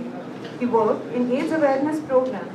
He is practicing in Ahmednagar since 34 years as consultant physician with special interest in neurology and neurophysiology. Co-chairing with Dr. Ravindra Somani, we have Dr. Satish Phadke, Associate Professor at our Department of Medicine. He has done his graduation and his MD in Medicine from Dr. Badasaheb Vikhe Patil Rural Medical College, Lodi. Let us give them a round of applause as we welcome them.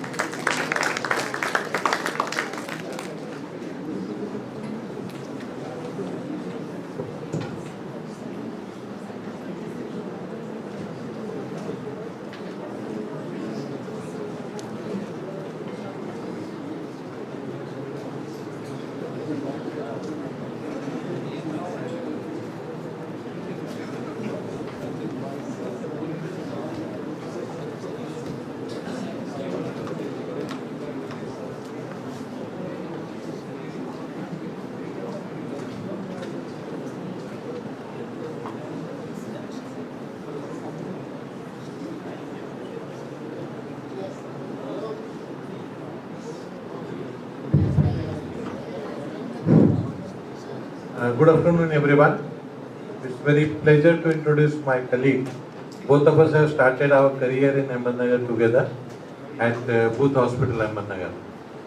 Dr. Marcia, she has done MBBS and MD from CMC Vellore, and she has been was awarded with many awards like Goyal Ratna Award for Social Work, the 7th Sanjan Award, the Woman of the Year by the Nagar Urban Bank, the Sakhi Sanman Puraskar, Nagar Icon Puraskar.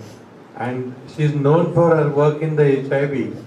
And I am yet to see a lady doctor in Ahmednagar who is so hardworking. So welcome, Dr. Marcia.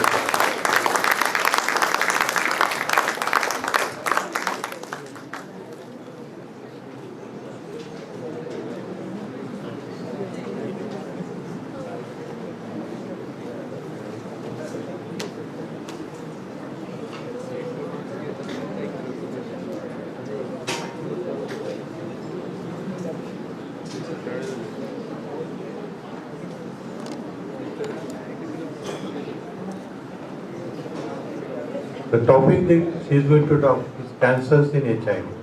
Mainly we are concerned with the Kaposi sarcoma, then non-Hodgkin's lymphoma. But you also see the cancers of the liver, lung, anus, skin, and the Hodgkin's lymphoma also. Dr. Warren, please. Good evening. It was 1987. I was in my final year of MD General Medicine in CMC Vellore, and we were told that there was a patient with Kaposi sarcoma admitted in the infectious disease ward. And we all, because we were PGs, went to see this patient. He was an American. He was a hat maker who had come from the US to Bangalore for Nirvana. But he developed intractable diarrhea and he was shifted to Vellore. He had never seen a patient with HIV, let alone Kaposi's. And then he said, I feel like an animal in the zoo, because everybody wanted to see what it was like. And so we were banned. Other than the infectious disease department, nobody was allowed to see him. And then he was deported back to the US for the further treatment. In our department here at the Vikhe Patil Medical College, we have seen many patients with HIV and quite a few with malignancies. I'll just share two case histories. One was a 55-year-old lady whose husband was HIV positive, who had died, and she had been diagnosed 4 years ago, before she presented to us, that she had HIV. She was also a diabetic, and she came to us with a swelling in the axilla, which she had had for 1 month. She had anorexia and she had pain in the teeth.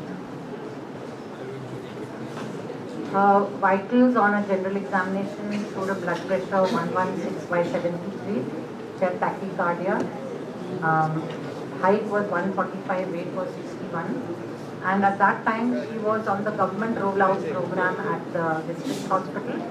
And she was on a triple drug regime of tenofovir, lamivudine and efavirenz.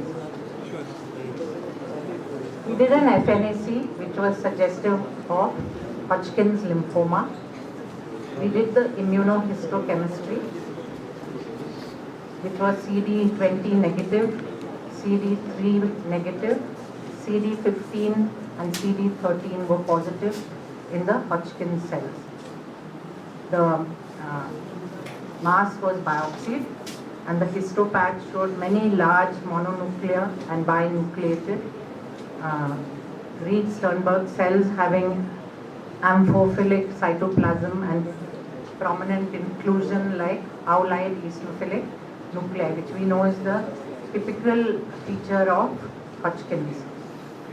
It was seen on a rich mixed inflammatory background composed of eosinophils, histiocytes and neutrophils. And she was diagnosed, I interacted with Dr. Bhushan Nikam from the Department of Oncology, and she was diagnosed as Hodgkin's stage 4B. And she was started on treatment here. She received 6 cycles of ABVD, that's doxorubicin, vinblastine, bleomycin and dicarbazine. 6 cycles, and after that a PET scan was done and showed complete remission. She still follows up with us and she's 3 years into a clinical remission. She's on antiretroviral with the newer regime that the government program has now started with tenofovir, lamivudine and dolutegravir. So she has changed her regime to a single pill at night. She's on treatment for her tuberculosis. The second case that I saw in the department, and I had been following him up for some time, 42-year-old male, this was 2012, height 169, weight was 66 and body surface area was 1.76. He came with a history of marked weight loss, anorexia, dysphagia, bleeding PR for about 3 months. His CD4 was good, 502. And because nobody did a gastroscopy here, I sent him to Pune. And in Pune hospital, a gastroscopy was done. It showed that the stomach was thickened along the greater curvature. There was a stricture in the pre-pyloric and pyloric region, and the scope could not go beyond the second part of the duodenum. So a biopsy was taken, and the histopatch showed gastric lymphoma, non-Hodgkin's, with a diffuse large B-cell lymphoma, and the diagnosis was NHL.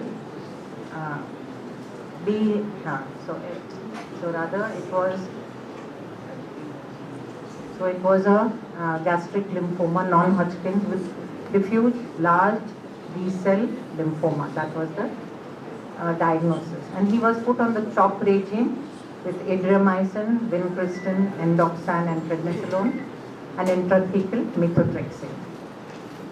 He was treated here in our hospital once the regime had been given because he is from Pathardi, so it was convenient for him.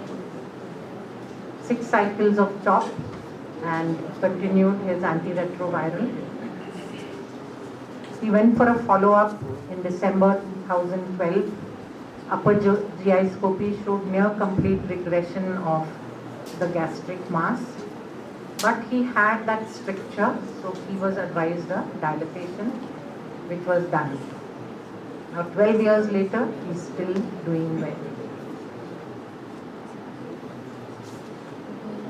Now when we talk about malignancies in HIV, one thing is, why are we seeing more? One is because they are living longer, and we know that malignancies per se increase with increasing age. But here they are divided into one group, which is the age-defining cancers, which is Kaposi's sarcoma, which surprisingly, after that one American patient, I have never seen Kaposi's in India. I don't know what Dr. Indurkar's experience has been, but I have never seen Kaposi's again. Kaposi's is definitely an age-defining cancer, B-cell non-Hodgkin's lymphoma, as our patient had, primary CNS lymphomas, which Dr. Vaishali will talk about when she talks about CNS and HIV and cervical cancers. Now these are just some of the malignancies that we see. So we've seen the age-defining cancers. There are the non-age-defining cancers which are increasing because of age and duration and immunological changes, as compared to the age-defining cancers which are decreasing because of ART. There are some unchanged risk: breast, colorectal, prostate and follicular lymphomas, and rare Merkel's leiomyosarcoma. Cancer is one of the most frequent causes of death in HIV-infected patients. But if you look at the statistics, you'll see that the number of patients and the number of deaths have gone up from 2000 to 2005. You'll see that the number of patients have increased. So these are some of the notable cancers that are seen.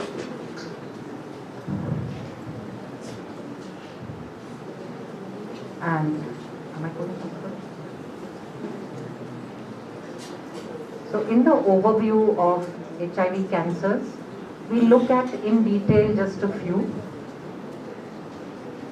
because of a time constraint. But overall, realize that the proportion of cancers in HIV have been going up. What are the factors contributing to the increase in cancer cases in HIV? One is a fourfold increase in the HIV population. We know that it's now moved towards a chronic disease, that the number of newer cases and the graphs shown in the morning session showed a decrease in the number of new cases. But then, because patients live longer and are not dying of opportunistic infections, there is a rising incidence of patients above the age of 50 who are HIV positive, and cancer incidence increases with age. There is also a correlation between smokers who start early and smoke more in HIV who are more prone to malignancies. So the increase in some of the cancer incidences is threefold increase in lung cancers, 29-fold increase in anal cancers, and suggests that there may be an increased risk from HIV per se. Now, many of these cancers are viral related. We know that Epstein-Barr virus causes malignancies. So does, like Sir mentioned, human herpes virus 8 in Kaposi's, that is also. Then HPV, human papilloma virus, where there is a vaccination available, where women greater than 18 years of age before they get married should be vaccinated against HPV, which prevents cervical cancers. The pathogenesis of cancer is that there is an immune activation, immune dysregulation, inflammation, and a decreased immune surveillance that predisposes these patients to have malignancies. HIV may activate the cellular genes or proto-oncogenes or inhibit tumor suppressor genes. HIV induces genetic instability, increases susceptibility to effects of carcinogens, and the population differences based on genetics and exposure to carcinogens.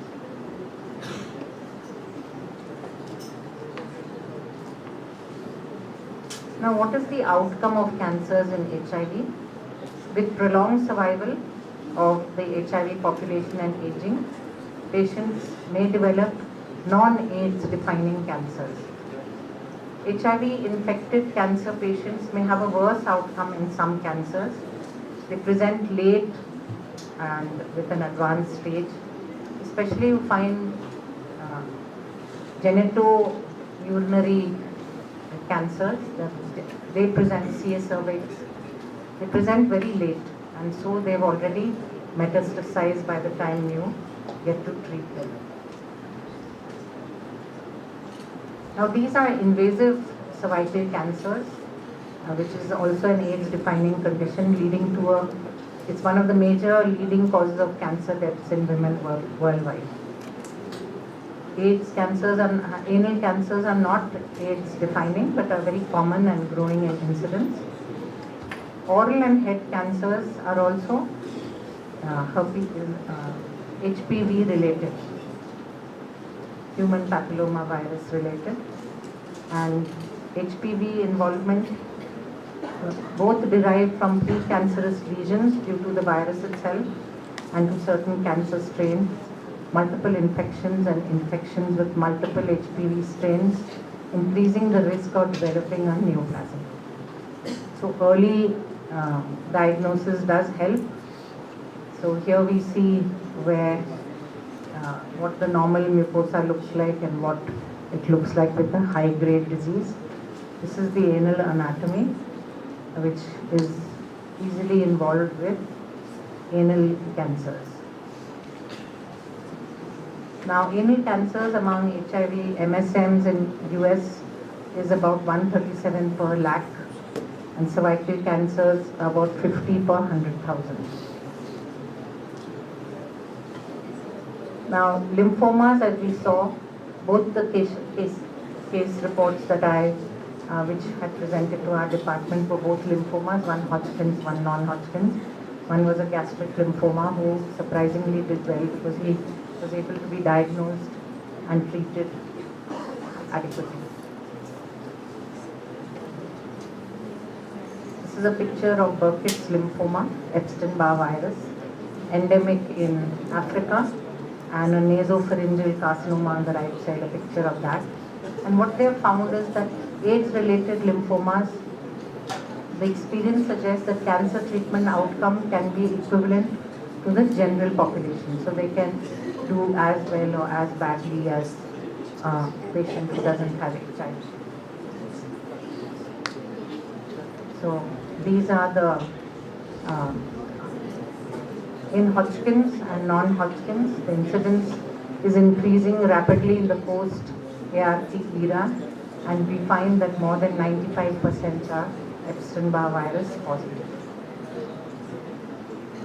They usually present with B symptoms, that's a higher, worse histology, higher stage of tumor, grade 3 and 4, bone marrow involvement, pancytopenia, but they respond well to the MOP, or we saw as the CHOP regime, and they have complete response in about 75% of patients, and disease-free after about 2 years of complete treatment.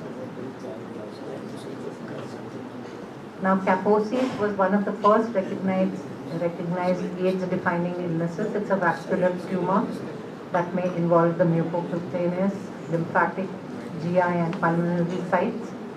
And it is the human herpes virus 8 that is the virus that has been involved in Kaposi's. And the virus is found both, it's a DNA virus found in both HIV and HIV Kaposi's.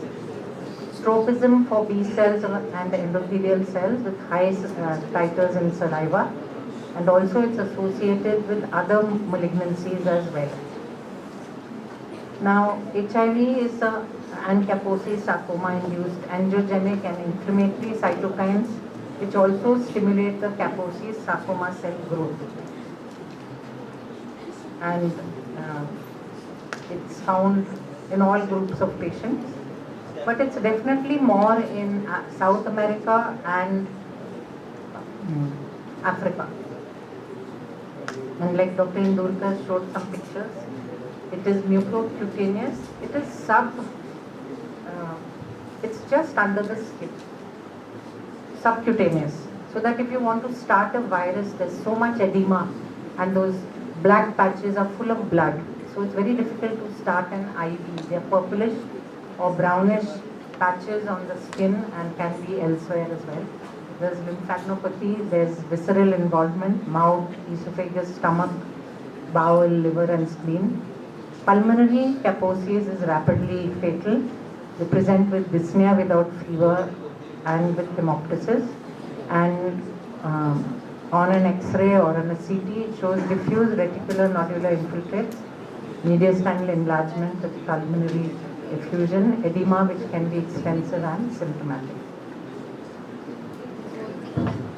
Now, these are some of the pictures of Kaposi's, if you can make out right up to the cellular level.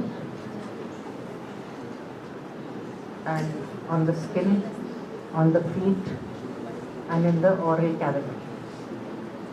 So the patient that I saw was all skin. And he was a white man with these dark purple patches of Kaposi's.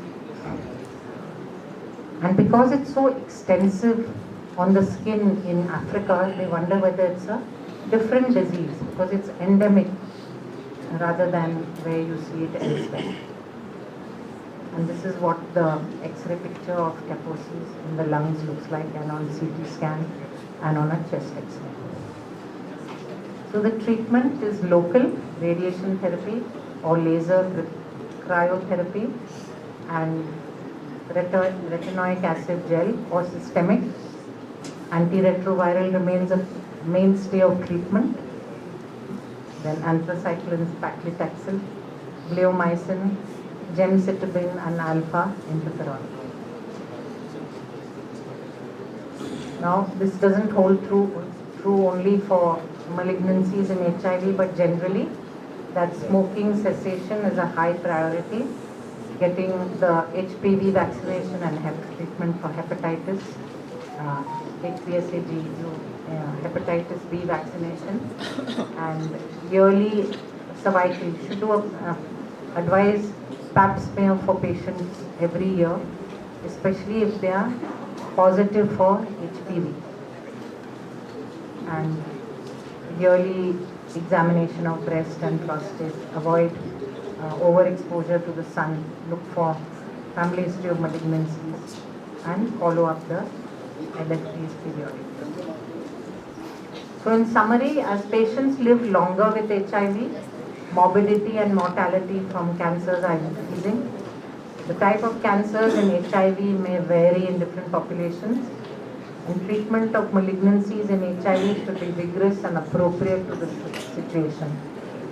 Side effects of therapy should be treated or prevented, and prevention strategies for virally associated malignancies in HIV needs to be investigated. One thing I would like to mention is that here in our Department of Oncology, there is no discrimination. So many of our patients, basal cell carcinoma, squamous cell carcinoma, all these lymphomas, so many, all have been treated in our hospital, in our Department of Oncology. And that I think is so encouraging, because in medicine, in the Department of Medicine, we also do that. And it's a big help to know that we don't have to send our patients here and there for either biopsies or FNACs or for treatment for such patients. Thank you.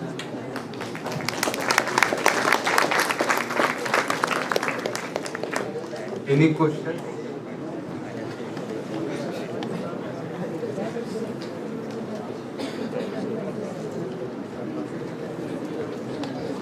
Very good lecture and very informative.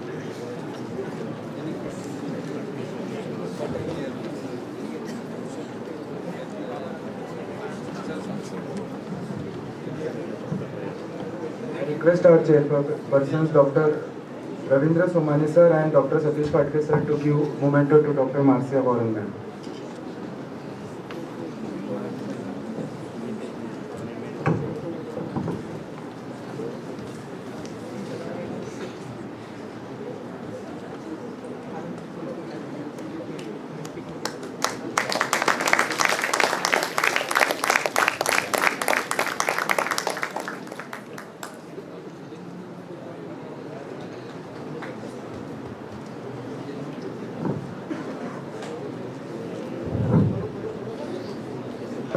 Sir, I request Brigadier Arun Taki to give memento to Ravindra Somani sir and request Brigadier Avni Kumar Srivastava sir to give memento Dr. Satish Patke sir.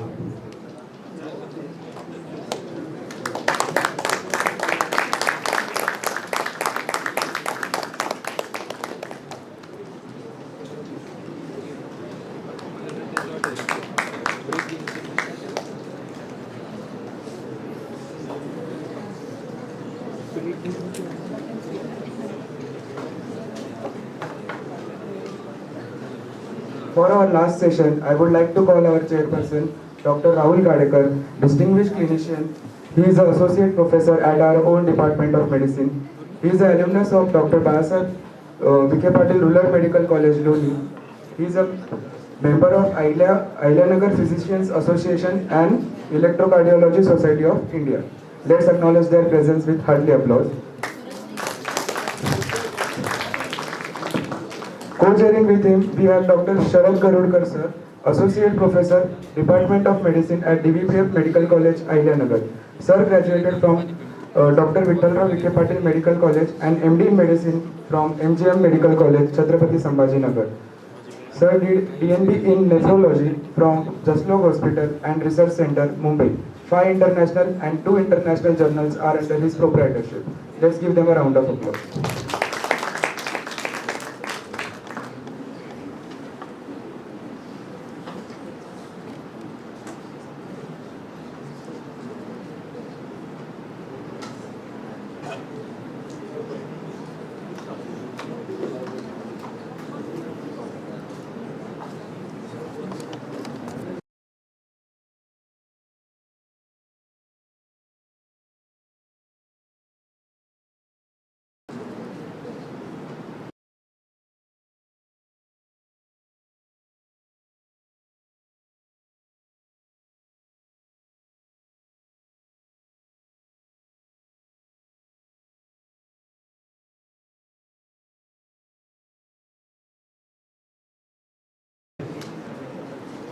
He did her MBBS from Dr. Bahasar V.K. Patil Rural Medical College, Loni, Ahmednagar.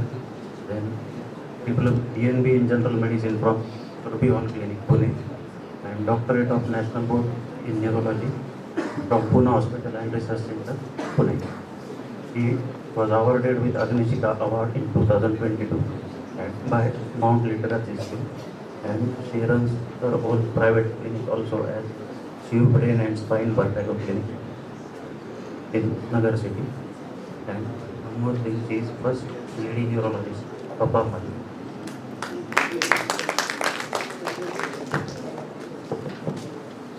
Thank you, sir. So you all saturated with the lectures. So now I won't take much time. So HIV and CNS. So HIV affects all parts of neuroaxis like CNS, PNS, which it has direct as well as indirect effect to cause neurological manifestations. This is the classification based on the anatomical localization, where it tells you which part of the brain, which part of the CNS it affects, like brain, dementia, SOL, encephalitis, meninges, spinal cord, peripheral nerves, and muscles. So this is the chart from Bradley. It tells you the presentation according to CD4 counts.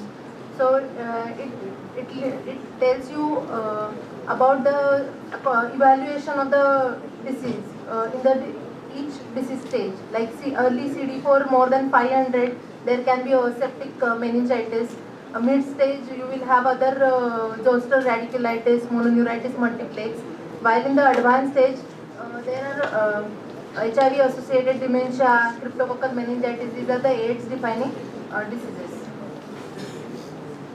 So, starting with the brain involvement, HIV associated neurocognitive disorders. So, this is mainly in AIDS defining criteria.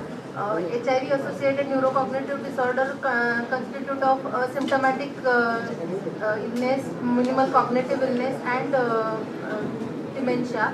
There is a cognitive involvement as well as behavioral changes, motor dysfunction causing slowing of the motor functions, gait ataxia. There will not be any focal neurological deficit. Later stage of the disease, there will be bladder bowel involvement and patient will go into the vegetative stage.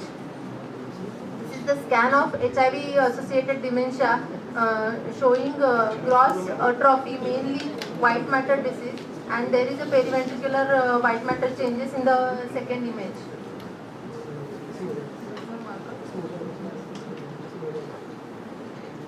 Treatment mainly heart, 75 patients, there is a decrease in the HIV associated dementia with the heart. Then encephalitis is most commonly infective, CMV is the most common, others, toxoplasma, VZV, aspergillus, herpes. So CMV encephalitis and ventricular encephalitis is the most common. It is because of the CMV DNA virus. It is also AIDS defining criteria with a less than advanced disease less than CD50 cells per microliter. It is very fatal. Patient can die within weeks to months. The prior active disease like CMV retinitis, CMV esophagitis and colitis will tell you about the involvement of nervous system. So illness is subacute, started with a confusional state, and according to involvement of the brain matter leads to a focal neurological deficit like hemiparesis, paraparesis, aphasia. Test positive CMV PCR DNA, which is positive in 50% of the patient, and other CSF routine micro will show little polymorphonuclear lymphocytosis. There is a race protein and normal or low sugar. So this is the MRI of brain of patient with the CMV, encephalitis and ventriculitis. The ventricles are showing the enhancement of the ventricles as well as the brain matter edema in the T2 image. Treatment of CMV encephalitis is with the virostatic antivirus like acyclovir, foscarnet and cidofovir. But the outcome is not good in case of even with the antiviral treatment. ART to be initiated 2 weeks if the patient is not on ART to avoid iris. Progressive multifocal leukoencephalopathy. This is caused by the JC virus, that is human papilloma virus. It is seen in 4 to 5% of the AIDS patient. This is also AIDS defining criteria. This is demyelinating disease because JC virus affects oligodendrocytes. Mainly affects parieto-occipital and eventually lesions coalesce to involve other brain matter. Also present in cerebellum and as well as the brain stem, and does not affect the cord. These lesions are non-enhancing on white matter lesions. CSF mostly normal and JC virus PCR DNA is positive. This is the scan showing flare image of the PML lesions, which are mainly white matter lesions, and there is no enhancement of the T1 contrast. This is the characteristic of the PML. So this is also showing flare images of dentate nucleus and cerebellar white matter and brainstem involvement in PML. So PML doesn't cause any mass effect. This is the characteristic, the diagnosis.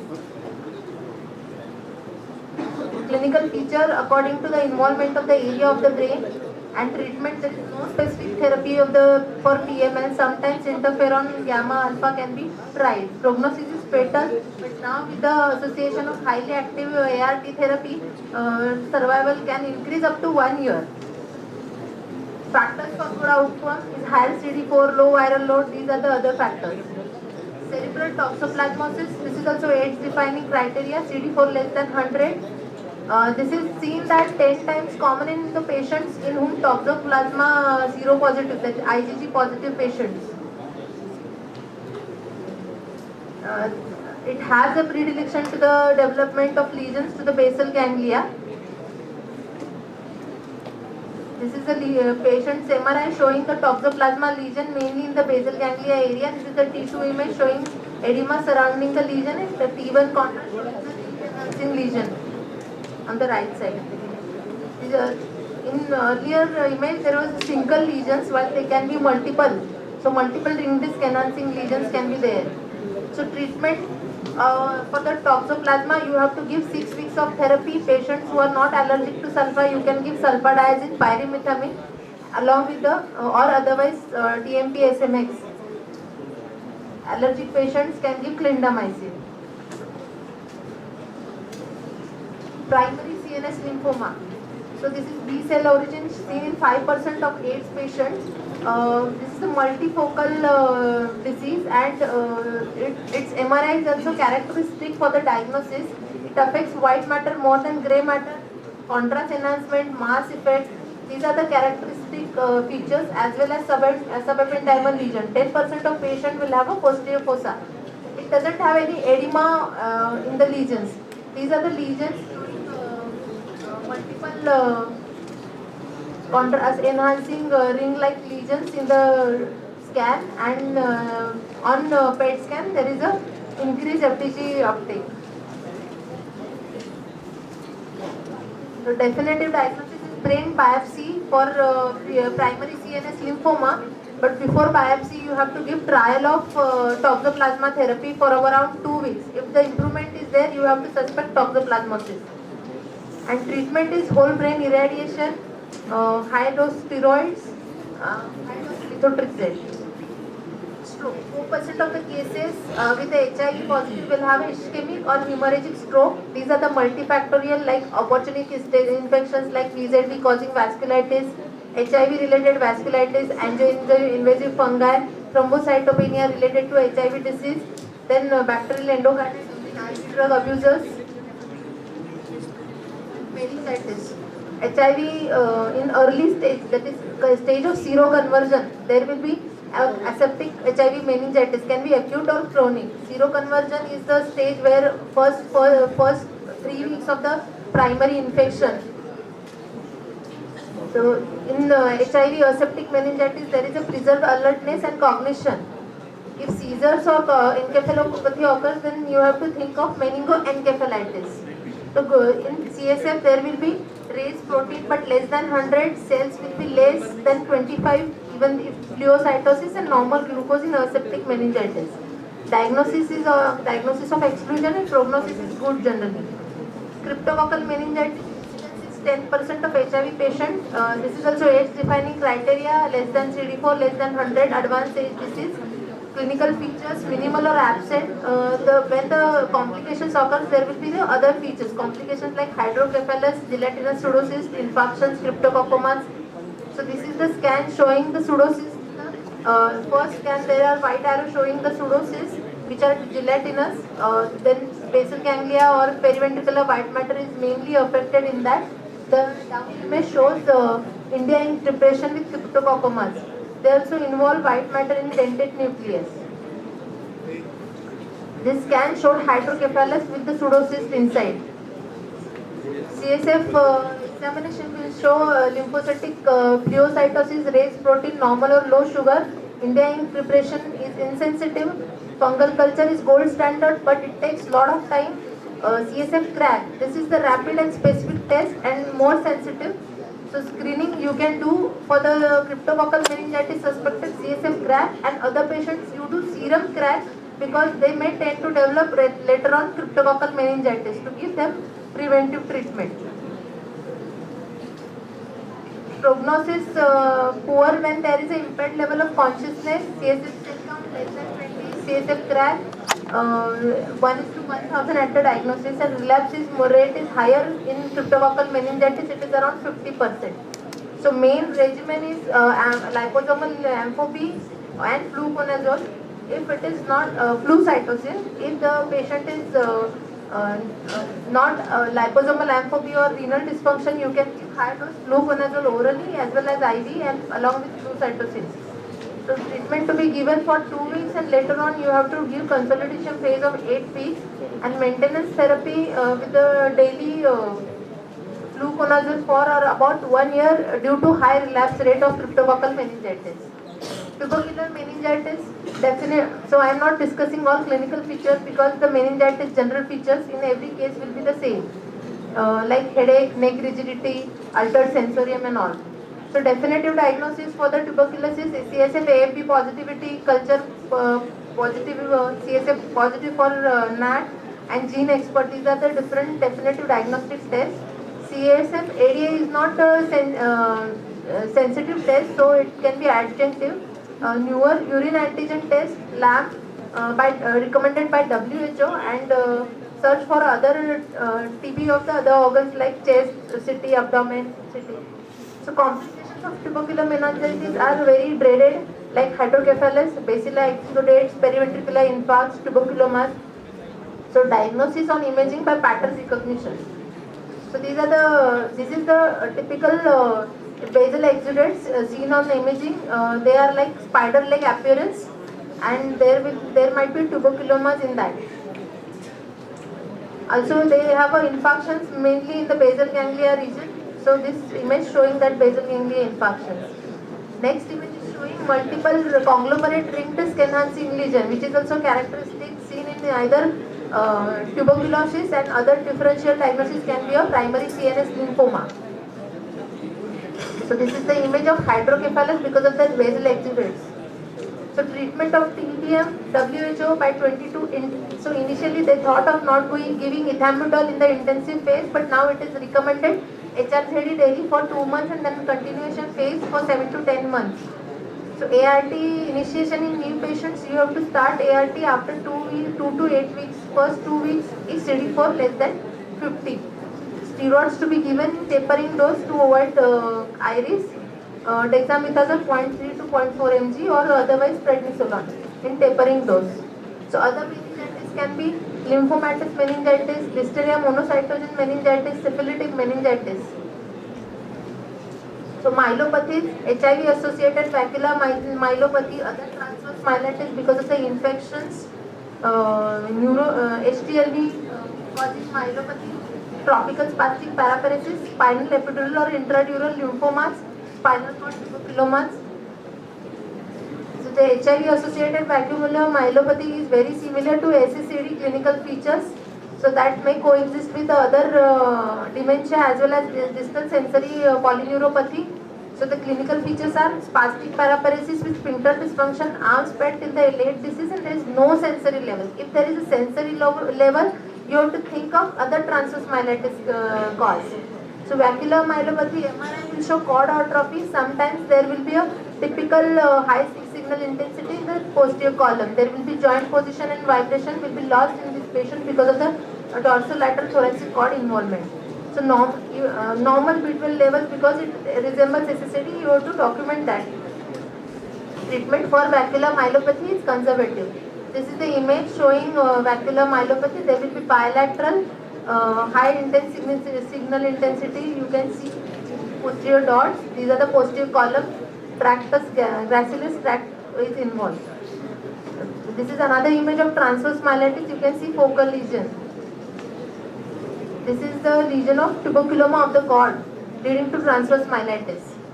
So neuropathy is the all-stage complication causing morbidity and disability. Symptomatic neuropathy in 15 to 25% of the patient. 5 major clinical types. One is distal sensory polyneuropathy, inflammatory, immune-mediated, AIDP, CIDP, CME associated, drugs and vasculitis.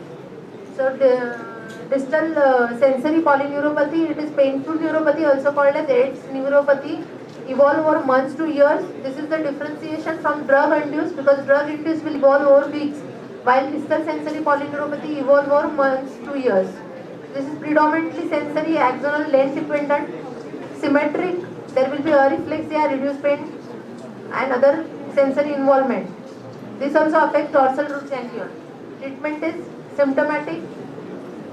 You have to rule out other causes which may coincide with the ART neuropathy like ethanol, diabetes, B12 deficiency, drugs. Inflammatory demyelinating polyradicular neuropathy. This is earlier stage of patient will may present with in the earlier stage, even with the diagnosis of HIV with the AIDP or CIDP. AIDP is rapidly progressive ascending weakness. There might be a Miller-Fisher form, third cranial nerve along with areflexia, ataxia, or CIDP, that means indolent episodic symmetric weakness. CSF release proteins, lymphocytic phagocytosis, 10 to 50 cells for the HIV patients. This is the cutoff for the in GBS patients. If cells are more, then you have to think of other diagnosis in non-HIV patients. While in CSF for the HIV patients, cell count is up to 10 to 50. Treatment is IVIG, plasmapheresis, and steroids only for CIDP. Lumbosacral polyradiculomyelitis. This is uncommon. Most common infection is CMV, which is causing this lumbosacral polyradiculitis. Rapidly developing cauda equina-like syndrome means leg weakness, saddle anesthesia, bladder involvement, areflexia.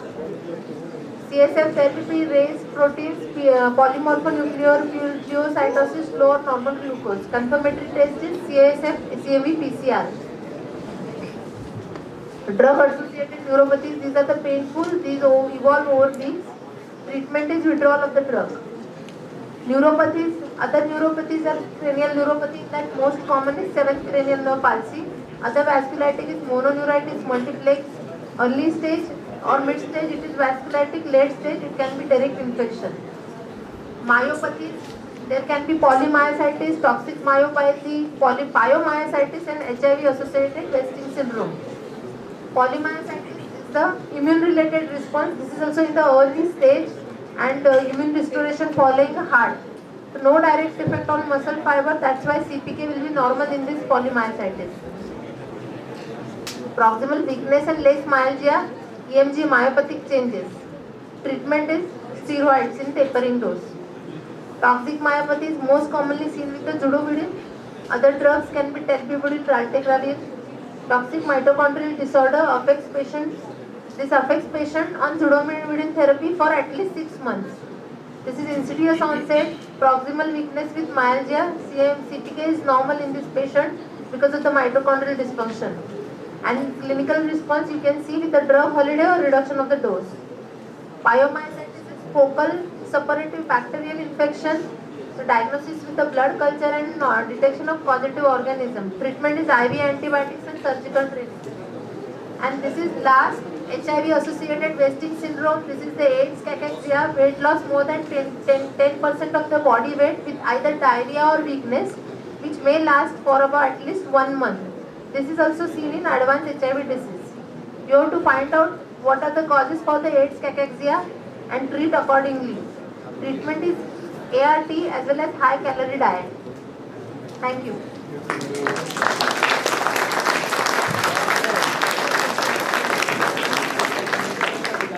Thank you, Dr. Vaishali Katkarmana, for such a great presentation on neurological manifestations in HIV.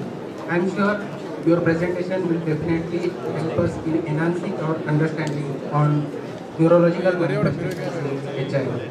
Thank you.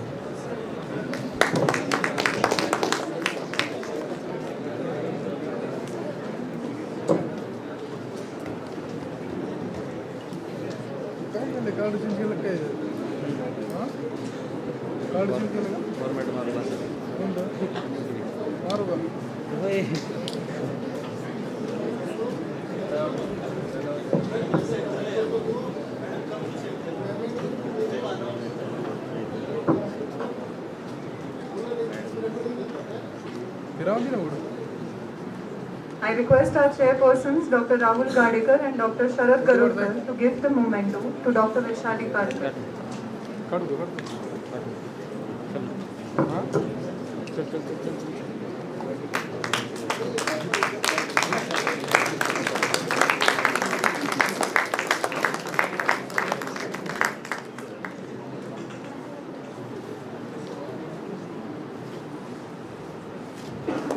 I would request Brigadier Akhilendra Khare to give the memento to Dr. Rahul Gadekar.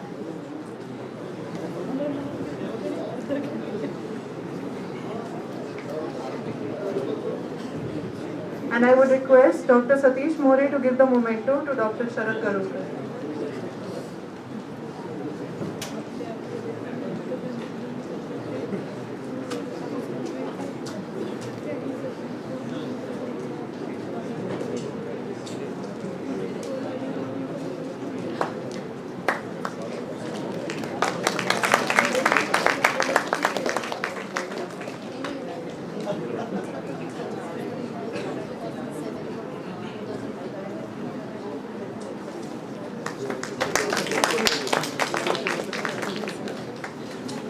now, I would request Brigadier Anun Tyagi, Sena Medal, to say a few words as we conclude today's CME.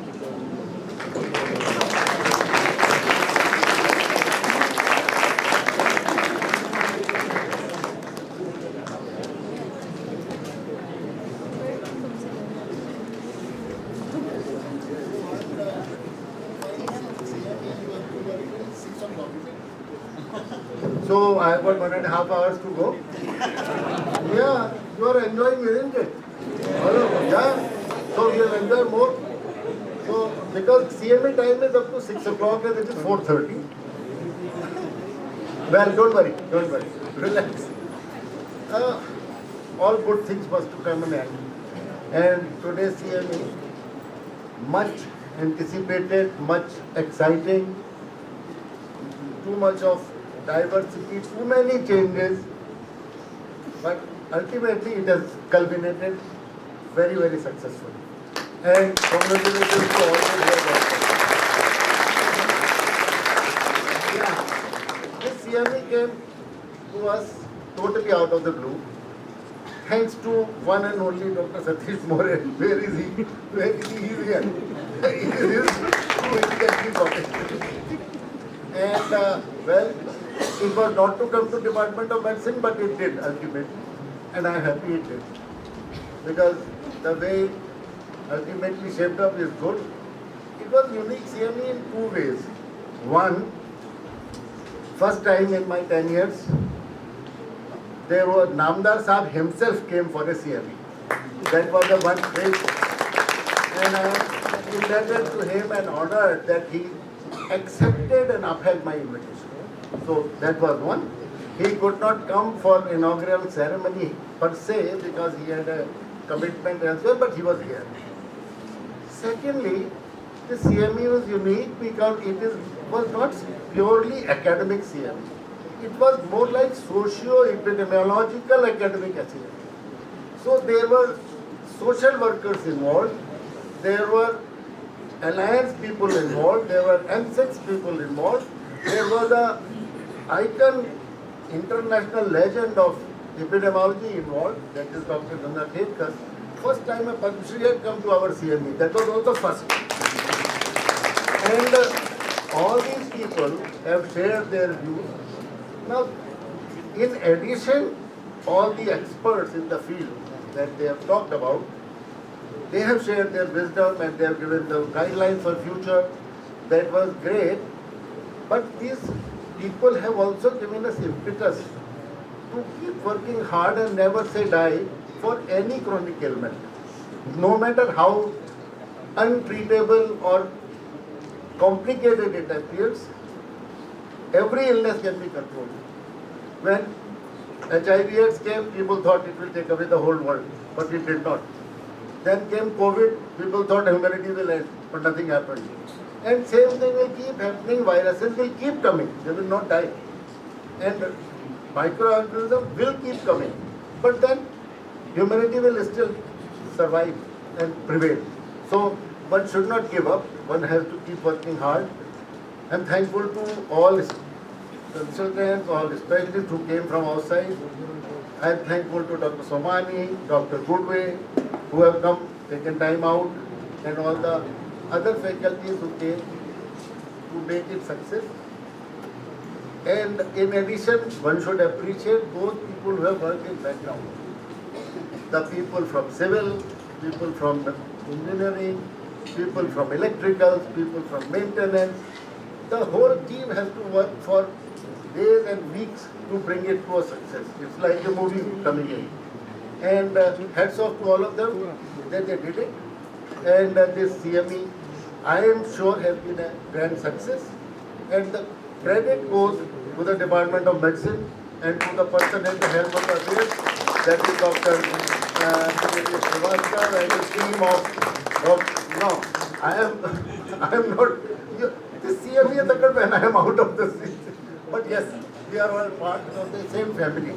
And thanks to all the students, residents who have come here, I am very sure each one of us is going wiser, and each one of us is going to be more committed and dedicated to the cause of healthcare and betterment of human beings and abatement of disease process. Thank you very much, and long live Department of Health.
Thank you everyone for attending today's CME. Please be present for tomorrow's medico-legal CME as well. That is from 9 o'clock to 1 p.m.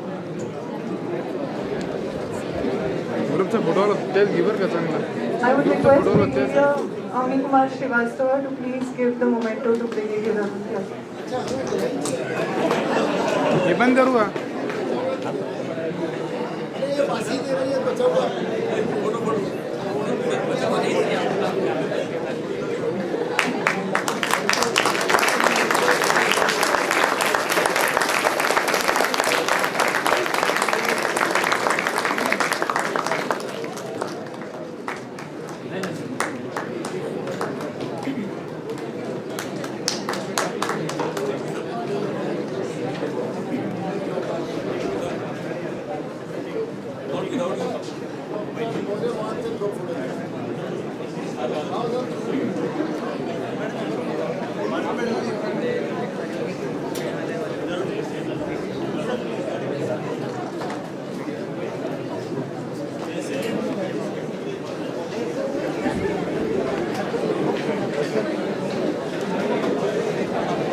More.